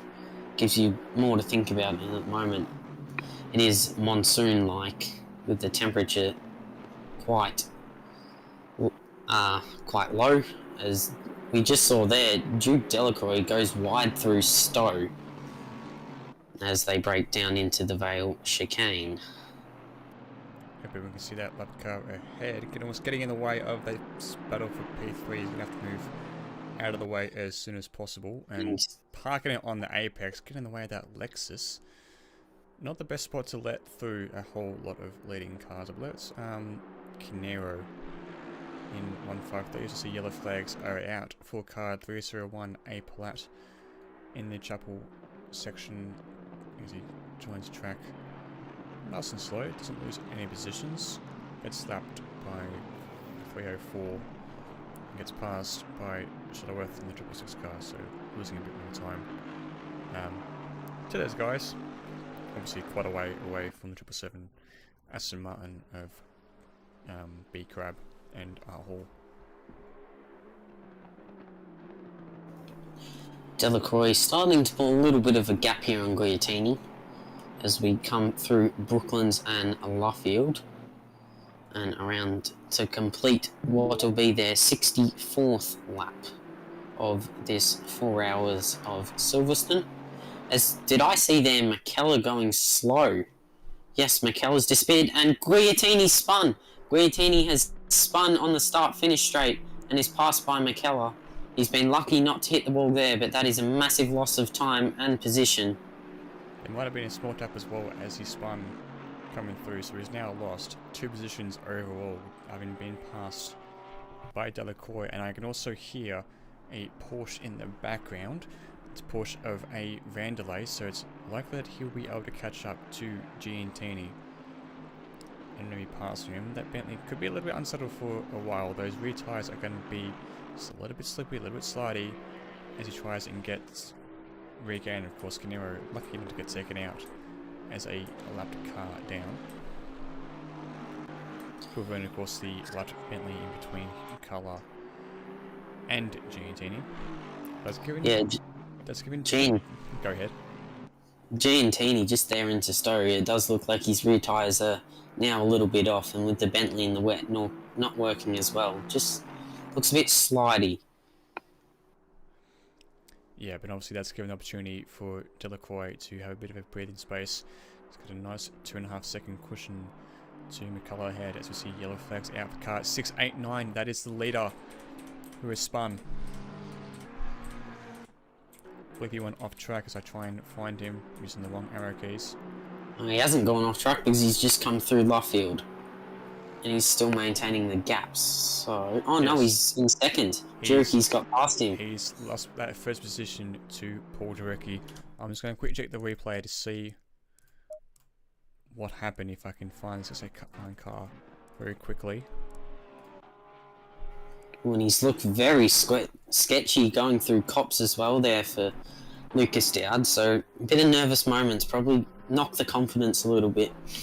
And that'll give Jurecki a lot of momentum now. Just see if he can pull a little gap after that spin. Yep, he just lost it coming into Brooklyn. The rear of the car was a little bit slidey. Oh, and as he rejoins the track, he almost gets in the way. I believe that was at the 420. Almost gets in the way of the 420 McLaren trying to rejoin. So that rear was a little bit slidey under brakes, but that means that now the 689 leading Porsche is now second behind P. Jurecki. Got some catching up to do. He might be quick, but he seems to close up a little bit towards Jurecki as well as he comes to the Vale chicane. We also saw for Danny Palat driving the 304, I believe is a McLaren, as he also spun going through Farm and into Village, I believe, as well.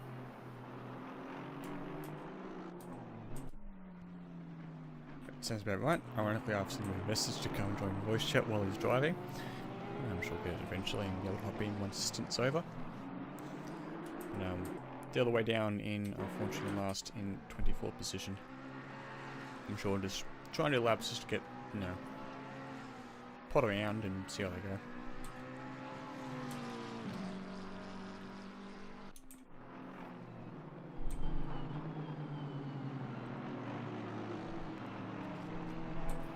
Might even see if we can get Daniel Jurecki possibly in here for an interview now that they've taken the lead and he had a really good stint catching up to the Porsche. Yeah, if you want to go for that.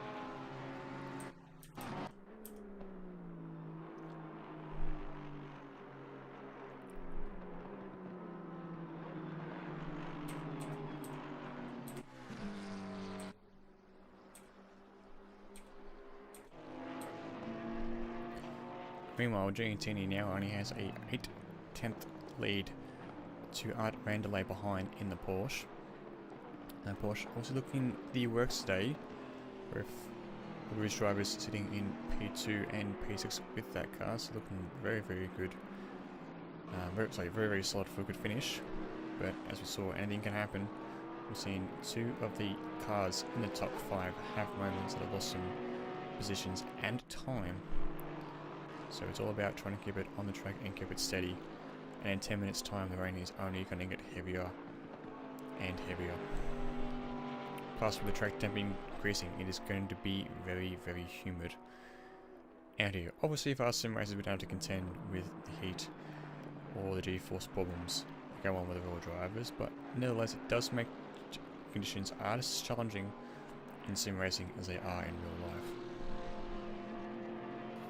Yep, so I've sent a message to Daniel, and if he joins, he joins. So interesting to see their take on, or his take on how they're going, which is obviously quite good at the moment.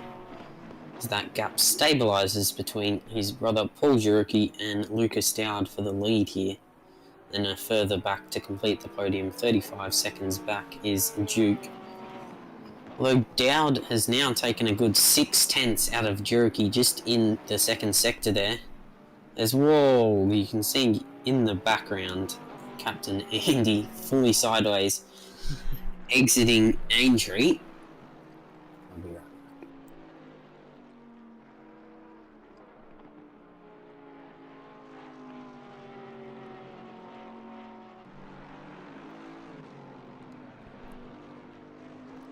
As you see here, Art Vanderlei gets down the inside of Giantini. Giantini having a moment coming through farm curve, and Vanderlei is going to make that move stick. Question is, can Giantini come back? Tries to do the switch across, try and get traction out of the corner, but he was slightly blocked by Vanderlei, and Vanderlei now makes that move stick for P5.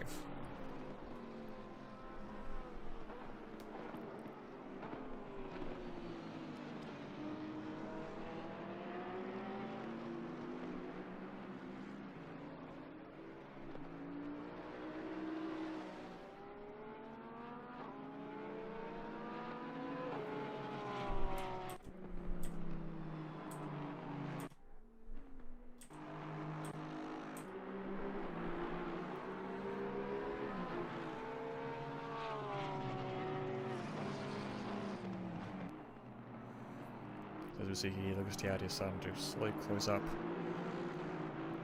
on Jurecki. I can't imagine it's going to be a real scrap over the next 95 minutes to see who is going to come on top. The question is, which of these two teams is going to take a second win for their race league? FNL1 previously won the 4 Hours Suzuka, Andy Floyd and Rusty Hall. As Firthy has decided to join the chat.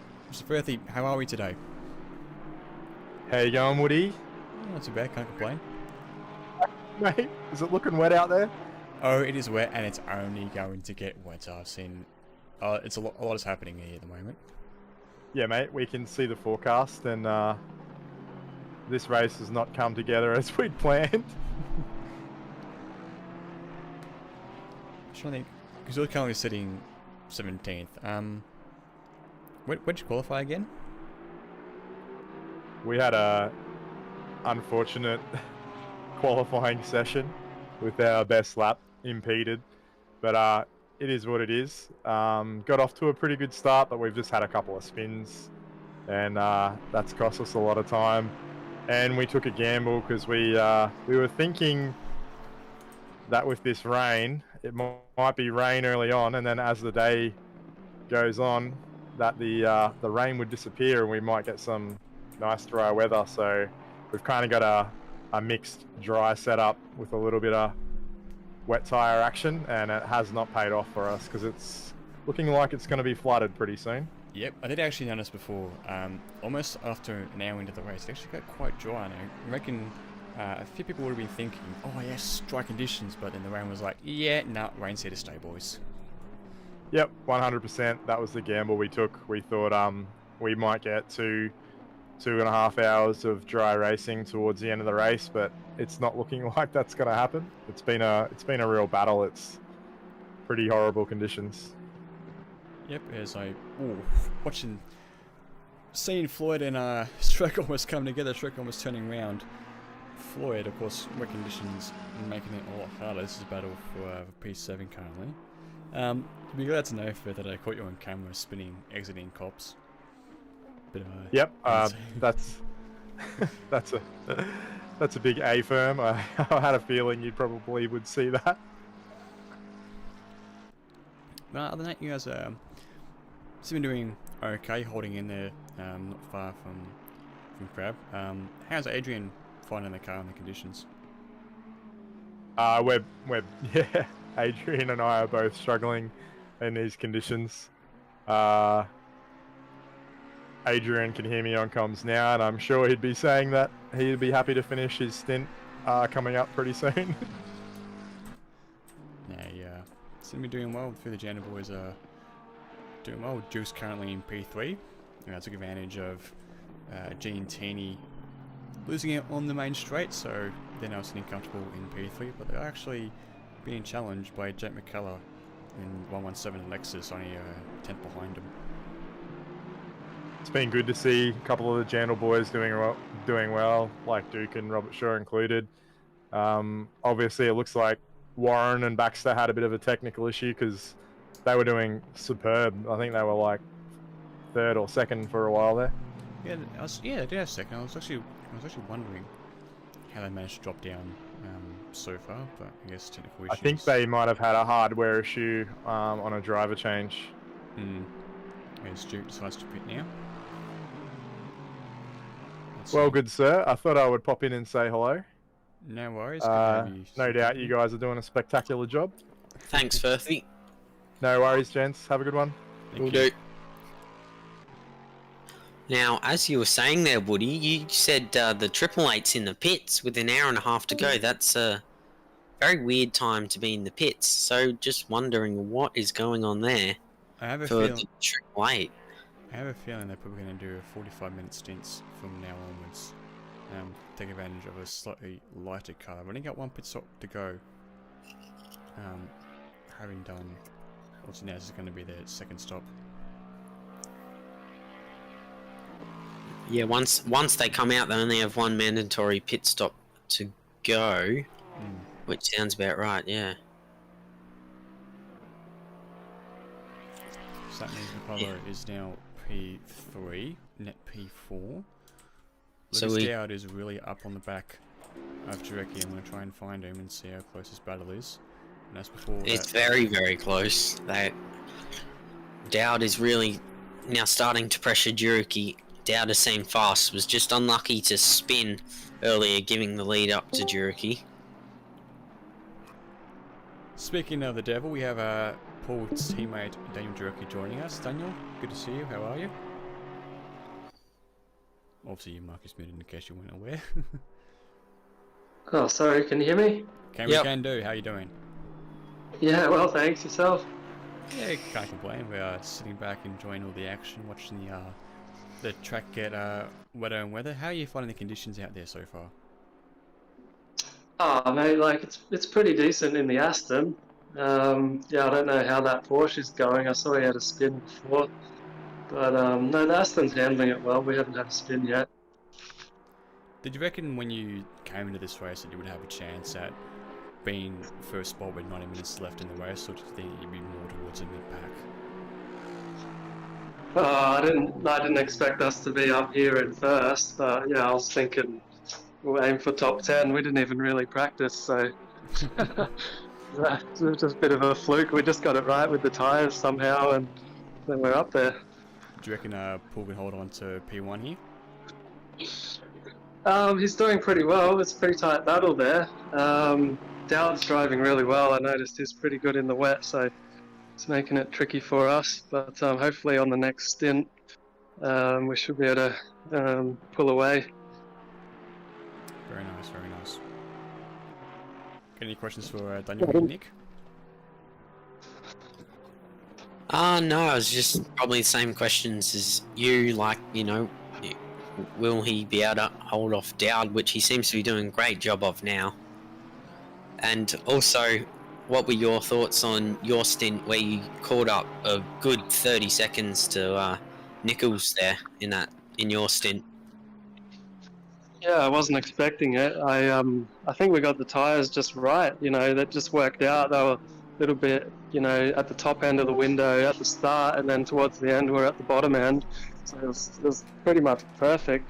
So I don't know how they went, but yeah, it looked like they were struggling a little bit. So we were just pulling, you know, 1 or 2 seconds apart.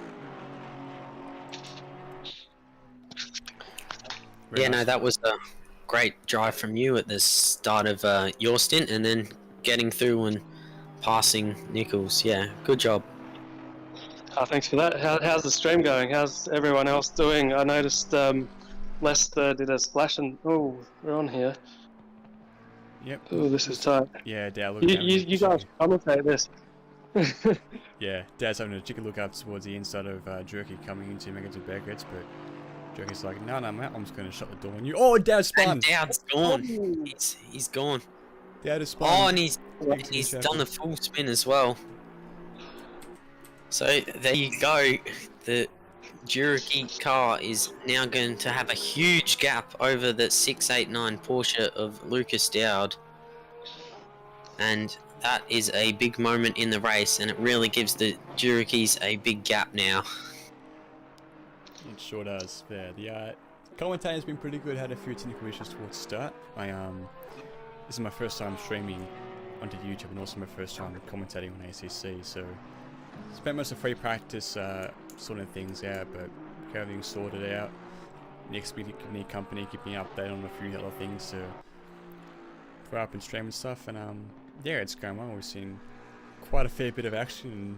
In fact, that first actual race we did before the restart, that was quite intense with so many cars going off and everyone just almost colliding at 3 o'clock in the morning in the dark.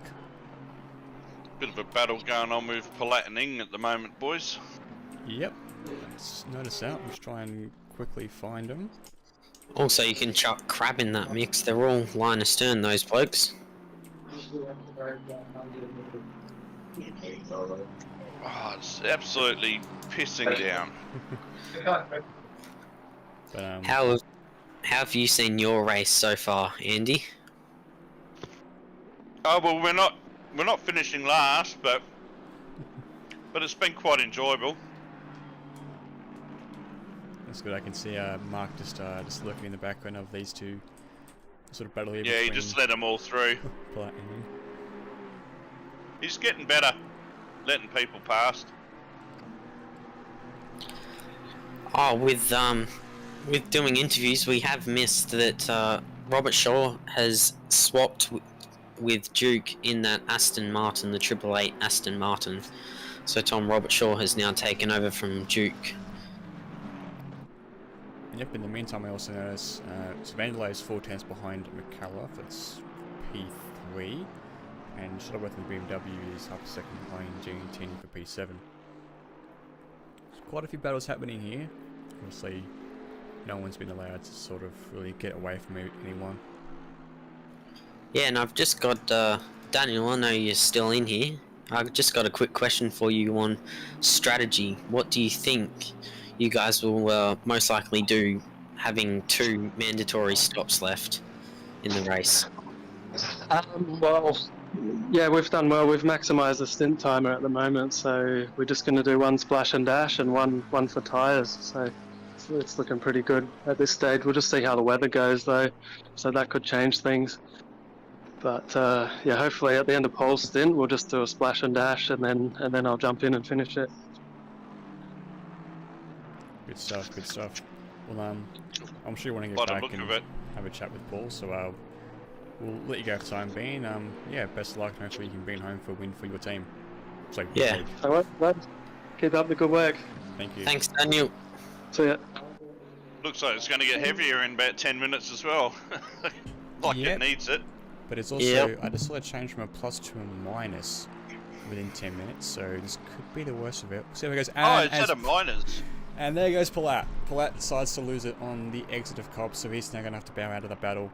Oh, and I gotta go, boys. You through. See you, mate.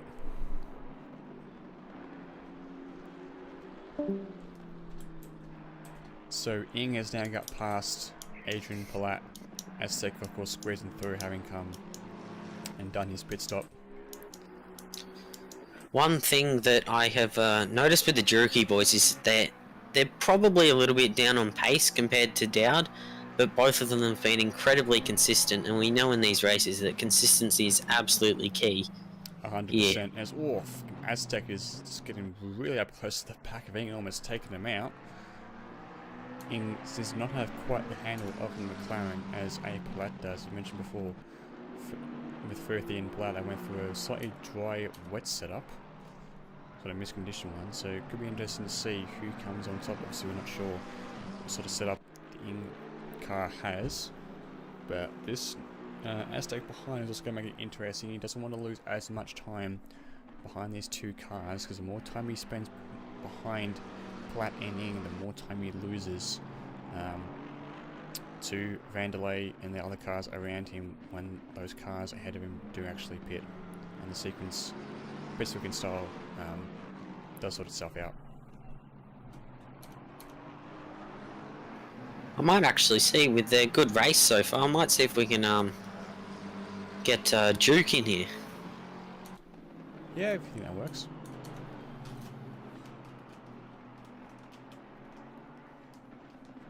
As in the meanwhile, coming down into Brooklands, Palat next to move down the inside and makes a stick on Ing, so he gets that position back after that little sort of newbie moment coming out of Cops.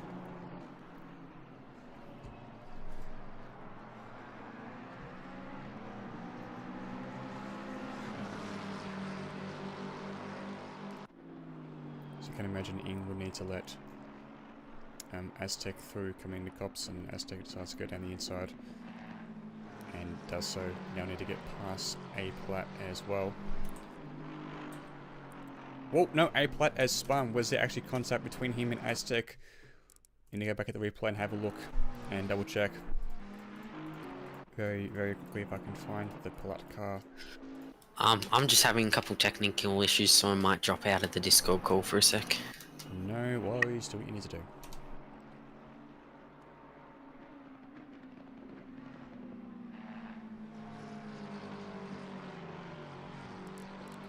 Nope, and as the replay shows, it was Palat just losing it by himself. So a very, very nervy moment for him. Drake now has a 7.3 second gap over Dowd for the lead, hoping to maintain that and hold it for the next 80 or so minutes. As I mentioned, does have 2 mandatory pit stops to make.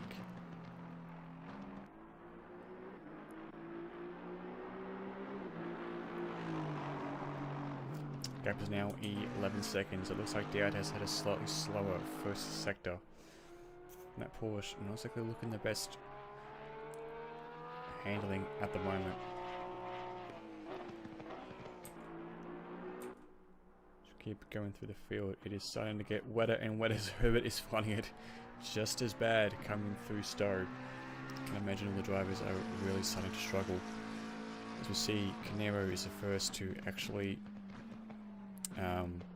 complete all their mandatory pit stops, so they are now free to set their own strategy in terms of when they do and don't pit. Just scrolling through the other leaderboards to try and figure out who is where. Ford's got a bit of a lead over S-Rec. Crab has binned it into the wall big time. What has happened there? He must have lost it coming onto the main straight. That car now has lots of aero damage. He needs to let through, I believe that's Giantini behind him.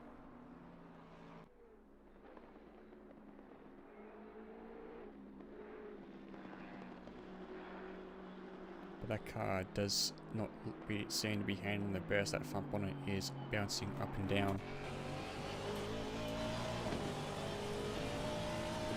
Let's go back on the replay to see what happened with Crab. Curious to know what actually transpired there.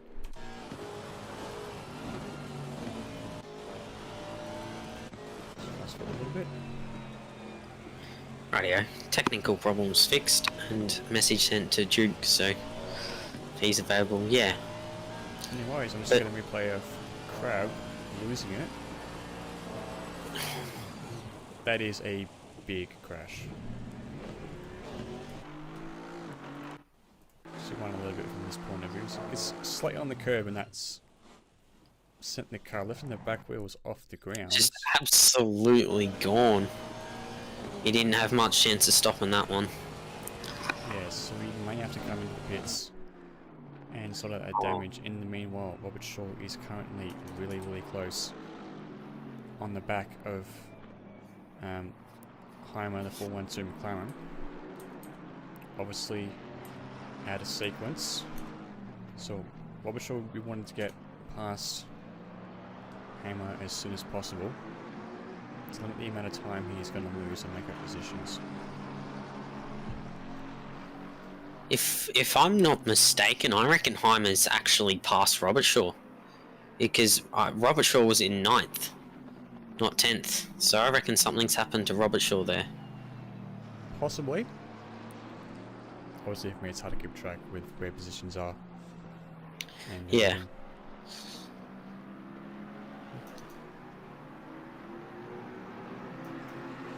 As you're having to play TV director as well as commentator here. Yes, that's fair enough. My dad helped me just chuck something up here so it's easier for me to flick between things. Sounds good. You see Gallo comes in the pits to serve one of his 3 remaining mandatory pit stops. Robert Shaw, meanwhile, slidey, hold it together. Nope, he's spun round. Robert Shaw is spun. Manning has a AAA car, decks through the grass and next to be a shortcut to rejoin the track.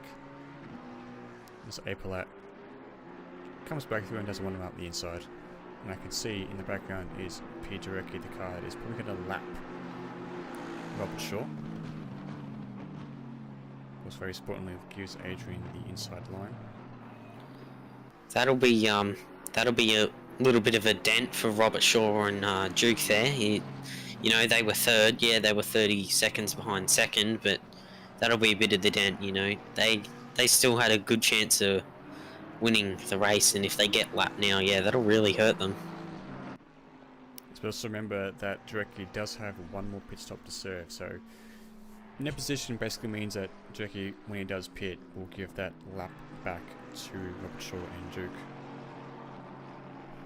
Yes.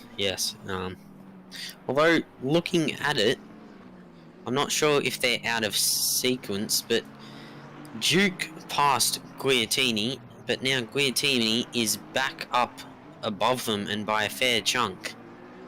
So, that Robert Shaw and that AAA car with Duke as well has really lost out somewhere in there that we have missed.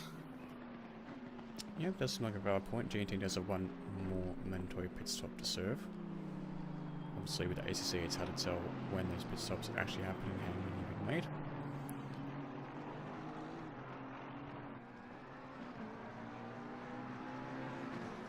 So see B-Crab now pits, possibly to repair that damage occurred from that accident coming onto the main straight. Meanwhile, as I go searching for Aztec, looks to be really close behind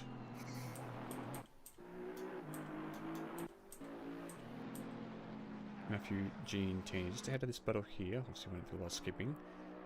Bentley doesn't look very, very good, looks sort of slidey. Yeah, extremely close down the hanger straight, and he's looking up the inside here at Stowe.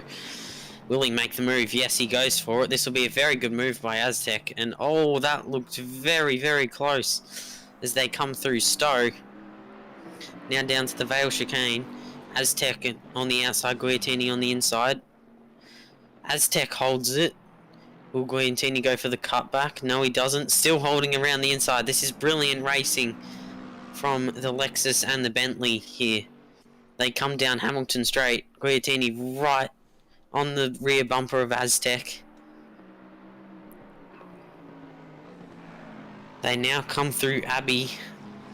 Aztec still in front, and he looks like he's got that position as... Oh, Guillotini, huge slide through Farm. Great racing from those two there, great respect. And Aztec comes out on top of Guillotini. That was definitely edge of your pants seat sort of racing stuff. Could have easily ended in disaster, especially in wet conditions where you have such limited grip, but Aztec has now gained a spot on Giantini, and when the other cars ahead of them pit, this may be a podium spot netted for them. Interesting to see what happens when the rest of the cars make those final mandatory pit stops.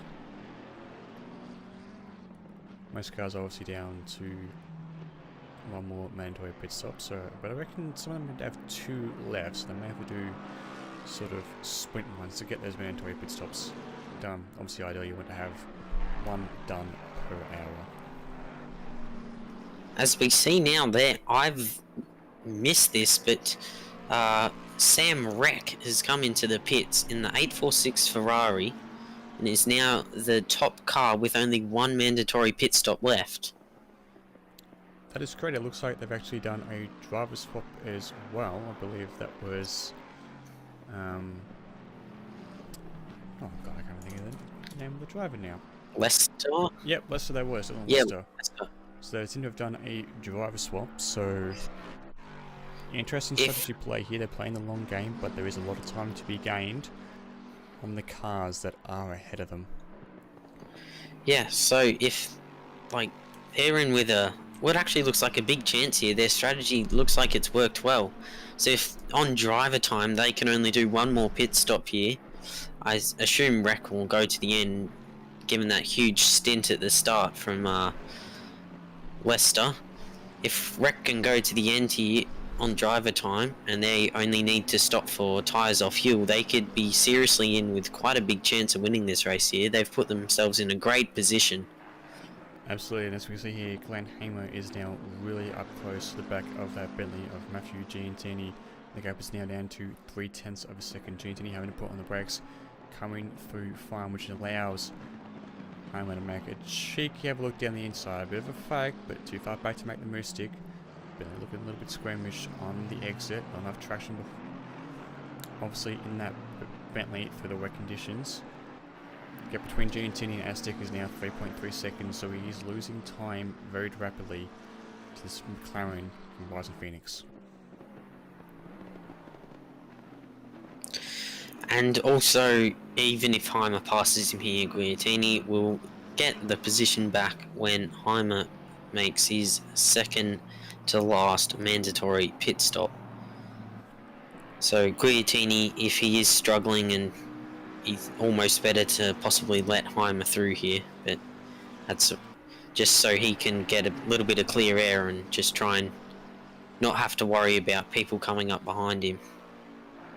That does seem very true. Looking down the list as well, we'll see a few close battles, one between Vernon and Baxter and Eastern Vernon, so those 3 scrapping over what looks to be P16. Also, meanwhile, looking at this Heimer Giantini battle, both cars getting very close to each other, especially with Giantini looking very, very slidey all the way through Magnus. And as Heimer spins round, he goes. So it's a yellow flag out for car 689 on the main straight. That's the second car, Porsche. Lucas Dowd, he's going to lose so much time to Jarecki now. That has now cost him. So the Porsche does not look very, very good. Looks very slidey at the moment. It seems to have lost probably about 10 seconds to the leading Aston Martin. As you can see coming through Maggots and Beckett's. Better number 89 Aston Martin, who is well down 20th. That Porsche doesn't seem to have much grip coming through the wet conditions, and especially the tight curves where it normally excels, being a mid-engine car. This P3 A Vandelay now pits, and the gap between Jarecki and Dowd is now 31 seconds. That is 31 seconds on merit. So because of pit stops, because of other added sequence, that is a true gap between first and second, with 70 minutes left in the race. Oh, as we see from third place, this is a big move now.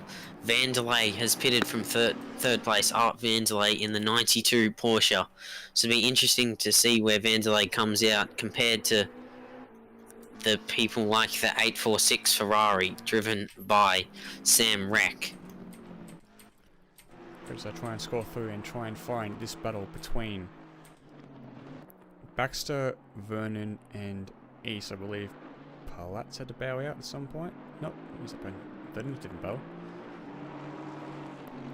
Today Baxter in the number 303 Aston Martin running with Jay Wallen having to hold off his fellow actual general teammate Phil Vernon. Vernon actually driving under Vic Manuel. And there we go. So according to timing, yes, Sam Reck has got a huge jump on the 92 Porsche, which was driven by Vanderlei. They've done a driver swap, and they've put Reed in the car. So far, Sam Reck looking like definitely the best placed one pit stop left car in that 846 Ferrari. Meanwhile, Aldiard is now into the pits, pitting from P2. We just see where he comes out. And we're just going to fall down with that one pit stop left to take. Meanwhile, as we were saying before, Phil Vernon got a little bit slidey coming through Farm Curve. Also a bit of time to Baxter ahead, and he's now got that Bentley of M East up on his backside.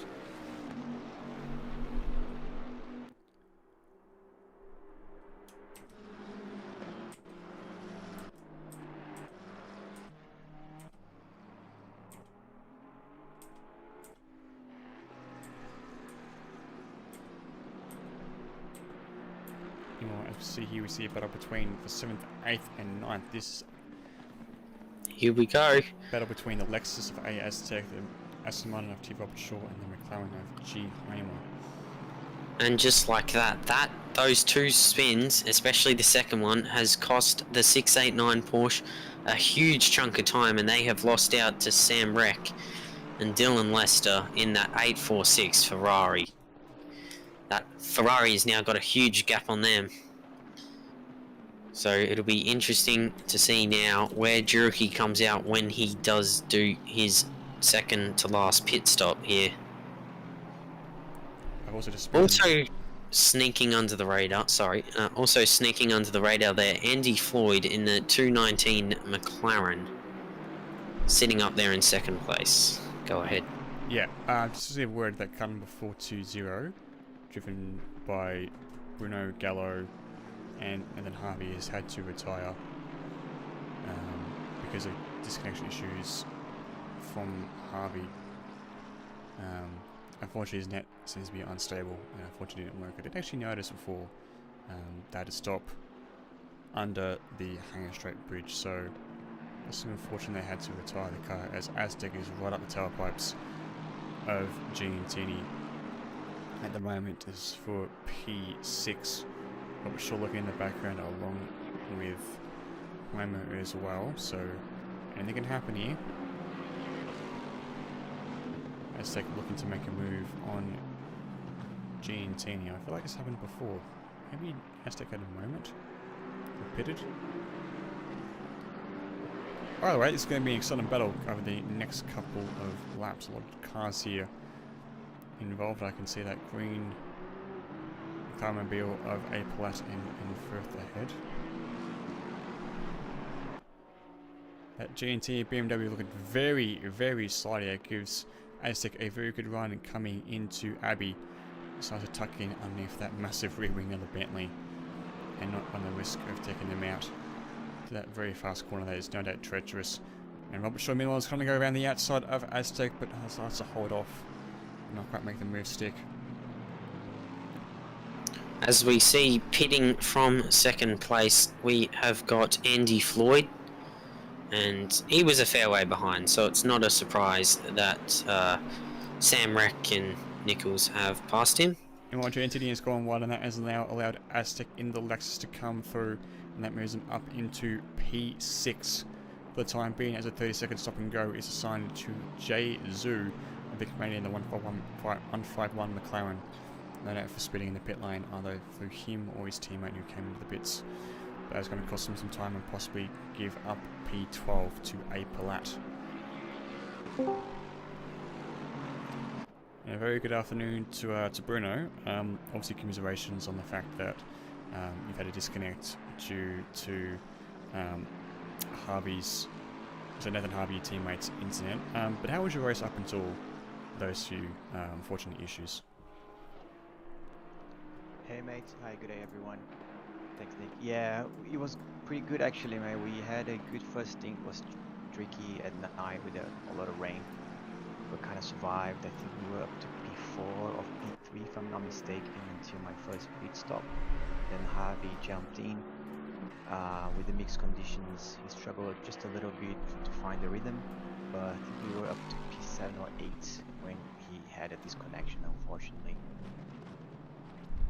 Yeah, I was actually watching at some point. I didn't notice the you had to stop under the bridge at the Hanging Straight. Was that obviously when the first sort of issues started to pop up for you guys? I think so, mate. Yeah, that was it. I think someone saw the car flying around for a moment, and yeah, a bit of a shame because when I rejoined and we tried again, I had another go and I got the pressures really right in the sweet spot in this last stint that I drove, and I was lapped, but I was kind of matching the leader's pace. So I was really happy, had the pressures right, but then Harvey disconnected again, and then it was basically race over at that point. Yeah, very unfortunate. Just trying to think. Obviously, towards the end of that first hour of racing, you noticed the conditions were getting drier. Did you think that the race was actually going to become dry throughout the rest of the race, as I see A Palat spin off in the background down London Straight, or was it unexpected that the rain got heavier and heavier as we're seeing now? Yeah, mate, definitely a bit unexpected. I really enjoy. I mean, love to see these. You know, it's good fun having these mixed conditions. I guess it got too heavy at one point. Was a bit tricky with aquaplaning, but it's still drivable. I actually enjoyed that. But yeah, I couldn't tell for sure, mate. We tried to. I mean, I say we because we had two cars. Glenn Heimer and Dave Hughes are still racing. Yep. So we were on the chat and we worked on a setup, like a hybrid setup that would work dry and wet, as probably most people did. So we did struggle a little bit in heavy rain, I must say, but was still okay. It's noticing that they're also putting now from P9, putting very close to the Bentley in farm. Do you reckon those two guys are on for a top 10 and at least give Rising Phoenix a chance for a top 10 finish? For sure, mate. I'm rooting for them. In fact, I've just seen I think they're a fair way ahead of 10th place, so they need something quite drastic to go wrong for you guys, for Rising Phoenix to not get a top 10 here. Yeah, so our Herbert is actually pitting now from P10. We see Aztec getting very close to B Perry. I'm seeing a bit of red ping from J Reed in P4, so be interesting to see how that goes. Yeah, see what they do there, but yeah, Bruno, I was just wondering, you know, who do you reckon's in the best position to win this race? Looking at it now, up the front. It's an interesting question because I happen to be behind the leaders, Juriki, pardon me if I'm not pronouncing correctly, car 125 and the Porsche, and they were fighting for some time. I was like 2 or 3 seconds behind them. It was very interesting to see. I stayed back, you know, I wouldn't mess in that fight for sure. But then I think Dodd unfortunately he spun around and I think he fell back quite a bit. So it's looking like car 125 is the favorite at the moment, right? Yeah, no, that's what we've seen as well. Sam Reck in the Ferrari's looking good, but that lead is absolutely massive for the 125 at the moment. But yeah, as the Aston Martin leader, Juriki pits. But thanks for your time, Bruno, and obviously commiserations for the disconnection issues and having to retire.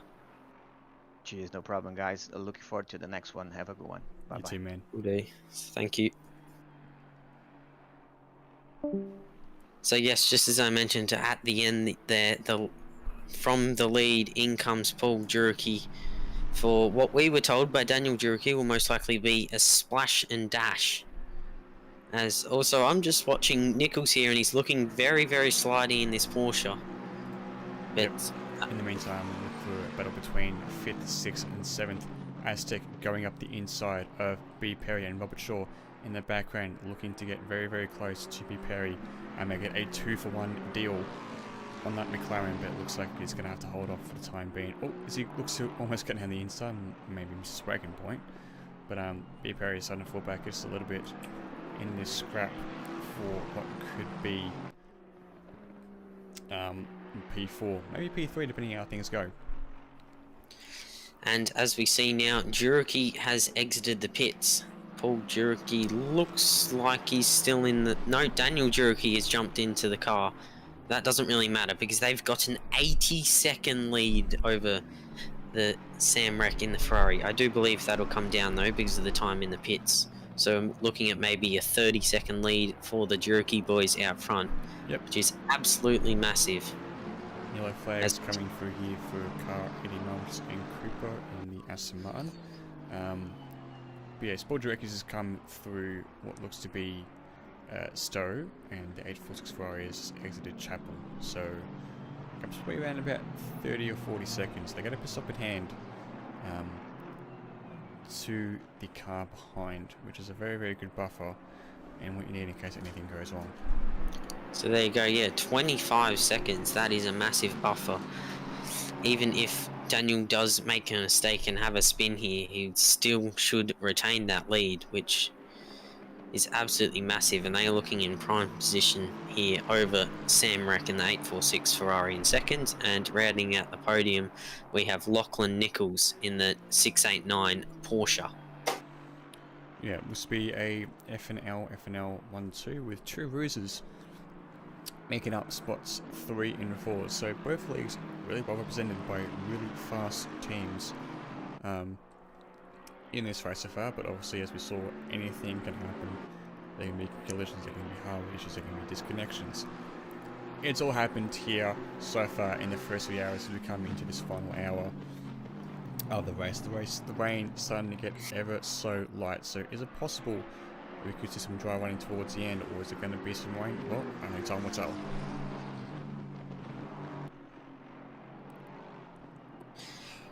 I know you've got your director's camera on it now, but that battle for 6th and 7th with only 5th just up the road there is starting to look very spicy between Robert Shaw Perry and Aztec there. It is indeed, as his yellow flag's out for Jay Reid, who has gone off track. This means that Aztec's going to come through and move up ahead of them. So Reid is now possibly about to lose out side by to side. Aztec coming side by side just through I've got the name. All names to me, very good job. Village, sorry. Village and going through the loop now through the kink at Aintree, and Aztec probably a bit far back here for any slipstream, any possibility. So Reid should hold on to that position, and in the background Cooper just getting a bit sideways there, but Reid will hold on to that position. Go ahead. Yes, this is now a 4-way battle for 4th position.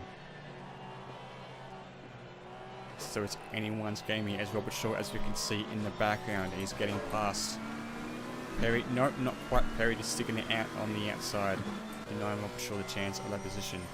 That means Reid and Aztec skipping away from Perry and Robert Shaw. We'll see if Perry and Robert Shaw can close back up to these two cars. We'll be interested to see what happens coming through Maggots and Beckett's, leading up onto Hanger Straight. Giantini pits from P8 to serve possibly his final mandatory pit stop. 3 cars so far have done the mandatory pit stop: Stafford, Broom and Camilo. But not much to really influence any sort of position changes at the moment.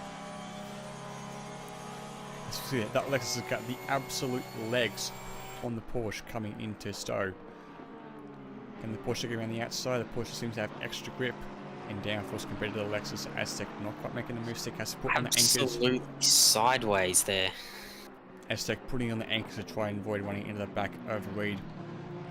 As you can see, just in the background, Perry is up nice and close on these two cars. Aztec looking to have a run coming into the Hamilton straight. It is absolutely very tight between these 4 cars for this spot. And here we go as we now come through Abbey and up to Farm. Reed probably, yeah, he'll hold on here. Aztec a bit back. And Robert Shaw, is he within range for a possible dive? And no, he's not. So they stay line astern. 4th, 5th, 6th and 7th. As we now see what looks to be the final pit stop for the 405 Bentley with Matthew Guiatini in that car.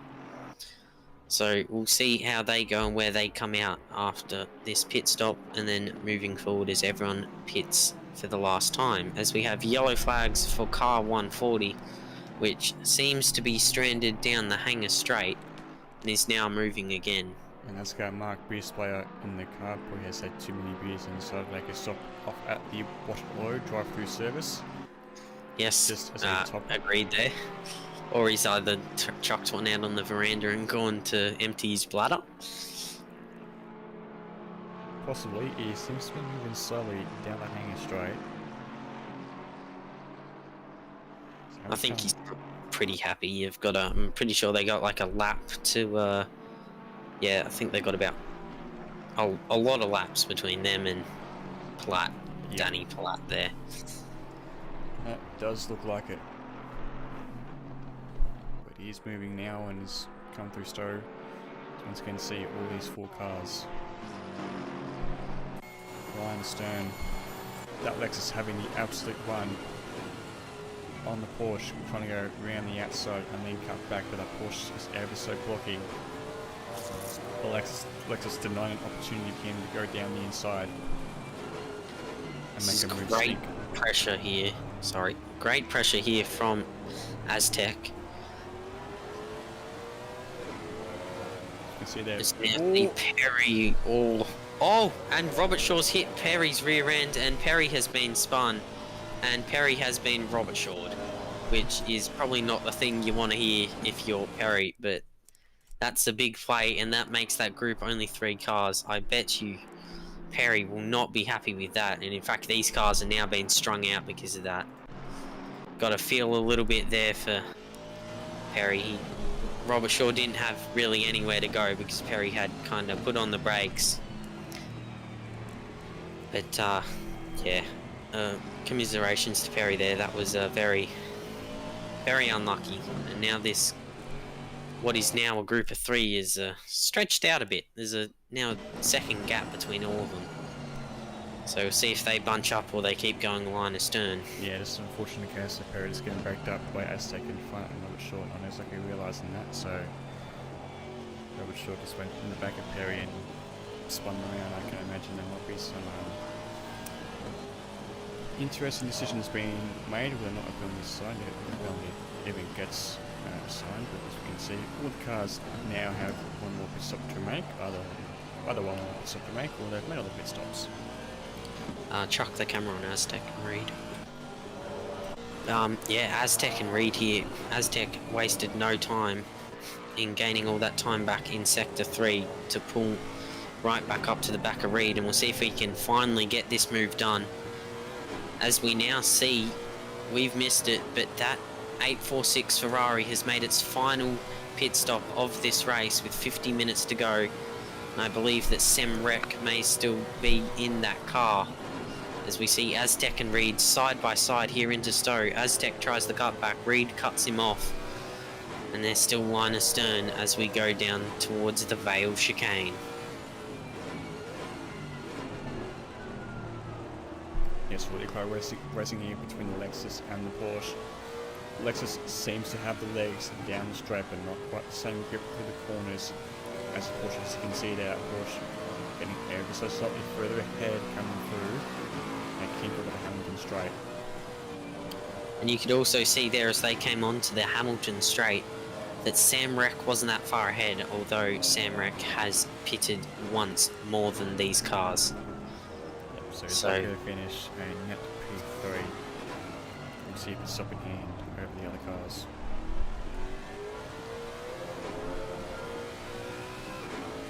Caprio forwards in the pit lane, making its final stop of the race.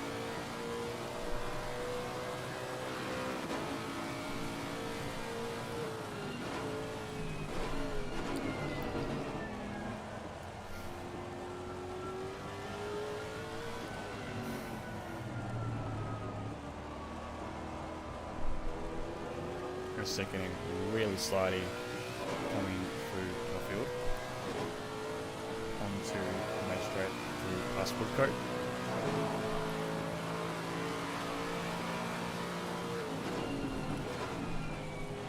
Conditions starting to ease up here for example over the forecast. The rain is getting ever so lighter as the minutes pass.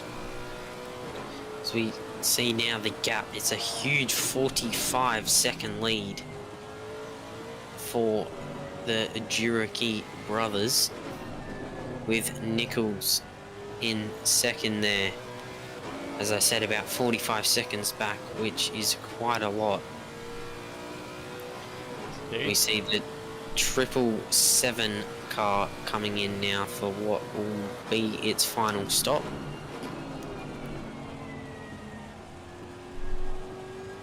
So yeah, a bit of traffic here for Reed and Asic to navigate. Whoever manages to make the most getting closest to the cars is going to win out eventually. That won't be McLaren, I believe, of Firthy and Black. Making a slight hold up towards Reed, but you know, so that has to be nice and safe. So holding the outside line to hold that fastest car to come through. So we can see that just through different parts of the track that Aztec seems to catch up a little bit more to Reed on some parts of the track compared to others. Reed seems to have a bit more pace in the early part of the lap than Aztec, and Aztec seems to gain that time back a bit in the next two sectors. Pretty much a case of high downforce versus low downforce.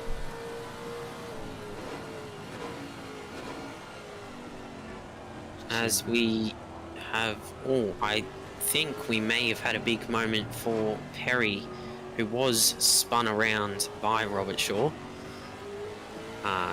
coming through club a few laps ago, and now I think he may have spun at the loop and has now rejoined and is going, because that gap has extended and there were white flags for him.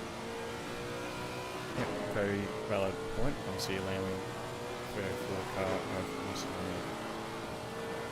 So catch up a little bit.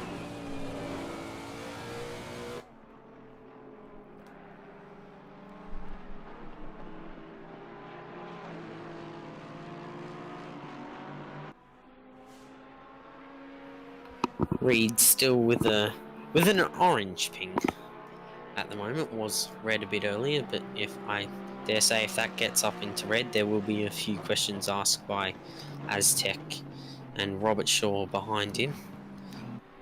As we look now at the different racing leagues and where they are, we have FNL 1 at the moment up the top, leading the race, and also in P3 and P7. And then we have the what I believe are the Ruse cars. Correct. In second and fourth. And then Aztec for New Zealand in fifth. And then the top place Jandal car. And Jandal with 6 entries. In top place Jandal, Robert Shaw in P6. Jandal possibly not having the best of days. They did have Warren up there earlier, but a problem there, and they have dropped back now. As we see now, Reed is going up to a red ping, so it'll be interesting to see if Aztec and Robert Shaw notice that and ask the question there of what is going on. It's probably downloading all that Twitch data that's been leaked. Yeah, probably. She also mentioned that the highest place Rising Phoenix car is the car 421 McLaren of D. Hughes in P8, and the highest shakedown car is P10 with M. Van Vliet. And 45 McLaren, and the highest placed Vic Mania car is just behind them, McLaren 151, driven by J. Tunks at the moment.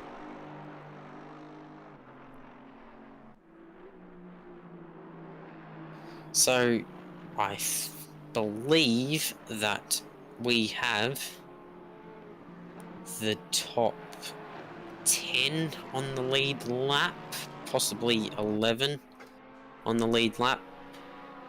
It's a bit hard to tell at the moment, but I think it is those cars on the lead lap. Sounds about right. I might have, yeah, top 10. So top 10 on the lead lap.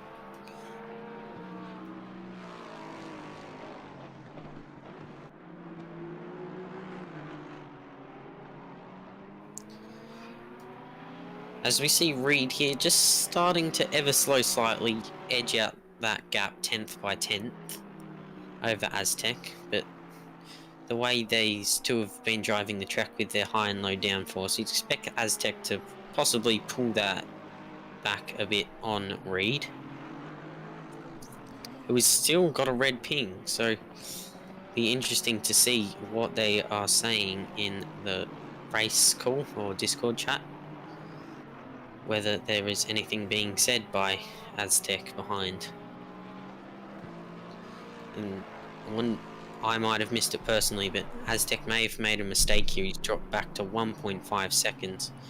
And Robert Shaw also off the pace a bit now, a good 2.3 seconds behind. Yeah, he seems to have sort of hit that sort of curve coming through the loop, then get into the Kinko entry and on the main straight of the Wellington Straight.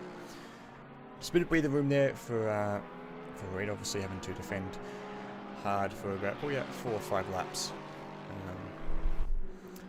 to sort of hold that position and finish as high as possible for ASR New Zealand. So yeah, quite a few supporters of them in chat, so shout out to you guys sitting here watching the stream, enjoying it. Hopefully you're liking the content and everything. Yeah, thanks for watching, guys.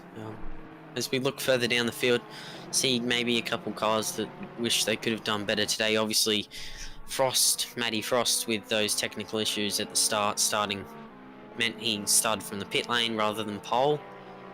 And also, Adrian Platt and Nick Firth in the 301 McLaren, currently in 16th, probably would have been wishing to be up a bit higher, but things probably haven't gone their way today as they would have liked. So should actually mention that when we actually restarted the race after the first attempt, Foss actually stayed on the sort of formation group and didn't sort of resume until probably about all the cars were passing, giving him about 10-20 second lead. But still got to see him call up all his way from 25th to sitting inside the top 10, and could possibly grab another 1 or 2 spots here, depending on how pit stops go for Hughes and Perry and how much the gap is between those 2 cars.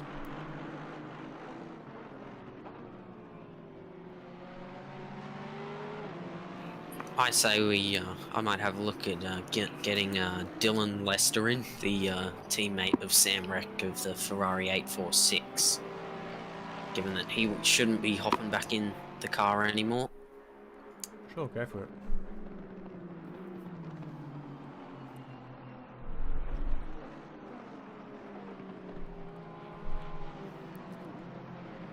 With 40 minutes remaining, it seems to be that the order sort of settling down.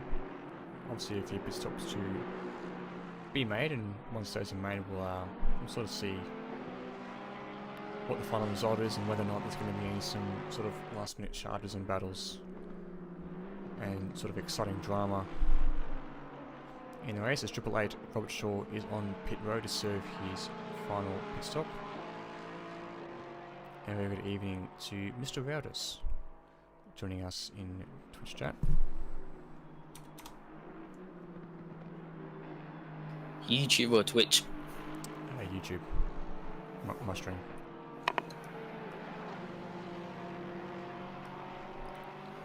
Actually, that happens to be that happens to be the team that actually happens to be Lucas Dowd. So you listen there, Lucas. If you want to pop into voice chat with us, feel free to hop in. Do an interview, might ask you a few questions, see how things are going for you guys.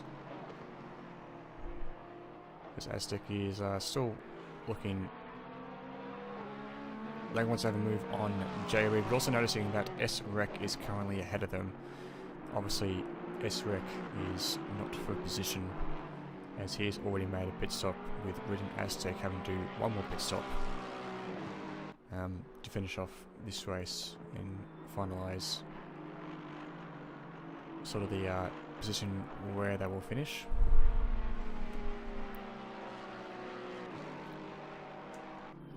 Track meanwhile was getting up to a nice lovely 24 degrees, and a very good evening to Lucas. Lucas, currently sitting P2. How has the race gone for you so far? Thanks for having me, gents.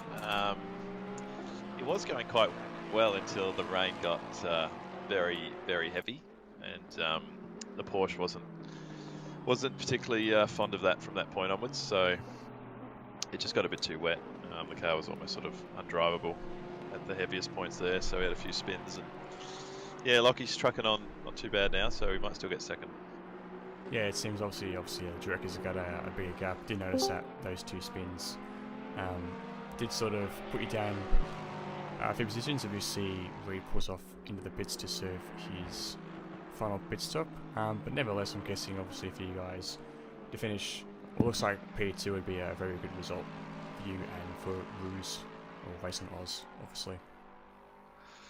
Yeah, 2 Porsches in the top 4, so I think that's probably all you could ask for in the wet at Silverstone. So Reedy's doing quite well there in 4th too, and well, I think Frosty in the Beamer, he obviously had his troubles with the restart, which is a bit unfortunate because he's probably the quickest car on track, so he's had a good recovery, and I think if he started up pole, he would have been hard to beat, to be honest.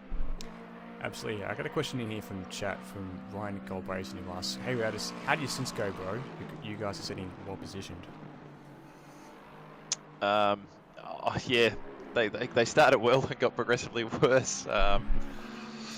Yeah, it was very interesting at the start, the end of the first stint, where it did actually stop raining for about a couple of minutes, and then just started as we all pulled into the pits again. So it would have been good if that sort of played out in a way where it actually, the track dried up, or it dried up again now, but it's just been wet ever since. And yeah, when that heavy rain came along, the Porsche was just started doing Porsche things, unfortunately. Yeah, I did notice that the Aston was a little bit more stable than the Porsche. I'm sure obviously a lot of drivers would have been expecting obviously the rain to sort of go away for a little bit and bring a bit more of an element of strategy into play with the conditions, but it is starting obviously to the rain standard is up a little bit more, so looks like you guys also be able to comfortably cruise home towards that second place. Yeah, I think so. I guess the next one is if we got enough over wreck, we got to do a splash and dash. So it looks to be right on it actually. So I think it should be pretty close. What's that gap at the moment? Not quite sure. I was waiting for the timing screen to decide to update. It says 1 lap. But I believe. Yeah, Rex coming onto the main straight now. You'll have to exit for end first behind. You got 31 seconds. Yep. So hopefully should be done with that for a splash and dash. I know I think it's about 32 to put in sort of minimum fuel. So yeah, that could be very close, that one. Just a quick question. I saw you were struggling. Well, sorry. Lachlan was struggling a bit in the first stint compared to your pace. Was there any reason for that? Yeah, it's a good question. I think Lockie was actually, his pace was similar. It was more so that everyone else actually got quicker in that second stint. I think we got very lucky in the first stint in that we guessed the tyre pressures. They were pretty much spot on, and especially at the start of the race. That's, I think, probably why I got past Lester and a few others and managed to pull a bit of a gap. But I think in that second stint, everyone else fixed up their wet tyre pressures, and relative to Lockie, they were all going a bit quicker. Because I didn't really do any better in my second stint, to be honest. So, yeah, I think that was probably the main reason there. We'll let you go now. Thank you for your time and good luck, and we'll watch how you get on in this race. Yeah, thanks guys. Thanks for having me. That was good fun. I feel a lot more important than I actually am. If only my driving lived up to that. Thank you. Thanks for putting the stream on, guys. Appreciate it. No worries. Also here we've got Dylan Lester. How you going, mate? How have you seen your race so far? Yeah, not bad, boys. It's been pretty good fun so far. Learning some stuff and just give it a good kick in the guts, and hopefully we get a good position out of it. So you were actually we've go ahead. Sorry, go ahead. No, you go.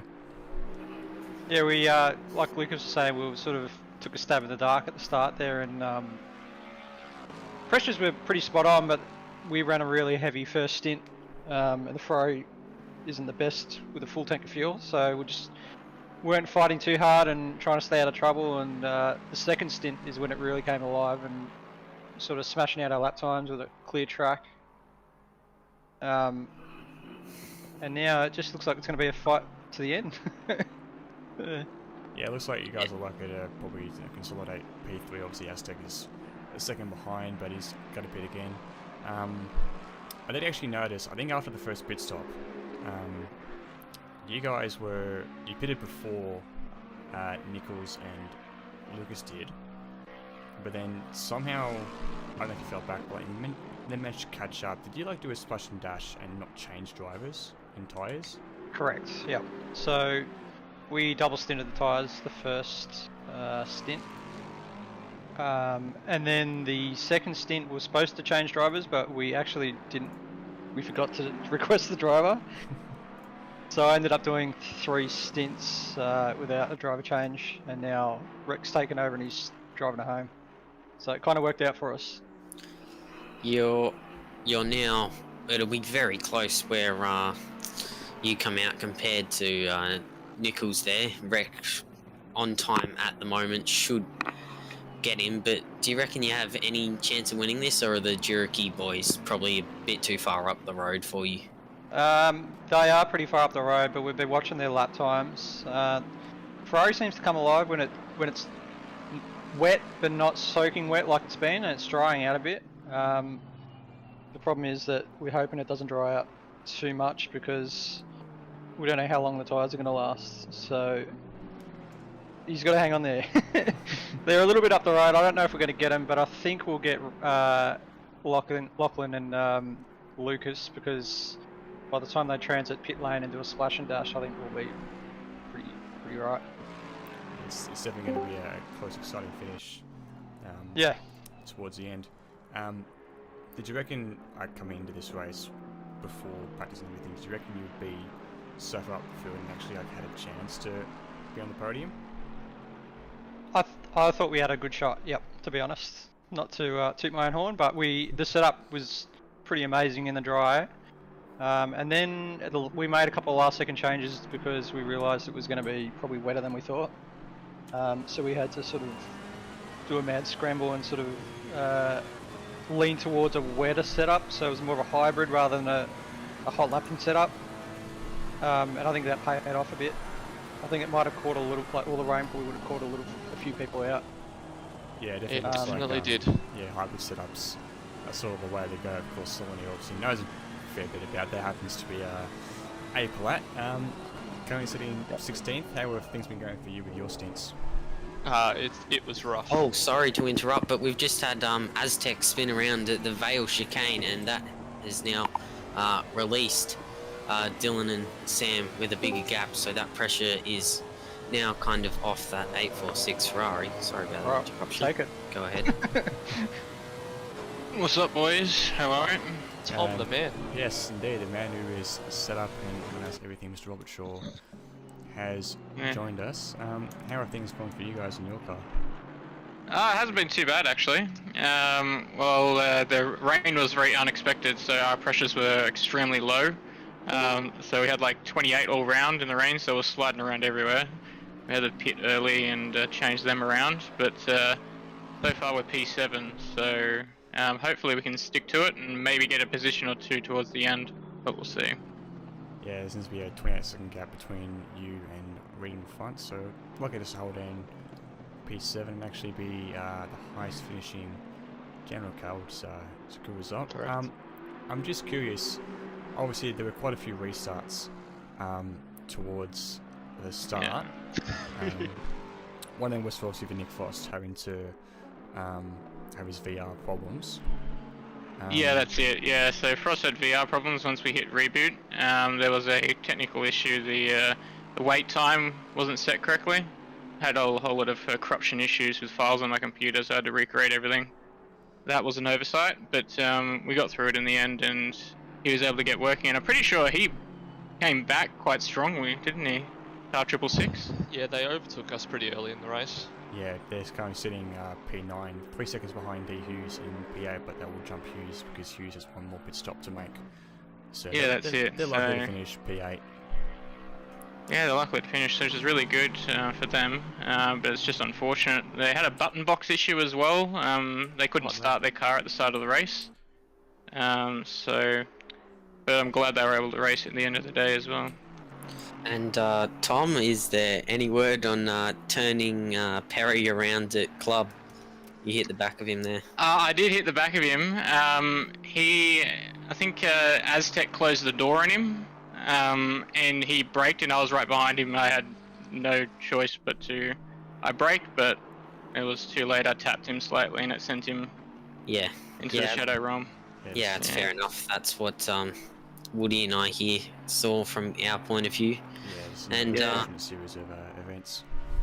Yeah, Adrian, you're still here. How have you seen your race from where you are? I mean, it's been probably the most challenging race I've done. We had a very interesting quali where I mean, obviously the server got restarted. It was a dry session. We were doing quite well. Would have put me up in probably the top 3. But then the wet quali happened. And, I mean, I haven't done really much practice in the wet because of work and stuff. I've been really quite busy this week. But I was 7/10ths up and got blocked by an invalid lapper. Yeah, it's definitely. Yeah, I saw that. We'll have to look at that post race. There's not really much you can do now. Yeah, there's not much I can do, but we'll still have a look at it. There's no real point. It doesn't really matter now. It's probably wouldn't have mattered at all because of the fact that all the challenges that we've had this race. Exactly. Yeah. We're running quite an aggressive dry setup, so it's not helping too much in the quite heavy wet rain that we've got. Yeah, Freddie did pop in before and restart. I'm also just curious, well, what was the reason for the qualifying server reset? Well, it wasn't a restart. It was the server crashed on me. Okay. So I had to reboot everything, and so that was just unfortunate. And then ended up being a rainy qualifying next. So that was interesting. But it was really good though, because the top 10, I think we were in within 1 second of each other or something like that. Yeah, it was. Or even really like was it half a second or something's ridiculous? So it was really close qualifying, which looked really good. I mean, while we've got Tom here, I think we should just thank him for putting this all together. I mean, it's quite challenging. I've tried doing it before, and it's not easy, especially when you've got issues happening. Oh, exactly. Yeah, thanks, man. Yeah, I was able to get it working and try and make everyone happy at the same time. Yeah, I mean, unfortunately, you'll probably get some slack for it. But I mean, people always find something to be unhappy about. Oh, exactly. Yeah. So. And, well, I'm happy to take it. And just on another note there, Tom, you'll be happy to see that Duke's jumped the Aztec and Merkeller car during the pit stops, so you've now got a good gap, good 9 seconds on him. Nice, that's really good. Okay, hopefully we can keep it going. And it looks like we're back down into the 206s as well, so the track has dried up a lot. It definitely is. Yeah. Up to P6, and yeah, chasing Reed, who, I don't know, for me, it's showing up that he might be a red pinger. Yeah, I saw him flashing Either him or between his green and teammate. red. Yeah. It means that one of them is a red pinger. As long, I think Reed's got a pretty good ping. I was on him before, and it was saying 30 something, so it may be his teammate. Yeah, it might be Vanderlei. Might be Vanderlei, but I guess we'll see if there's well, there's only 20 minutes left, and we'll see what happens. I'm sure it'll be fine though. Yeah, it should be all good. It's a good gap between many people, so yeah. I'm gonna head off, guys. Go talk to my teammate. We're about to do our last stop. We've got a bit of a splash and dash happening. No worries. Yep. Radio. Thanks, Adrian. See you later. Yep. See you, Adrian.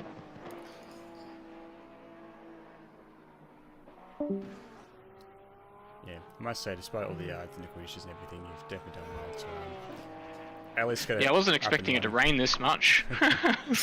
Yeah. It's like, oh my god, this is the most rain I've ever raced in myself, and my god, I was hoping it wasn't going to get heavier and heavier. I was waiting to see that thunderstorm icon, to be honest.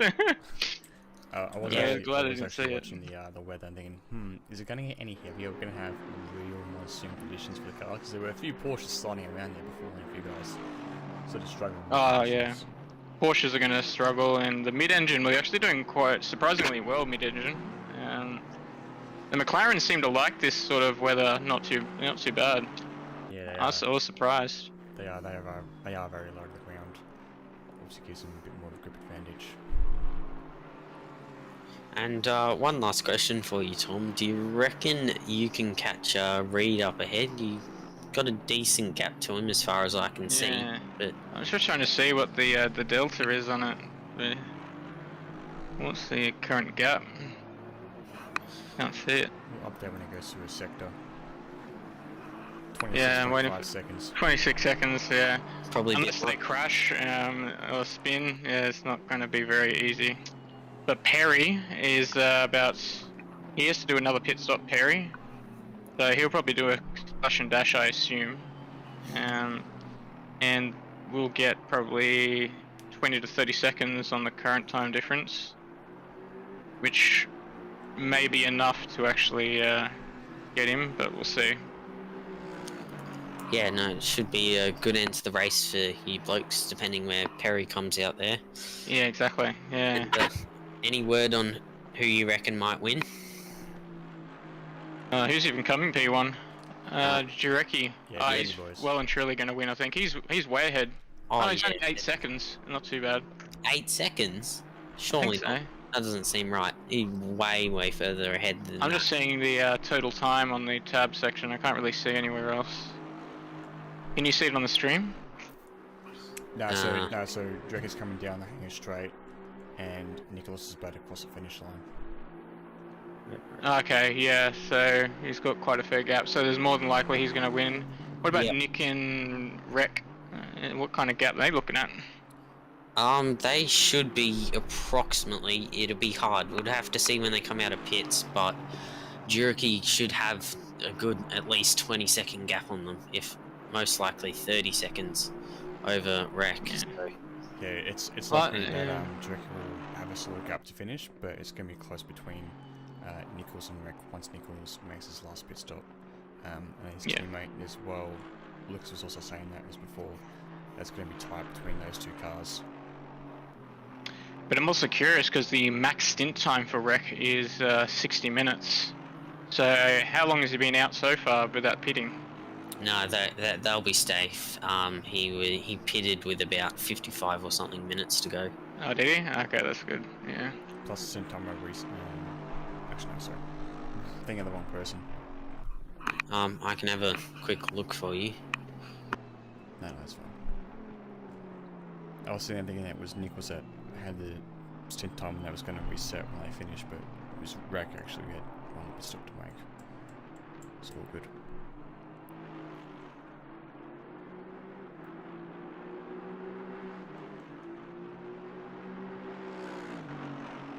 Yeah, because Sam Rec and his teammate had a different pit strategy than all the rest of us.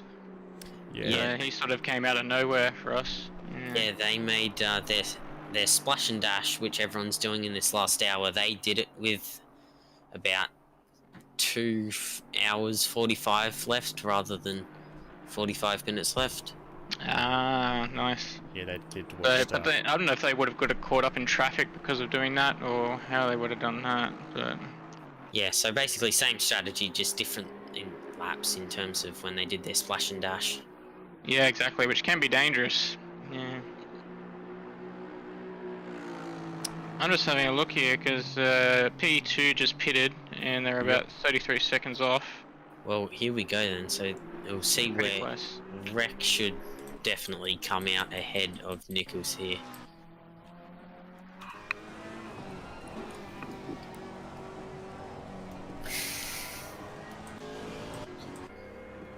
Nichols is just leaving pit road. Yeah, he won't be able to do it. Yeah, it'll be close, I reckon.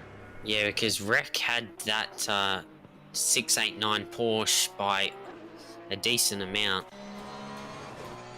As now we see Rec coming up behind him, have the superior speed, but Nichols is too far in front, so it is a Juriki still out front, followed by Nichols and Rec, with the Juriki car still one more pit stop to make. Yeah, but remember the Porsche's going to have cold tyres for the next lap or not. And in 10 minutes we're going to see overcast conditions and no rain. It's going to be interesting how these cars are going to handle the final 10 minutes on wet tyres. And if the track dries out enough, do they make the choice to do a last minute change to dries or to stick it out on the wets? I'll definitely stick it out. I wouldn't go to dryers after this. Yeah.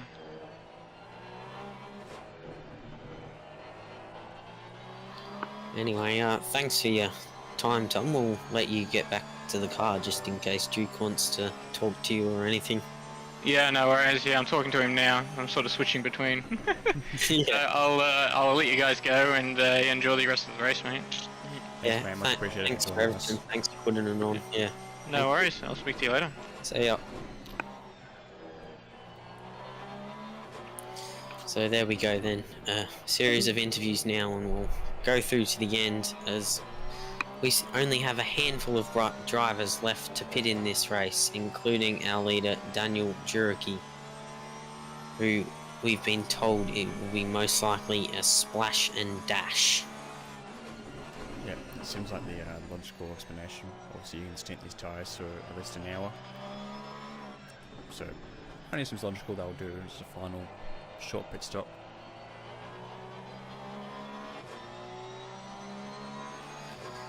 It would have been really nice if this dry weather came about half an hour ago, because that would have really made it interesting. There would have been enough time to pit for dry tyres and then make up enough time if people decided to go on wets till the end. Absolutely. Obviously becoming sort of mixed conditions, but also, obviously as well as you can remember, it's a 3-ton multiplier, so the weather does travel really fast based on that multiplier. Obviously you Yes. get a little bit crossed up exiting Chapel onto the home straight. Yes, it certainly does. I don't see any battles really going on up and down the field.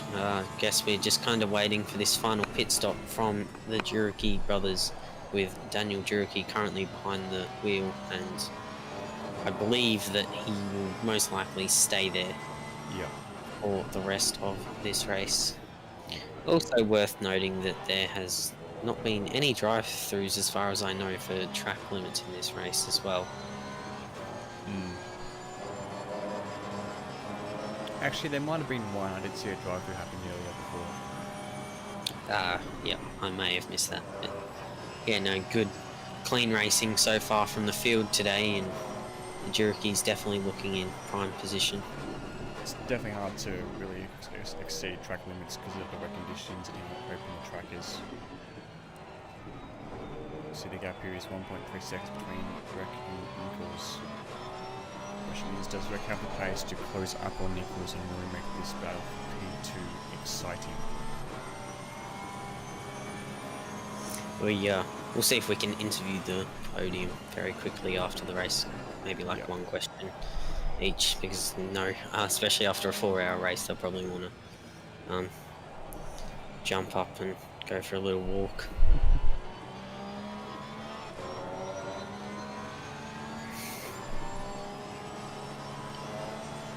Jay Reid still with that, James Reid in the 92 Porsche, sitting in 5th there, still with a red ping, but it doesn't seem to be any problems. Most likely his teammate Van Delay. Yeah, the 13-second gap over Delacroix in P6.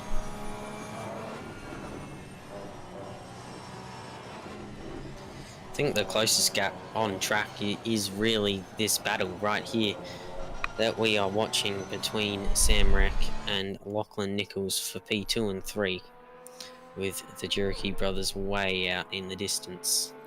Yep, that Ferrari is starting to really close up on the Porsche. Just wondering if the Porsche is starting to lose pace a little bit. Gap is now down to 0.8 of a second. As Nichols has already lost 0.2. Turek behind it was actually 1 second as they crossed the start-finish line.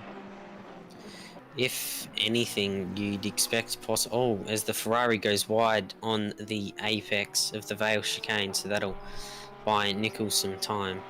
But the Ferrari has much older tyres than this Porsche here, so if anything, you'd expect the Ferrari to drop off the pace, but at the moment it looks like the Porsche is. I think Nichols struggled earlier in these conditions when he did his first stint in the car, whereas this Wreck and the Ferrari really seem like they excelled in these conditions. Yep, so it'll be definitely did. Interesting to see the way Wreck and Nichols go about their work here.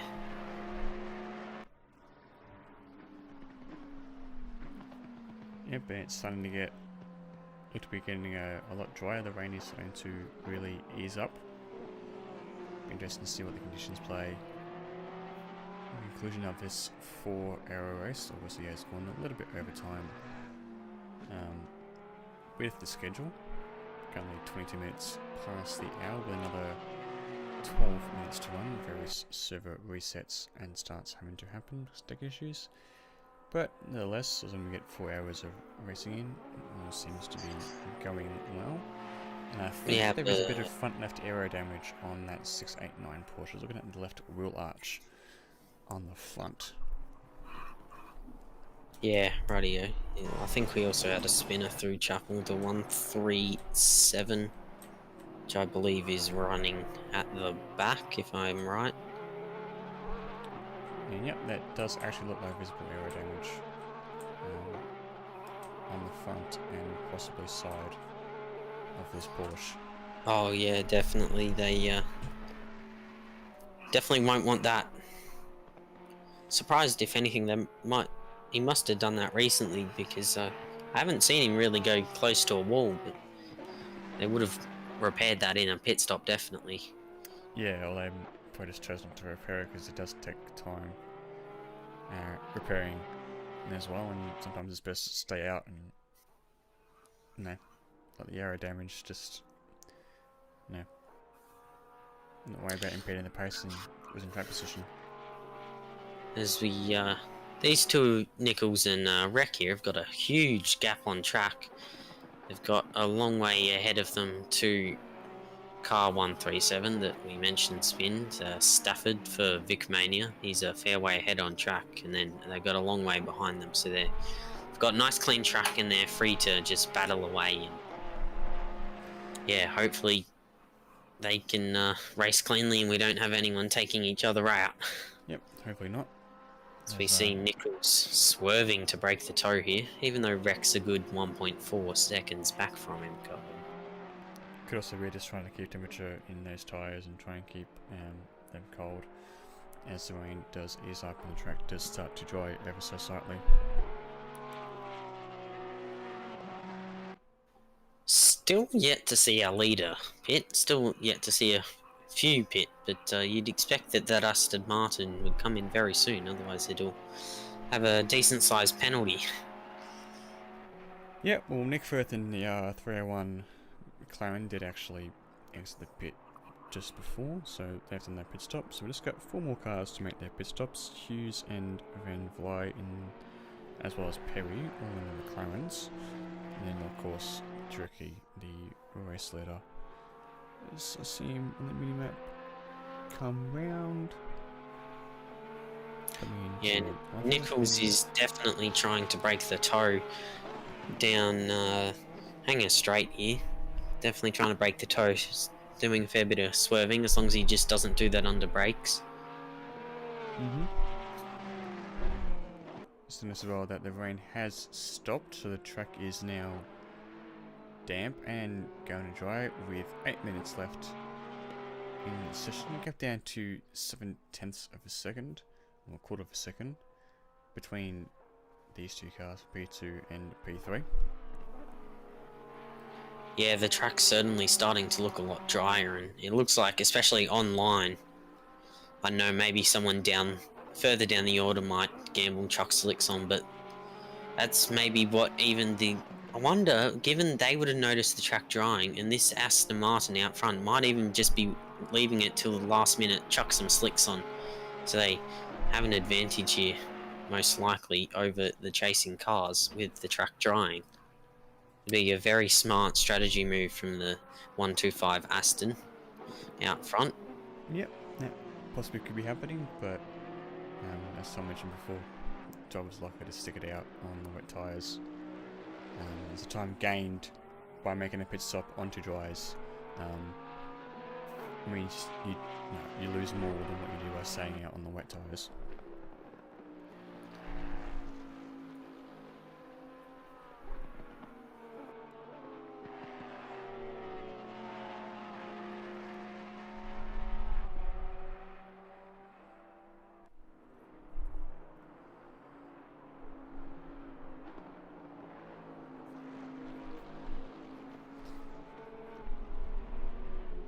A 3 points is awarded for the fastest lap, so I thought 3 points is awarded for fastest lap, so I thought I might just kind of update everyone on where that is. It's currently held by the 689 Porsche that we're watching now in the battle with Sam Reck. Lachlan Nichols currently behind the Porsche. They set a 2:04.938 in some damp and very wet conditions today at Silverstone, and it looks like they'll probably get that unless there may be a couple fast laps coming in towards the end here. Yep, be interesting to see. Obviously, it's another sort of element of strategy that comes into play, similar to F1. 1 point is awarded for the fastest lap, but only if you're in the top 10. And as we've seen before, especially at Zandvoort, Hamilton wanting to get that fastest lap and get as many points on Verstappen as possible.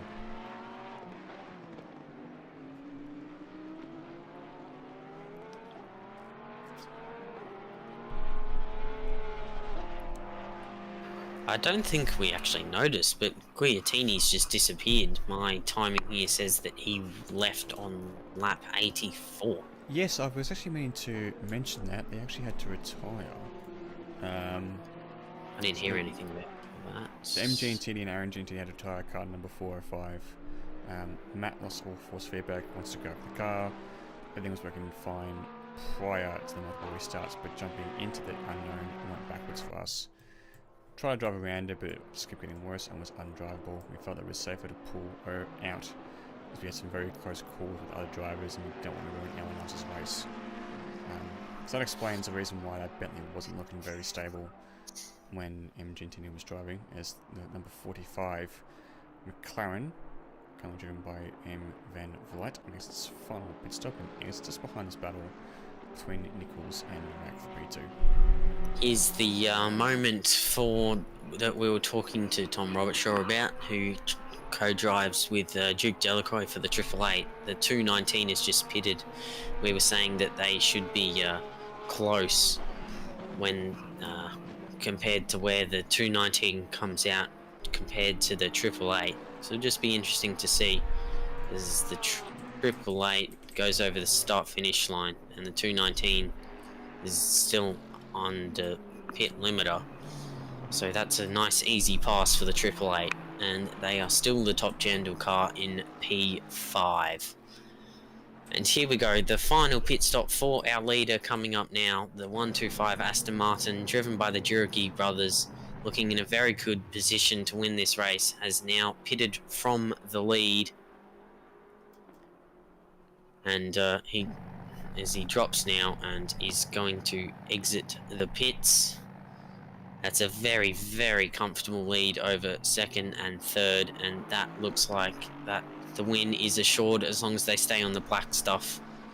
Possibly even go for fastest lap to take that off the 689 Porsche, currently sitting in second. Yep, it'll be interesting to see. What happens now is Hughes also enters pit road to serve his final pit stop. So all cars are now pitted, and it's now, of course, a case of seeing who will finish. We're just noticing that Jobsar Crab, Carve, B Crab, and R Hall about 2.7 seconds behind J Tunks in 151. McLaren Cooper is not far enough up to catch. So he's better left, Robbins. Wreck and Nichols are getting pretty close here. Yep, let's quickly try and find them on track. There we go, coming through the S's right now. Probably a nice train, obviously, with 421 car of Hughes. I was watching. So this is now a double battle for position. We have P2 and P3 being battled between the Porsche of Nichols and the Ferrari of Wreck. Behind that is a McLaren battle between Hughes in P9 and Van Vliet in P10. This is going to be fun to watch as we see two positions could possibly change hands with 2 minutes to go. Yeah, as Nichols and Wreck went to lap the two cars behind them. Oh, they're side by side, the two McLarens there. Oh, and there's and they both spin round. Oh my, that's synchronized spinning from the two McLarens there, Van Vliet and Hughes. It was a very sketchy moment for Stafford as well, behind them, the lap car. That was almost a sight to behold there. It definitely was seen on board happened from looking back with Nichols. So these two cars are now finding, as we hear that Jurecki is now starting the final lap. So the cars are now going to do one more lap to cross the finish line. So they're going to finish this lap and then do one more, as Jurecki is obviously technically ahead of them on track. So I'm keen to see what actually happens between these two positions, whether or not Wreck goes for a pass, get that P2 and get some extra points for FNL and give FNL a 1-2 with the Jurecki. And also to see what happens behind when the McLarens of Van Vliet and Hughes. The gap is very, very small between those two. Van Vliet, I wonder if Hughes has done something to his tyres with that spin. It's he seems to have just dropped off the back of Van Vliet here. Yes, indeed, the gap is now down to 1.3 seconds. So we're going back to this battle between Nichols and Wreck, coming into Beckett and Beckett's for the last time for these two drivers. It is indeed very close between them. Nichols giving a flash to that papaya orange McLaren, who very sportingly pulls out of the way, coming down Hanger Straight. Yeah, just you can stay on those two. I'll watch the other battle for you. Yep. As they come through Stowe for the final time, coming down into the Vale chicane, a very heavy braking zone. As Nichols brakes a little bit too much and goes a little wider, it's going to give Wreck the opportunity to try and come around the outside and possibly do the crisscross through this right-hand kink onto the Hamilton straight. He's got all the speed, goes way wide through clubs, side by side. Down to Abbey, you go. So side by side coming up through Vietnam's corner, whatever it was. Anyway, coming down into goes in for a massive dive bomb down the inside to try and scan Nichols, but he doesn't quite get the move. Able to do so under braking, as such has lost all his momentum. Meanwhile, D. Jurecki has crossed the finish line to claim a win in the Aston Martin for FNL1 Racing with his brother D. Jurecki. And it's all to play for here between P2 and P3, between Nichols and right behind them, Van Vliet getting a big gap over Hughes for P9. Almost a chicken little dive bomb down the inside for Rex. This is very last minute desperation from him to try and get past. This is where they come through Luffield. Try and see if they can get a good run. It's going to be very, very close coming over the finish line, but Nichols looks to have hold on, coming through Woodcott for the final time. And across the finish line to finish P2 by 0.386 seconds ahead of S-Rec in the Ferrari. An amazing finish to an amazing race by both of them. Also looking down the field, I can see there's actually a bit of a battle here between Baxter and Macmillan. It looks like Baxter has gotten past Macmillan. This is actually 4 positions. Baxter was initially behind Macmillan coming into this final lap, and Baxter has now gotten past that Bentley, putting General up into P14. Give them one more spot over the Vic Mania guys. Looks like Macmillan is starting to struggle on possibly older tyres as well. Delacroix having to also fend off from Brandon Perry, coming through exiting Luffield for the final time to then come through Woodcote. But it looks like Delacroix is going to hold on to P5 for the Jandal boys.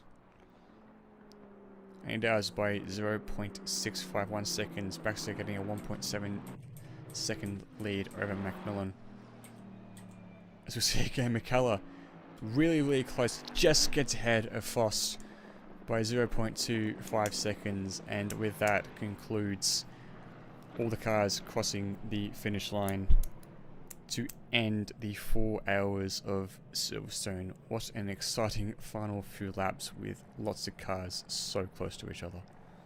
I've had word from one of our winners, Daniel Juricki, that he will join us for a couple of questions, which will be good. That'll be very exciting to hear. So I don't quite able to get the results, but nevertheless, that was indeed. Sorry, Dill Foster, I accidentally messaged, but we'll get him. That's alright. Yeah, I did see him pop up into chat before, but then I think he left when we had Robert Shaw and Adrian in. Yeah, it's alright. He'll join us now, and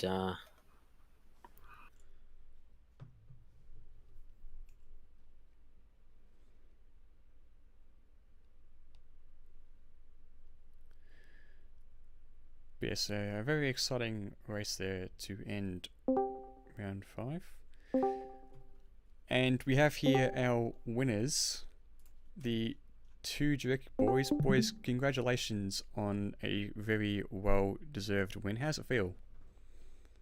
It feels great. It's been a long time coming for me. I think this is our first win in the multi-league, so yeah, really excited actually. It's really exciting to have all that rain as well. I think that played into our hands big time. We enjoyed that. Yeah, definitely. You also seem to have a nice, big, healthy lane. Did you just happen to have the perfect strategy over the Porsche of Nichols and... Oh god, I'm forgetting his teammate's name. Sorry, Dowd? Well, Dowd was really, really quick. There was a couple of stints there where, yeah, I think stint 1, we just couldn't keep up at all. And then I was in the car at one point and Dowd really closed up the gap to me. And I think maybe the rain got in his windscreen. He just couldn't see me through the S's. So I think I got caught a break there. That was really lucky. And yeah, we just kept out of trouble the whole race. So yeah, got through to the end, which was yeah, it's really nice. Yes, very well done. Nick, any questions? Yeah, I was just both the Cherokee boys just seemed really quick in the rain. Was that a setup thing, or was that you guys just driving well Who's today? using one of our setups, aren't you, Shuey? Actually, we only just picked our car a few days ago, and then okay. yeah, they assigned us the Aston because we didn't choose one because we didn't do any practice. So That's like alright. on Wednesday we took a few cars for a bash, and we're like, yeah, the Aston's pretty good, so just leave it as is. And we didn't really have a setup. We found one on YouTube and literally only did a bit of practice like 20 minutes before the race. So it was just so lucky because if we like put more effort into strategy, we probably would have got it wrong. So we just winged it and it all worked out. So technically, you got me to thank Shuey and for picking the car for you. Oh, was that you? Yeah, I Oh, told him. Yeah, good Yeah, they're in the choice. Aston. Yeah, actually, that's about as much practice as we did. I think we took about 6 cars for a spin. We went with the Bentley, Ferrari. What else did we try? We pretty much tried, you know, there would have been half a dozen of them. And Aston just felt good right from the start. So, and then I think Dylan sent me a message the other day saying expect a wet one. So I thought, okay, we'll raise the ride height. That should sort it out. Yeah. That was So, awesome. yeah. That was an awesome race. Yeah, Yeah, well, it's a lot of fun. yeah, well, thanks, fellas, and congratulations on your multi-league win. That was very well driven and very well deserved, especially by the gap which you had at the end was really commanding and well deserved. Yeah, I think just keeping it out of trouble, but the dicey part was, you know, if it did dry up a little bit sooner, we're even Yeah. contemplating there, like at the end, whether we just switch the dries because we had a car come up behind us so quick, a lapped car. He must have been on dries, and yeah, it was a huge difference in pace. So we're, you know, really tossing up right there at the end, but would have just made it a little bit too close, I think. I think for if comfort. that last pit stop, if you jumped in and switched to dries, me and Lockie and Rec probably would have had yous. Yeah, it would have been like within about 10 seconds. Maybe I was just trying to work out the math, but it, yeah, it wouldn't have been worth the risk anyway, even if it was Yeah. closer, if I got my maths wrong. Well, thank you to the Cherokees, and very well deserved. And Thanks for that. Good well job done, with the boys. stream, lads. You've done a good job. Thank you. yeah, Yeah, it was really good. Set up the commentary box as well, and yeah, and obviously doing the streaming, and yeah, just adds to the whole event, which is yeah, really cool to see. Yeah, sure does. yeah, no problems. And question for Sam and Dylan, how do you see your race, and especially towards the end there, Sam, with a great battle for second place? We, like I said, I thought we would jump them at the end, Lucas and Nichols at the end there, but they just pipped us right as we're coming on the straight. So it was like I said, it was going to be a mad dash towards the end, and that's exactly what it was. It was, I think we were both on the same strategy, and the tyres were starting to heat up and go off at the same time. So it was a really good racing at the end there. Yeah, no, it's also with your setup as well, it looked like the Porsche really pulled a gap on you through a couple of the sectors, and then you pulled it back in like the next sector. Was that a setup thing? Were you running more or less downforce? No, we were running in more of a understeery setup, just purely for the fact, because if it did rain, we didn't want it to be a handful in the wet. I think it paid off, didn't it, Sam? It was pretty good in the wet. Yeah, very good. Yep.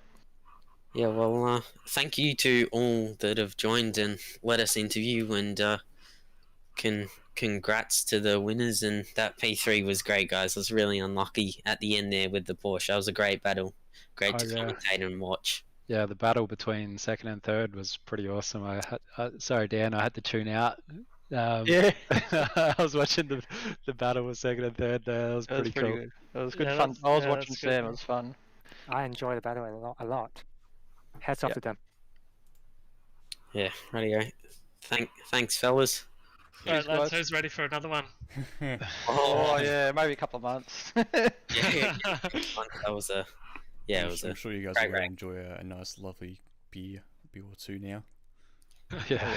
Alright, please. Everyone deserves it after that. Yeah. Cheers, See you guys. next time. No worries. Bye.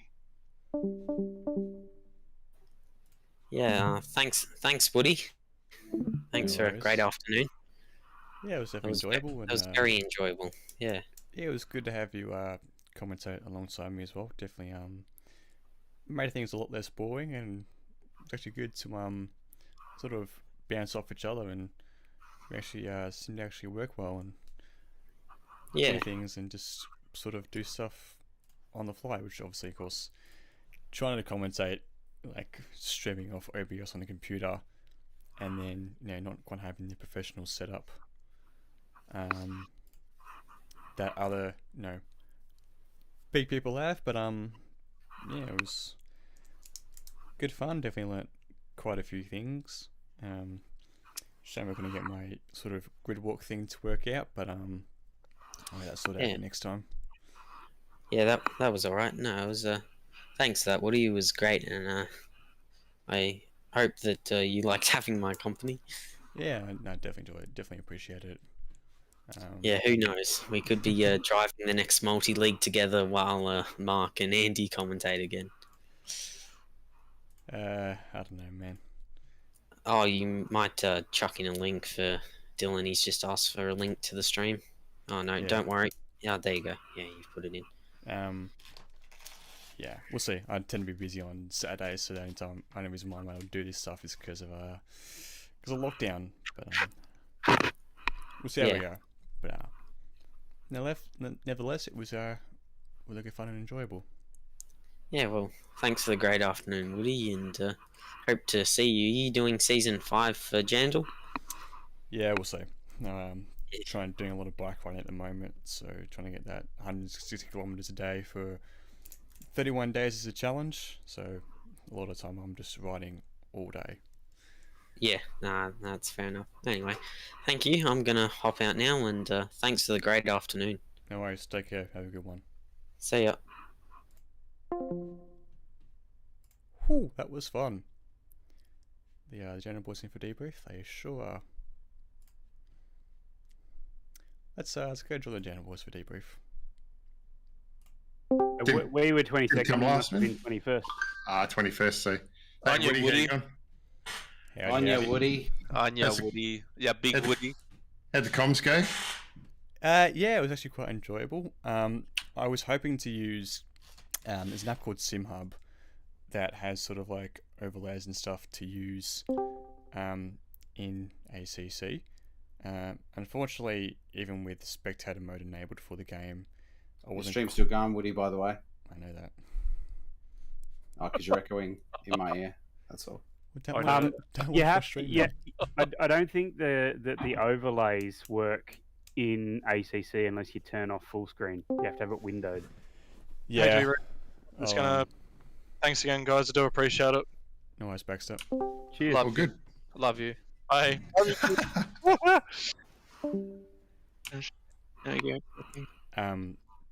But yeah, obviously it's sort of a last minute fiddling around. Like I spent most of yesterday and this morning rushing to get it set up while trying to do bike riding in between. So I was like, oh, it doesn't work. Okay, we'll just turn off and just run with what we have and just wing it. And yeah, Nick just joined me, and he had his point of view, and he'd be like, oh, this happened. We just bounce off each other and stuff, and then just made it work on the fly. So that's what you got to do. Pretty much. I'm sure it'll be good viewing. I got to run, guys. Yeah, I thanks, got to go as well. Thanks again, Danny. Thanks, mate. Good hanging out. Always. See you guys. See ya. Thanks, everyone. See you, mate. Thanks for organising, Tom. Yeah, no worries at all. Hopefully it'll run a little smoother next time, but... You think it'll happen. Hey, Tom. Yeah. You go alright, mate. I'll go alright. I don't care what... That's a top recommendation, that is. I don't care what Baxter says about you, but you go alright. I got the. I sent the link to the governor as well. He sat and watched it this morning over his bacon and eggs for breakfast. Hello, Gov. Nice. Hello, Gov. He's unfortunately not in here, but yeah. Your team. Not him. Good night. Very good. See you later. See ya. Cheers. I've got to run. Cheers. See you guys. Yeah. See you, Roscoe. Yeah, Des did actually message me and was like, I can't comment on the video, but you can give a shout out to Jandal Boys. I'm like, yeah, man, you should be able to comment, but I'll give the guys a shout out anyway, and shout outs to all the other leagues and everything. It was really enjoyable. Yeah. Yeah, nice. I didn't hear him come in or anything. Well, I didn't know he came in, so yeah. All I got was a message from him saying, "Oh, it's awesome. I see you racing. Who's in the commentary team?" And I said, "Oh, it was Woody and new fellow Nick, and he went, "Oh, cool. I might pop in." And then I ended up doing my stint. So I don't know whether he did or not. I'm not sure. So either. I actually I normally stream on Twitch and I was streaming on YouTube, and Nick was like, "Oh yeah, by the way, your stream says like it's still waiting for you," and I was like, "Wait, what?" And what I saw that too. Even though like I'm so used to pressing start stream in OBS and it does it, but with YouTube you've got to press start stream on your OBS and then actually and in YouTube as well from yeah YouTube. yeah So now that was a lesson learned. Very good. Well, seems I'm about to buy golf with your friends and go for a round by the sound of it. Yeah, I actually I need to go to bed because tomorrow morning at 7 o'clock I'm virtually riding the distance of London to Paris for charity. Excellent. Crikey. Yes, 442.57 kilometers. I wonder what that was. The raising 700 and whatever it was of 2000 something. So is it a virtual thing? Is it, or is it like a treadmill thing? Or so to put it into perspective, it's called the Great Cycle Challenge. Which supports research into childhood cancer. And every year in October, they basically said to people, they encourage people to like, okay, try and ride as much as you want. So as you said, a distance goal and then a fundraising goal. So people obviously like sponsor you, which obviously goes towards the charity thing. For your ride. So this year, my ride goal for October is 5,000 kilometers to try and raise $2,500. Obviously, I'm past 700. What I did as well was I set some sort of goals that if I raised X amount of money, I would do a certain charity, sorry, a certain challenge. So, at 173, I rode the longest route on Zwift. So I basically have my bike hooked up to a trainer that sort of like simulates things for the gradient and stuff in the online app that I use on PC. If I raise 442.57, I was going to ride London to Paris. At 750, I shaved my legs. If I managed to raise $1,000, my head's been shaved. Nice. So, how much have you raised? 700. Yes, 771.38. I guess you're keeping your. Guess you're keeping your hair then. For the time being, it can improve. We'll see what happens if more donations come through. Well, we'll see. Get that shit photoed. Good luck tomorrow, Woody. Yeah. Yeah, thanks. I'll be streaming it on Twitch. Nice. Nice, yeah. Well, thanks also for the great night of commentating. It was good fun. No worries. Couldn't have done it without you. Yeah, same. Anyways, I'm going to go to bed. Yeah. All right. Have a good. See ya.